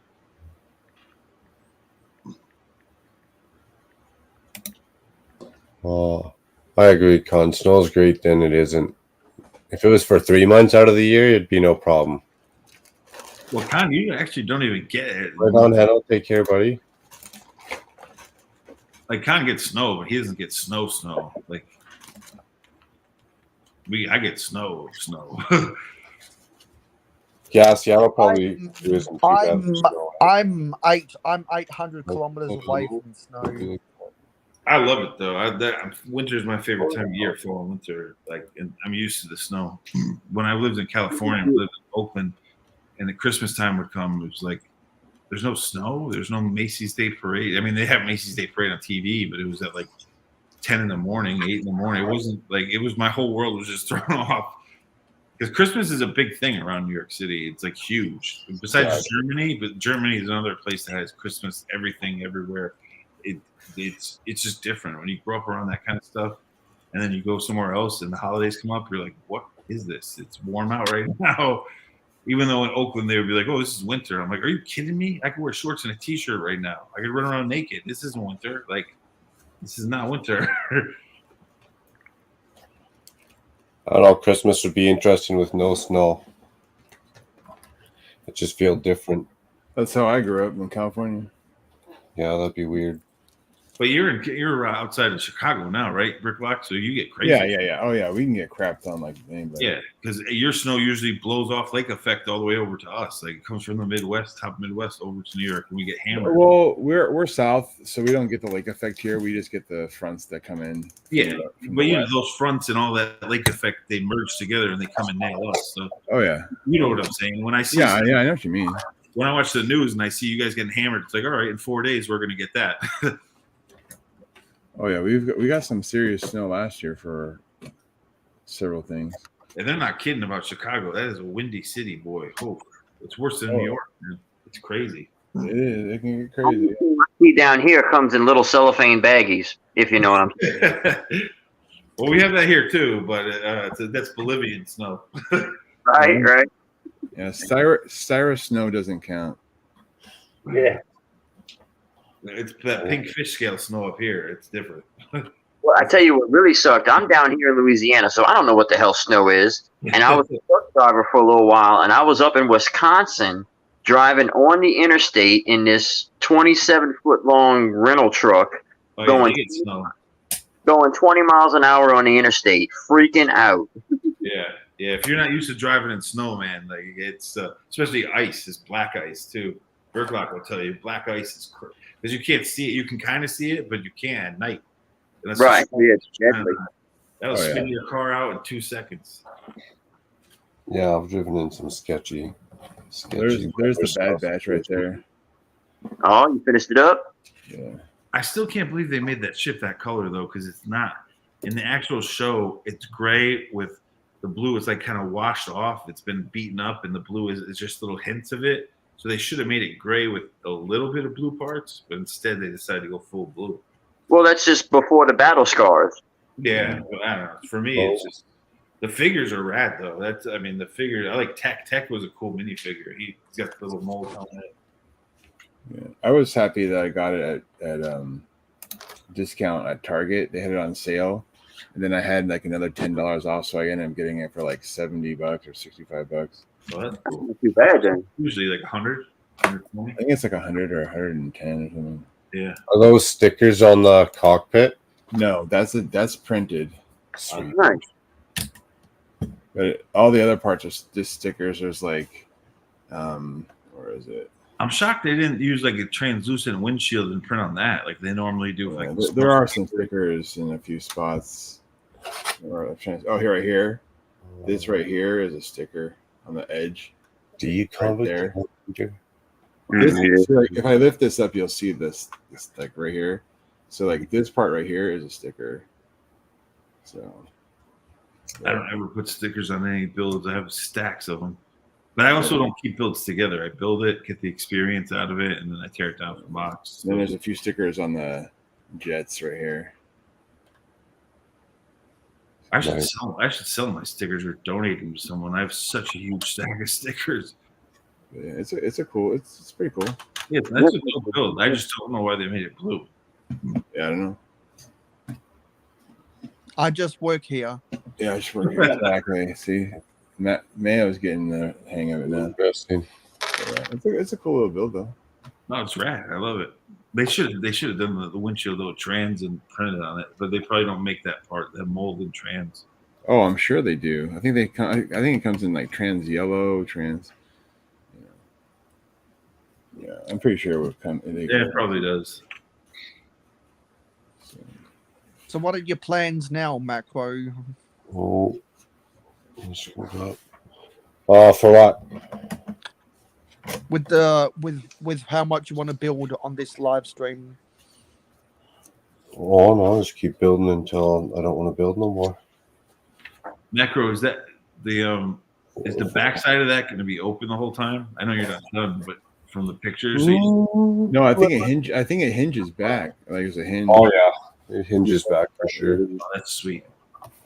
It's fully enclosed. That's what I would expect. Oh yeah, that's dope. It has a back door hinge off. That's sick. I like that. So how many numbered bags are in that set? 11. I'm on bag 4. That could be a while. Okay, yeah, I see it's official Lego printed bags and everything. Yep, which is nice. I wasn't expecting that. Doesn't it sound like the winter only sucks if you don't grow up in there, man? I'm used to it. I love winter, man. Love it. I love it. Because I'd rather the cold than the heat, but the snow gets a little nuts because, well, I shouldn't say this. There's just a lot of people who don't know how to drive in the snow. Yeah, there is no tons, but I mean, the humidity here sucks. I can't stand it. It's the air gets so heavy you can't breathe. Once fall hits, it all clears off and like. But I'm also right on the water, so it's a little different. Like we always have a breeze coming off the shore. But it doesn't matter. It's so thick and nasty. It's just like it's just a personal taste, man. I prefer the snow. I love it. Yeah, I do too. I'm gonna have to leave in 10 minutes. Gotta do some studying or sleep or breakfast. Yes. Or what? Yes. Yeah. Studying. Yeah, gotta stay up on that. No, that's no good. That's not good. I should actually get some sleep here tonight too. Oh, I am gonna check something real quick.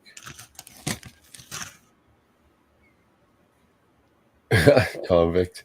Quoting what Sidious said. Yeah, that's what I was saying, dude. It's just personal taste, man. I love the winter. Yeah, if you grow up. Well, yeah, I guess some people here, they get the snowmobiles and they go up to the top of the mountain. They go snowmobiling. They like the winter, so same thing. Dude, not even that. Like here on the streets when it snows, dude, everyone takes their illegal quads out. Everyone has 4-wheelers and they go on the streets, man. It's not legal, but the cops don't stop you, so they just go nuts, dude. It's like it's a whole different ball game when it's winter. You guys went crazy last night, dude. I fell asleep. I was gonna join Mayo's stream and I fell asleep, and then I woke up at 5 a.m. to let the dog out, and you guys were still going hard.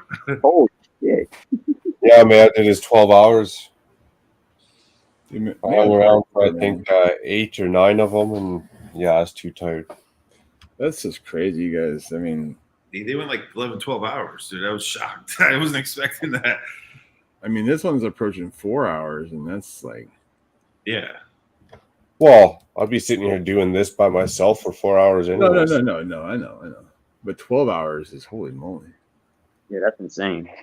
The only reason I would do a 12-hour live stream is if I had done shorter live streams earlier on in the month. The only way I would do 12-hour live stream is if I slept a day and a half before it happened and had some of that snow I was talking about earlier. Yeah. Because what I normally do is if there's 5 Saturdays in a month, I'll do 5 4-hour live streams. If there's only 4 Saturdays in a month, the first 3 Saturdays will be a 4-hour live stream, and then the 4th Saturday will be an 8-hour live stream. But I was really sick. I was really tired. When on the second Saturday of the month because of university, so I was like, I cannot build anything Lego today, so I just did a 10-minute live stream to announce that I wasn't going to go long today, and so that was that. So I was like, crap, I've got an extra. I'm gonna have to make up this 3 hours and 50 minutes somewhere down the line, and it was I said this September there was only 4 Saturdays this month, so I'm like, fuck it, I'll just do a 12-hour live stream at the end of the month. You're a very punctual and calculated dude, Mayo. I give you that. You are very punctual and calculated. Because I'm an anal little motherfucker, am I right? It's not a bad thing, dude. I appreciate it. I like it. You're very calculated. Good night, Steve. Is Brickline streaming tonight? Did anyone see any notifications? I didn't look. I'm looking. Yeah, nothing's popped up. No. Yeah, because I was gonna do, because after I was half an hour late to my own live stream yesterday, because I didn't set the alarm to wake up properly. I was like, fuck it, I'll do my live stream so that we can raid a door build afterwards, and the door build didn't go live. Sometimes that's how it goes. So she must have been busy on Saturday night. Yeah, she didn't. I didn't see her stream today. Usually, I get a notification in the morning.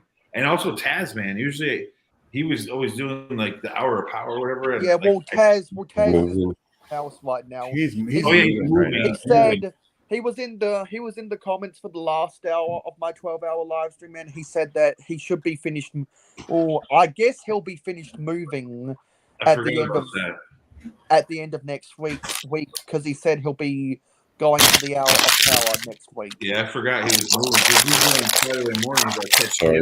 I catch him, and then I catch the door builds, and then I just keep going. Yeah, he's been posting stuff about the move on his Instagram. Yeah. I caught a few. Now you say it, I remember.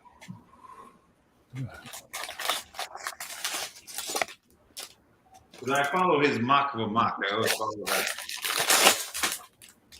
Remock of a mock. Yeah, remock of him. That's it. I've been drinking vodka. My bad. And hopefully I've uploaded the last of my... Well, hopefully I will have uploaded the last of my YouTube shorts. Okay. Oh my gosh, I'm looking at the thumbnail for Matt's latest video. And what's that? Sorry? Matt's stream on Twitch, he like posted on YouTube.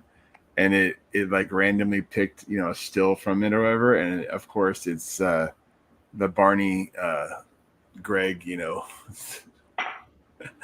his purple Barney. Purple power. It's amazing how like YouTube picks like 60. Take care, buddy. That's funny. Later, Steve. Murphy's Law. Law. Instagram thing, because dude, when did it say that was the last time August that I messaged you? August 3rd? Year or last year, bro, because it's like you just disappeared. Oh, was it last year? August? That's what I want you to check, because I mean, I'll get it fixed. I have a meta rep with Facebook and Instagram for my business, so they'll, if there's something wrong, they'll figure it out. Because I looked, I'm like, dude, I don't even know how to block people on Instagram. So I'm like, I didn't block the dude. Why is he gone? Well, you have to be private to block. January 8th, 2022, I sent you an invite. August 3rd, disappearing message. I might have sent you a picture. Oh yeah, we're talking about drinking. I was like, it's only vodka, but blah blah blah. Cheers. That was the last time though, like the last date that you actually like got something from me? Oh yeah, it was way back the fuck when. Yeah, I'll get it fixed. That was weird because when you sent me that today, I'm like, where did he go? Not in my shit. So I'll figure it out. I've been having issues with that with my Lego Instagram. See if I got a different. That's it. Well, you got that, so obviously that's the account I. Yeah. Yeah. Oh, I remember because also and also today I've got to film my next city update, and hopefully I'll finish editing that thing by the time that good morning Wig World starts, so my Patreon supporters can get that as an early access. So you don't have to look at it macro. It's all good. I'll get it fixed. I just wanted to know because it was you, Brick Pasta. There was a couple of people that it just like disappeared out of my Iceberg Bricks was the same thing. He was hitting me up to do an animation thing for him, and that just disappeared. So I just sent you a message on Instagram, City, just to test it out. I think I remember following you on Instagram. Yeah. I think you are. I don't know.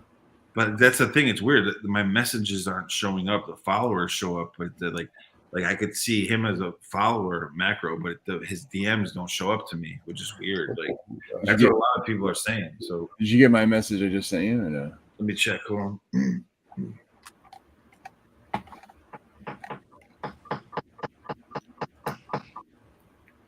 Almost 11:30 here. Yeah, I got it. I'll go another half hour and then I gotta go to bed. Yeah. So if Dusty and Amberlier builds are out there somewhere, you'll get your first early access to one of my videos, not just a short. Oh, just a short. That's all my Patreon membership gets me is shorts. Because I haven't filmed an actual video in over a month. Now.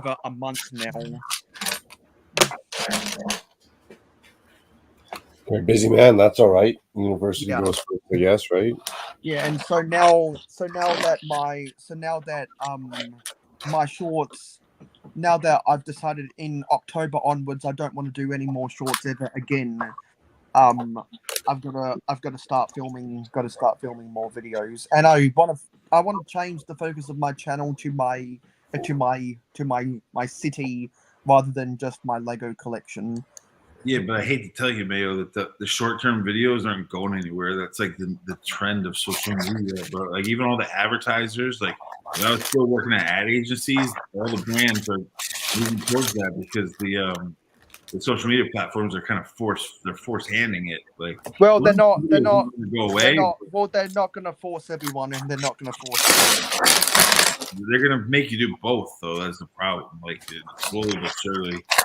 It's just a fact. The long term's not going away, but they're gonna really forcing the algorithms to go towards that because they're all competing with each other. Like that was my business for 20 or 30 years now. So trust me, it's like I agree with you, man. Like I'm stubborn like that too, but it's just the way it's going, dude. unfortunately. Well, on that bombshell, I've got to go do some other stuff now. So I'll see everyone next time. Hey, All right, good to man. see you this weekend. Thanks for hanging out. Take it easy, man. Yeah, take care, bro. See ya, man.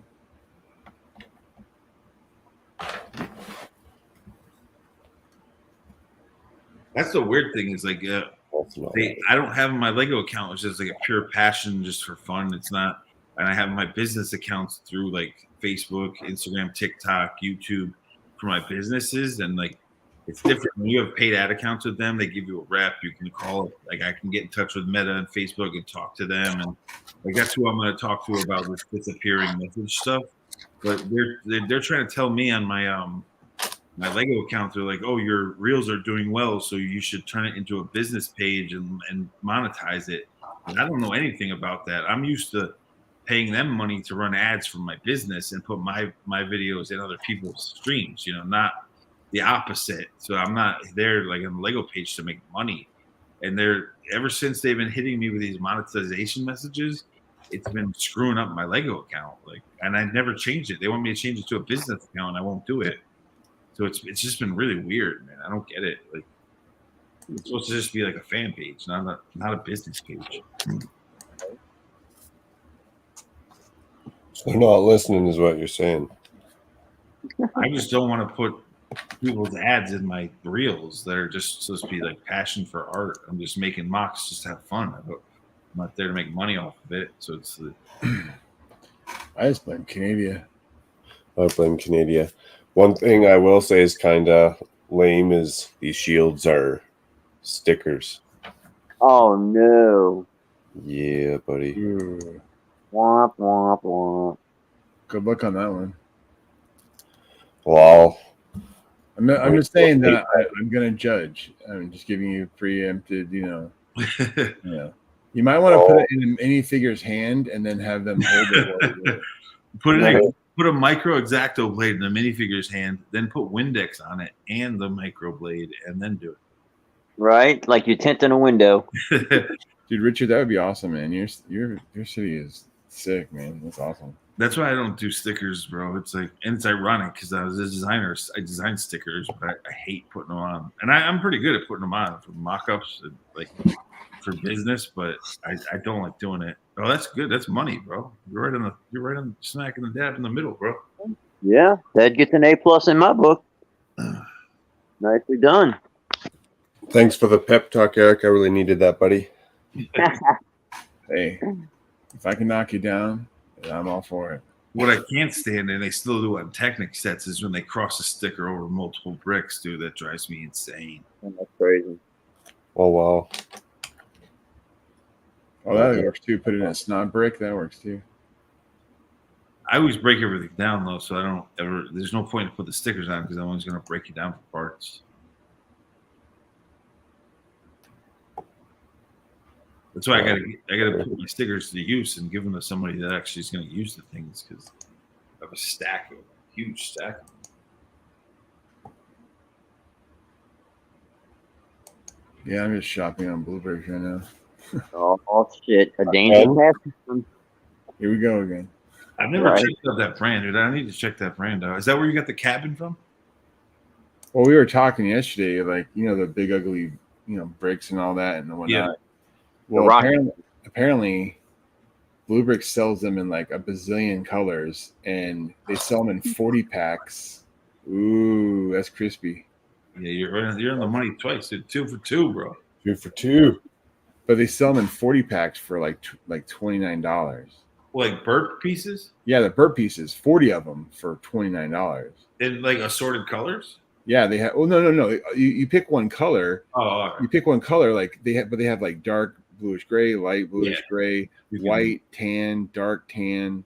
You know what I mean? Like, but you get a package of 40 of them for $29. And like Richard bought a bunch of them. He was showing us some of the mountains that he was using in his city, and yeah, dude, you can't touch them like on Lego. Like it would cost you like $400 to get. What you're Speaking of burp pieces, because I'm so bad with that stuff. What is this consider? Oh shoot! I gotta take my camera off. is this Yeah, the corner piece. Yeah, it comes with those too. It has an assortment. It has the biggest one, the corner, and then the smaller triangular one. These came in Vader's Castle, and I'm using two of them now for a Nintendo mock that I'm doing of like the whole level. But I'm actually doing the snot work with all angled bricks and cheese slopes on the outside to cover it up. I'm just using the foundation, but I've always thought that bird pieces were the flat ones, but no, it's those. It's the rock. It's the big ugly rocks. This is just a corner version. That's a corner piece, yeah. All right, because these are good for internal structure. I use them all. Oh yeah, well that's what we were saying. Like if you're doing a mock or whatever, and you end up buying, the blue brick stuff for it's just. I mean, you can layer Lego on top of it for exactly. You know what I mean? But like when you need support and whatnot, you can't. You can't beat this, dude. Even now, you can put in blue bricks, just Lego on Lego. This saves so much money on internal. Oh no, that's what I'm saying. Like that's why we were talking yesterday. The prices that Blue Bricks is selling them, it's like you could do like insane mountains and structures and stuff for way cheaper. Yeah, I never build in that huge of a scale, but I totally get what you're saying because in like tiny scale, I use this all the time to like fill up the internal brick, like the filler brick. But maybe you didn't build in that huge of a scale because you knew it was going to cost you $400 for the parts you use, and now you know it's going to cost you only $150 or $90 or something. No, I don't build in that big scale because I think people like David Hall, when he built that Jedi temple, it's impressive, but they're hiding the lack that they can't do detail inch by inch like a pro designer would at that big of a scale because it would take forever. Number one. Like when I build mocks, I want every little inch of it to be highly detailed as much as I can. All like the stats, like all the principles I've learned as a designer in school. And when you build something like that Jedi temple, the walls aren't textured; they're just big and flat, and they go up. And like when you get inside, it's all spread out. Like so, and it's not knocking him at all, but it's just like, you know what I mean? Like it's more spread out, and you can't get. You want to see some greebling in that wall or something. You can't do high detail that big. It would take you forever. So that's just why I don't do it because I like my stuff to be like insanely high detail and precise. And it's all subjective taste, but it would just take forever for him to do that. Like that would take him half a year to build that thing instead of doing it in 2 weeks to do it the way I would do it. So that's the only reason why. And money too, but the money isn't the underlying principle. It's more just how I want it to look. But it's just like it's a style thing. It's a taste, It's just people always think when I bring that up, I'm bashing him and Rich Boy J. But I'm really not. It's just they go for that big scale wow factor instead of like I'm more into like the dioramas of the X-Wing trench run where that was all green-blinged out and like every single detail was precisely placed. Like it's just a different style, Gotcha. Yeah, different. Not everyone's gonna like the same flavors. True enough. Exactly. Yeah. So I just prefer to. It's actually this Nintendo mock. That blood bank you saw was the biggest thing I've ever built. And you saw that thing was greebled out like every second, every inch I could get. Oh yeah. But this Nintendo mock I'm doing is like a long level, and it's even bigger than that. And so I'm just kind of getting into the bigger stuff slowly. And it's nowhere near as big as the scale of things you see those guys do. But here, I'm gonna put in some private chat for you. Check this out. Let's see.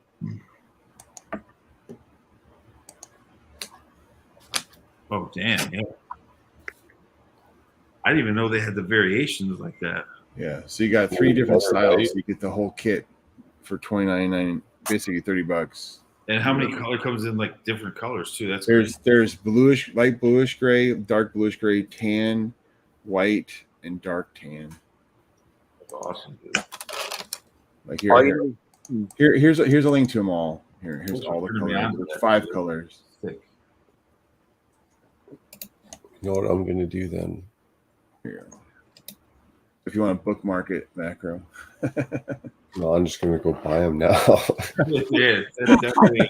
Definitely, because like I said, I just started using them like that, like you said, and it saves so much internal space and cost. Yeah, I just linked all the second link has all the different styles. Yeah, I see it. It's the White, color variations. What color ideally? I mean, you could do the dark tan ones for little islands.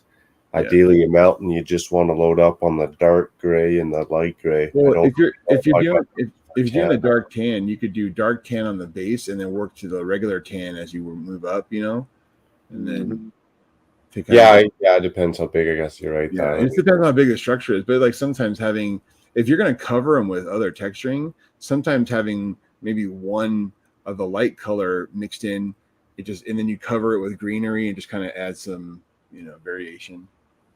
Yeah, that's what I always do. I use them internally, and then I have a few on the outside that I just cover up with like greebling and texturing, so you can't even tell it's there.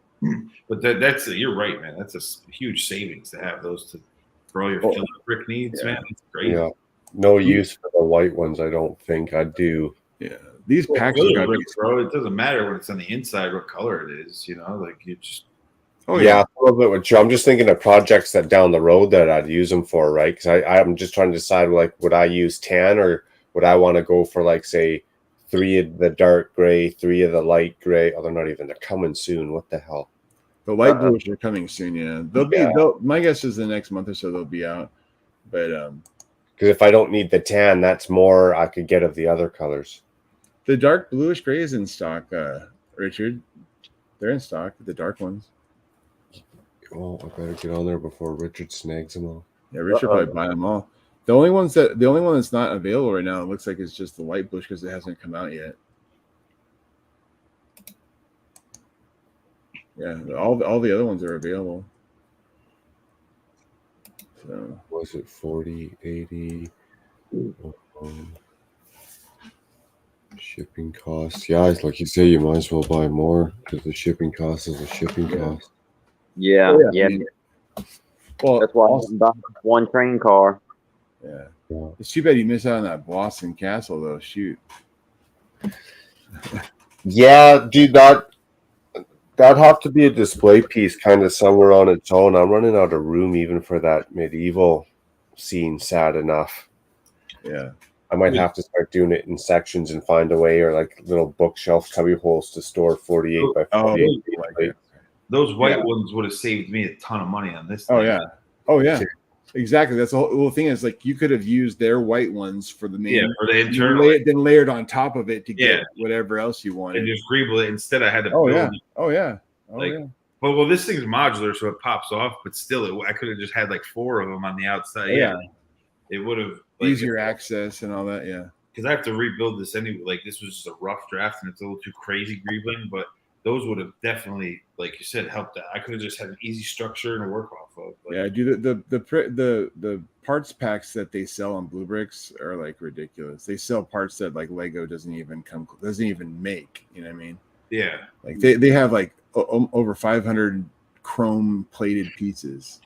What? Yeah. Dude, chrome. Like full chrome. So you had chrome. They have everything. You can get windows in Chrome, like the big windows or the regular size windows. They can get everything. Like so.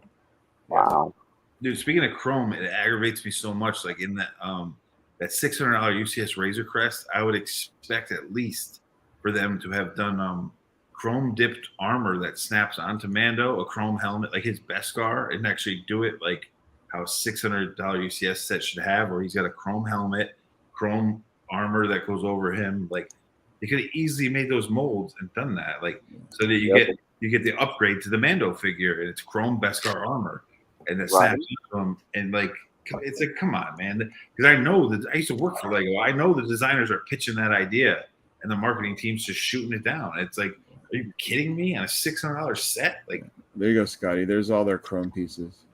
Oh, all right, cool. Thank you, man. Like, how sick would that be? A Mandalorian that actually has chrome dipped, Beskar armor that goes on. Like, come on. That would be a greater appeal to that set. That's for sure. People would buy it for that. And I know the designers are pitching that, dude, because I used to listen to them talk all the time about it, like things like that. And it's like, dude, come on, man. Like, yeah, I want to try some of these military models. Some of these look dope too. I never realized that Kobe. I'm half Polish. So Kobe was a Polish brand, and I always go to Poland to visit my family every few years. And this time, I'm going to go hunt out some Kobe sets. These diamond ones are sick. I need to get one too. They sell them up at Brickmania. I might just go grab one next time I'm up there. They sell Kobe there? Yeah. I didn't know that. Wow. Brickmania, yeah. They sell, yeah. So Brickmania sells off-brand Lego too. So I didn't realize that because I thought they would just try to push their own. I'm surprised they don't sell Blue Bricks. To be honest, if I was Brickmania, man, with the stores and they already sell like off-brand stuff, like some of the Blue Brick stuff would just be, you know, because they could sell those. They could buy those rock packs for $29 or whatever, or get a deal on them, and then sell them in the U.S. for $50, and people would just eat them up like crazy. Yeah, totally. I just thought that Brickmania was always kind of elite, where they would only sell their own stuff, and so they sell Kobe and a few other brands too. You could sell them for. They even sell, I think, some of like the Pokemon Mega Box stuff too. Like even like, you know. That's dope, Richard. I still actually have to get that Chrome Stormtrooper. I should have bought it a long time ago because now it probably went up triple in price. I need that. Right. That's the only one that I never bought. Like I have the TC. I'm actually on here like surfing or skiing down the mountain. The Chrome TC, whatever droid. I love any of the Chrome dip figures. And I know Lego doesn't do them because they say it's expensive, but it's really not expensive for them to do. Not at all. The expensive thing for Lego to do is make new molds. That's the and even that's not that expensive for their price point. Not anymore. Now that they're easier. Yeah, it's not the CNC machines these days are so good. Exactly, but they hide behind that. They hide behind that and say that it is. And well, they can even laser cut them now. Yeah, there's like 4 different processes. It used to only be there was one way to do it. And you had to mill them like by, you know. So it's just. That's why people think I'm harsh and critical about when I talk about sets and stuff. I know I don't buy certain sets, but it's because I come from that world and I know how these things are made. And Lego is just money hungry sometimes, dude. God, there's so many Chrome. It makes me angry. But I got the Stormtrooper that's in Chrome. I got the Kobe Titanic set years ago, and I was pretty happy with it. Nice. From what I see, well, it's just, again, subjective taste. I like things that are tiled off and smooth. See that tower right there? That's Blue Bricks right there. Look at this mobile crane, 1400 7 axles. This thing's sick. But that's Blue Bricks right there. Yeah, that's pretty sweet looking right there. Yeah. Everything I see, but I don't like the Kobe style of minifigures, but I know they have to do that because Lego has the rights. Yeah, Blue Bricks doesn't make minifigures. Yeah. The Lego has the rights and the patent right now to the minifigure. So yeah, that's fine. That doesn't bother me any. The Kobe ones just look weird though because they're like half mini doll, half mini. Yeah, I just don't like the style of it. But their builds are always tiled off, smooth, shaped out, nice. Like they're always really cool. And I've just never had Kobe bricks in my hand to feel the plastic. Yeah, it's so good. I was very satisfied with the quality. Yeah, it's good. I like good ABS plastic, and like there's brands that do it, and there's brands that don't, and like I always like the in between, especially with the off brands, because I'm not against the off brands. I follow Look Me Up Scotty. I love his channel, and he's always showing all these Asian off brands, and some are good, some are bad. I've gotten a few things from him actually. Here's an off brand jet. Yeah, that's pretty sweet looking right there. It's like a F-15 or something, huh? Is that the one that Shy showed where the dude made the one from Top Gun and he did it in like Lego style? No. This is that's not it. It looks like it though. It definitely looks like it. And these are all prints too. Nice. Because those off brands aren't afraid to make new molds every time they have a set. They'll make new molds because, like you said, Bricklock, it's not expensive anymore. So this is a custom. This tail wing here, that's custom. This wing is custom. Yeah, just that set. It looks like. You know what I mean? The jets, they're not barrels. That's a custom piece right there.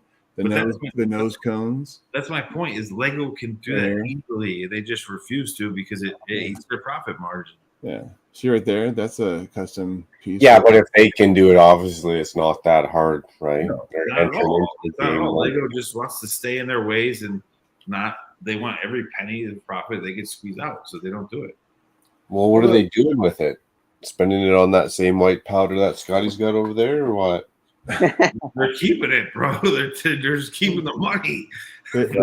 They're trying to get into that augmented reality and video game space that they keep failing in. They keep failing, and I always tell people, because that was one thing when I was working there, that how I originally got in there. Like I said, I was working at an ad agency, and we were doing stuff like that for them and advertisements. And then they liked my style. They offered me a job in Connecticut. I moved there.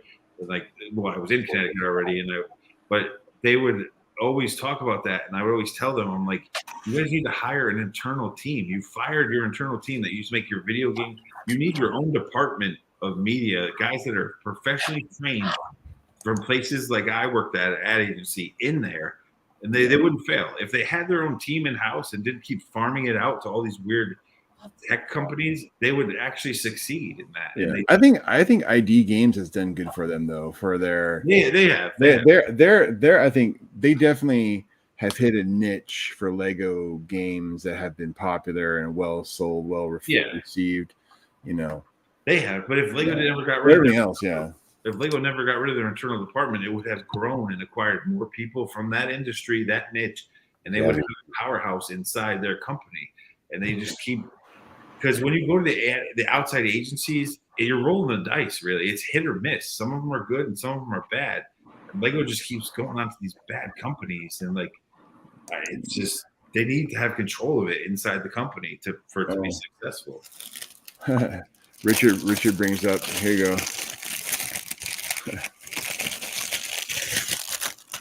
Here you go, Richard. There you go. Is a sticker? Yeah, from Brick Me Up Scotty. He says he watches them. Nice. He asked me to do packaging. Yeah, I'm watching too quite a bit. I didn't realize that he makes his own sets, or he's trying to make his own sets. So he asked me to do package design for him. And I was like, sure, dude, anytime when you're ready to do it. But I don't think he realizes how much it's going to cost. Not from me, but from the production end of it. He's got to make a lot of sets for it to go cheap. There's this custom bricks too that has his little logo on them. Yeah, he's an awesome dude. I love that guy. Yeah, he's really nice. I didn't get any of those, but he sent me 2 extra minifigures and a couple of his stickers and a handwritten letter because my name is. Yeah, he always sent. See, when I order from him, I've ordered a lot from him. So he throws in all sorts of goodie stuff for me, because right now he's basically white labeling. He's just taking things from elsewhere and selling them. But no. The thing is, for customs, if the box is open, it doesn't count as new. So what he's doing is he's just taking and he'll give you the box. He'll if you ask for him, he'll but it's just by putting it in another box, just dumping the bags in there. You know what I mean? It's just. No, I totally get that. What I'm saying is he's selling all third-party stuff. Oh yeah, no, he sells any brand of whatever that you want. But even if it's not on his store, if you know what it is, he'll find it and he'll get it for you. But that's what I'm saying. He approached me and asked me to do packaging for him, and I was like, "Whoa, you're going to actually sell your own sets? Who's designing them? This and that." So he didn't fill me in fully all the way yet. It's coming up in the future. But he wanted me to do package design for him, and that's what I'm talking about. I was shocked. I was like, "Cool, man! You're going to do custom sets? That's rad." So that's the one thing that they're doing on Amazon right now is there's several of them now that are basically taking a brand sets, dumping them into their own box with their own label on it and selling them, so even though it's a Mold King set, it has the other brand, the instructions say Mold King, the bags say Mold King, but when you get the box, it's the box of that company. It's repackaged, Yeah, but no, he really wants to do his own custom, his own unique builds he'll have it. Cool. Yeah, that's why I was shocked. I was like, dude, anytime you want, man, I'll design packaging for you all day if that's what you want. Because I love his channel, and I was like, dude, I would love to see that. What's up, Rich? What's going on? Brick Scene in the house. How's it going, Scene? Are you streaming tonight, Rich? Or today, where you are? Right. Well, it's tomorrow for you right now. It's Sunday. His toilet flushes the opposite direction. So, I was Bricklink. I was just shocked when he was like, "Yeah, I'm going to make my own sets." I was like, "Cool." And I was like, "What are you going to name the company? What are you going to do?" Because you're going to have a name, your own line. So he hasn't filled me in yet, but I'm sure he will. That's cool, dude. Yeah, I would love to see what he's gonna do. I'm definitely, man. Like I told him, I'm like, dude, any package that you need, dude, I'll do it. But yeah, he's super nice. Him and his wife, are really nice. I told him, dude, I won't even really charge the dude as long as he has the photos and everything ready for me just to put it all together. I'll help him out, no problem. I don't care. I don't want to make money off of it. I'll just do it for him. But yeah, I'm just curious how big he's gonna go with it because he could really make some cool stuff. I mean, he knows a lot of the designers in Asia that are making cool like custom stuff. So it seems like a fun thing. Yeah, well, it'd be awesome if he could get one of Oso Jang's sets and distribute it because those sets, man, they fly. Like those sets are like probably the most purchased off-brand sets like in the world. Like what's it called? The Oso Jang, the ones that Oso Jang designs. So like the ones that like my art gallery and that Starbucks and the restaurant, and then he just did the that modern cube house, and then all those sets that he sells because he sells his ideas to Chinese companies, like, and they make them. Yeah. So you buy those through Brick Me Up Scotty? You get those from Brick Me Up Scotty, and then a few other places. They actually sell those sets on Amazon too. That's from a repackaged, Like because Scotty, he's always talking about those independent designers, which I love. That's why I love his channel. I love to see that stuff. Hey, Rich, hey, you went to a football game? It's like the Goonies.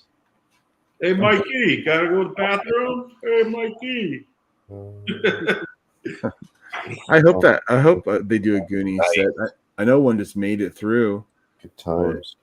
I did one of Sloth chained in the basement on Tricky Bricks from Lego Masters. There, when it was like in the early stages when they were just on Lego Masters, it was like me, Moto, a couple people when they started their channall.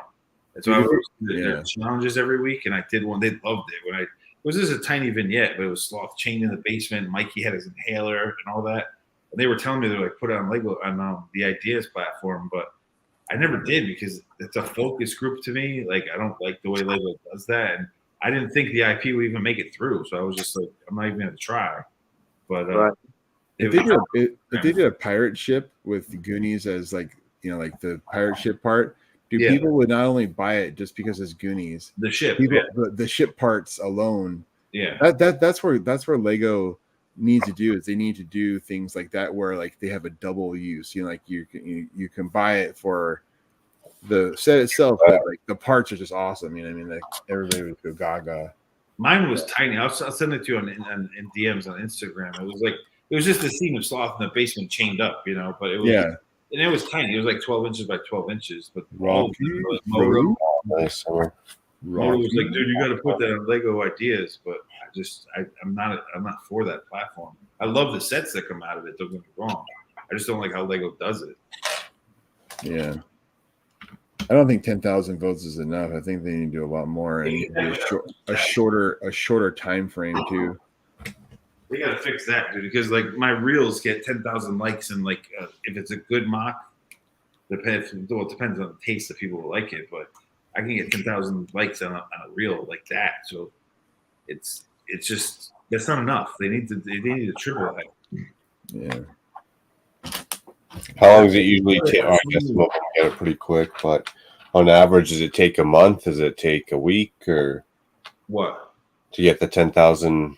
No, a day. If it's a good mock in a day, bro, and within 5 hours, it'll be up to like 10,000. And not all are like that. It's like 1 out of every 8. It depends on if most people follow my page because it says Studious for like Star Wars shit. So those usually are the ones that spike, but the other ones, like, well, if it's real good, it's in their eyes, it'll hit fast, like within a day. What about Lego Ideas, though? That takes a while usually. I've never posted on Ideas, so I don't know. But from what I see, it usually takes people about a month or 2 weeks if it's really good. Sometimes 3 months. I just think that, like Bricklink said, they need to make it a higher vote count and for a different period of time, because That's why they're getting now they're getting 50 sets that all pass through. And if it was like 50,000 votes and they had 30 days. Yeah, exactly. That's how they should do it. And then Lego does what? Rejects most of them? Well, yeah. Now they reject most of them because there's too many getting in because the parameters aren't set up right. Like Bricklink was saying, they need to make it a little harder. Yeah. And then once the ones that don't make it, they need to cut them off and give them back to the owners. Just saying, yeah, sorry. Yeah. Maybe they're doing it on purpose, like that for that reason, so that they can keep. Yeah, they're always trying to milk ideas off. It's a focus group. They're getting free data. They know what to sell now. Well, look at the Hocus house that just got approved. But I mean that's also a movie that's coming out on Disney too. The Hocus Pocus 2. So I mean, that's a no-brainer. You know what I mean? It lines up with their marketing. Yeah, it lines up right with their marketing that they have to do anyway. So it's like, hey, look, we're doing a community favor, and by the way, it's a movie coming out. It's like, and you gave us all this free data to do it. That's the thing. Yeah. Focus groups cost so much money, hundreds of thousands of dollars. Brands And usually might test that data. Might be having it a lower threshold to entice more people, pull on more people's heartstrings, tell more people that dream. That's why I like the Bricklink program so much better, because the Bricklink program, it's not the rejects, but it's the ones that are really good that made it, but they don't fit their marketing agenda. So it's like, well, that's where I think a higher threshold count. I mean, if they had say they raised it up over to 50,000 or 100,000, whatever happens to be, and then they didn't produce those sets, right?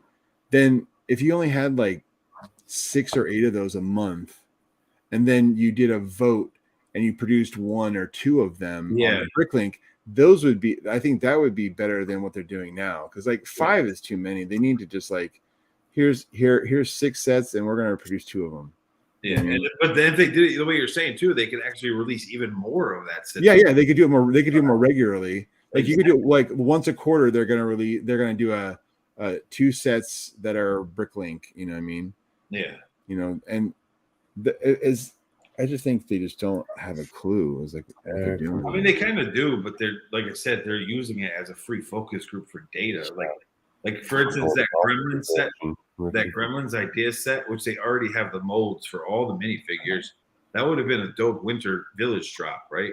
But they know all the normies, the bigger demographic that didn't grow up with Gremlins wouldn't really buy it, so it doesn't fit that bigger sales number they want to hit. But they know that got so many votes that they're like, all right, in the future we can release that and it will sell to this certain demographic. The A-folds will buy it. So it's just free data for them. Most brands that do focus groups, they pay so much money to these focus group agencies to get that data, and ideas just fans just give it to them for free. It's crazy. Give it to them for free. So that's why I have a problem with it. But it's smart. It's smart on their part. They're smart the way they do it. Totally smart. But it's just, when you're in the business, you realize what they're doing, and it's like, dude, as an artist, I'm not going to give you that data. Yeah. No, I get it. Yeah, Sorry. I always thought it was pretty messed up how Lego does with that designer with ideas, how they basically steal your idea. Yeah, technically, it is that, but it's they own it though. They own it for years. That's the bad part. That's the thing. They are technically stealing it, but they're not, because you're signing it over, so you're giving it to them. That's why I don't do ideas, because I'm not just going to give it to them. Well, what I'm saying is they need to release them. If they're not going to produce them, they need to do.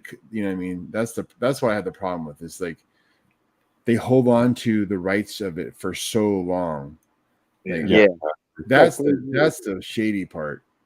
It's one thing if they think they might want to use it, okay, hold it for whatever. But if it's an absolute no, you didn't make the cut, just give it back to them. Just No, I fully agree. That's why I don't put anything on the ideas, because it's they should.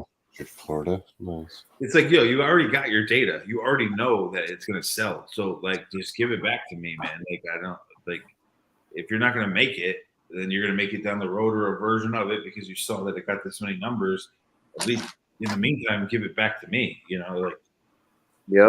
Or hold it for a lot less time.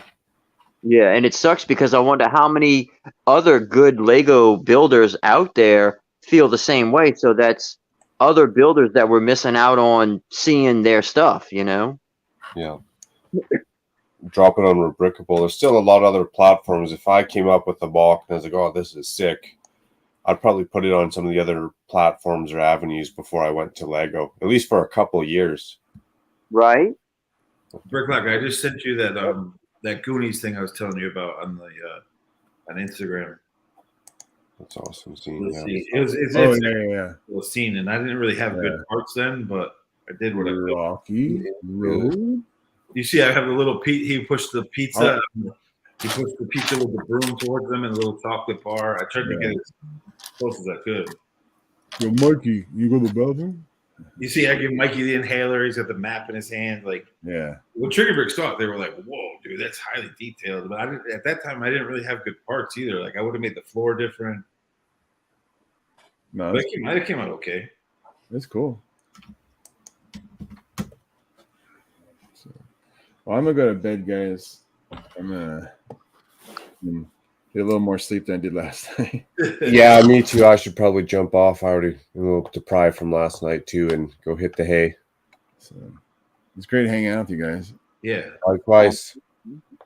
Good to see y'all. Everybody. Yep. See Richard. See Rich. Yeah. I know they're still here. Yeah. Scene. In case Con's still kicking around, lurking, convict. Guys, have a good one. Hopefully we'll see you tomorrow on Good Morning Brick World. There you go. Later on today. Yeah. Yeah, there you go. Peace. Take care. Good night, everybody.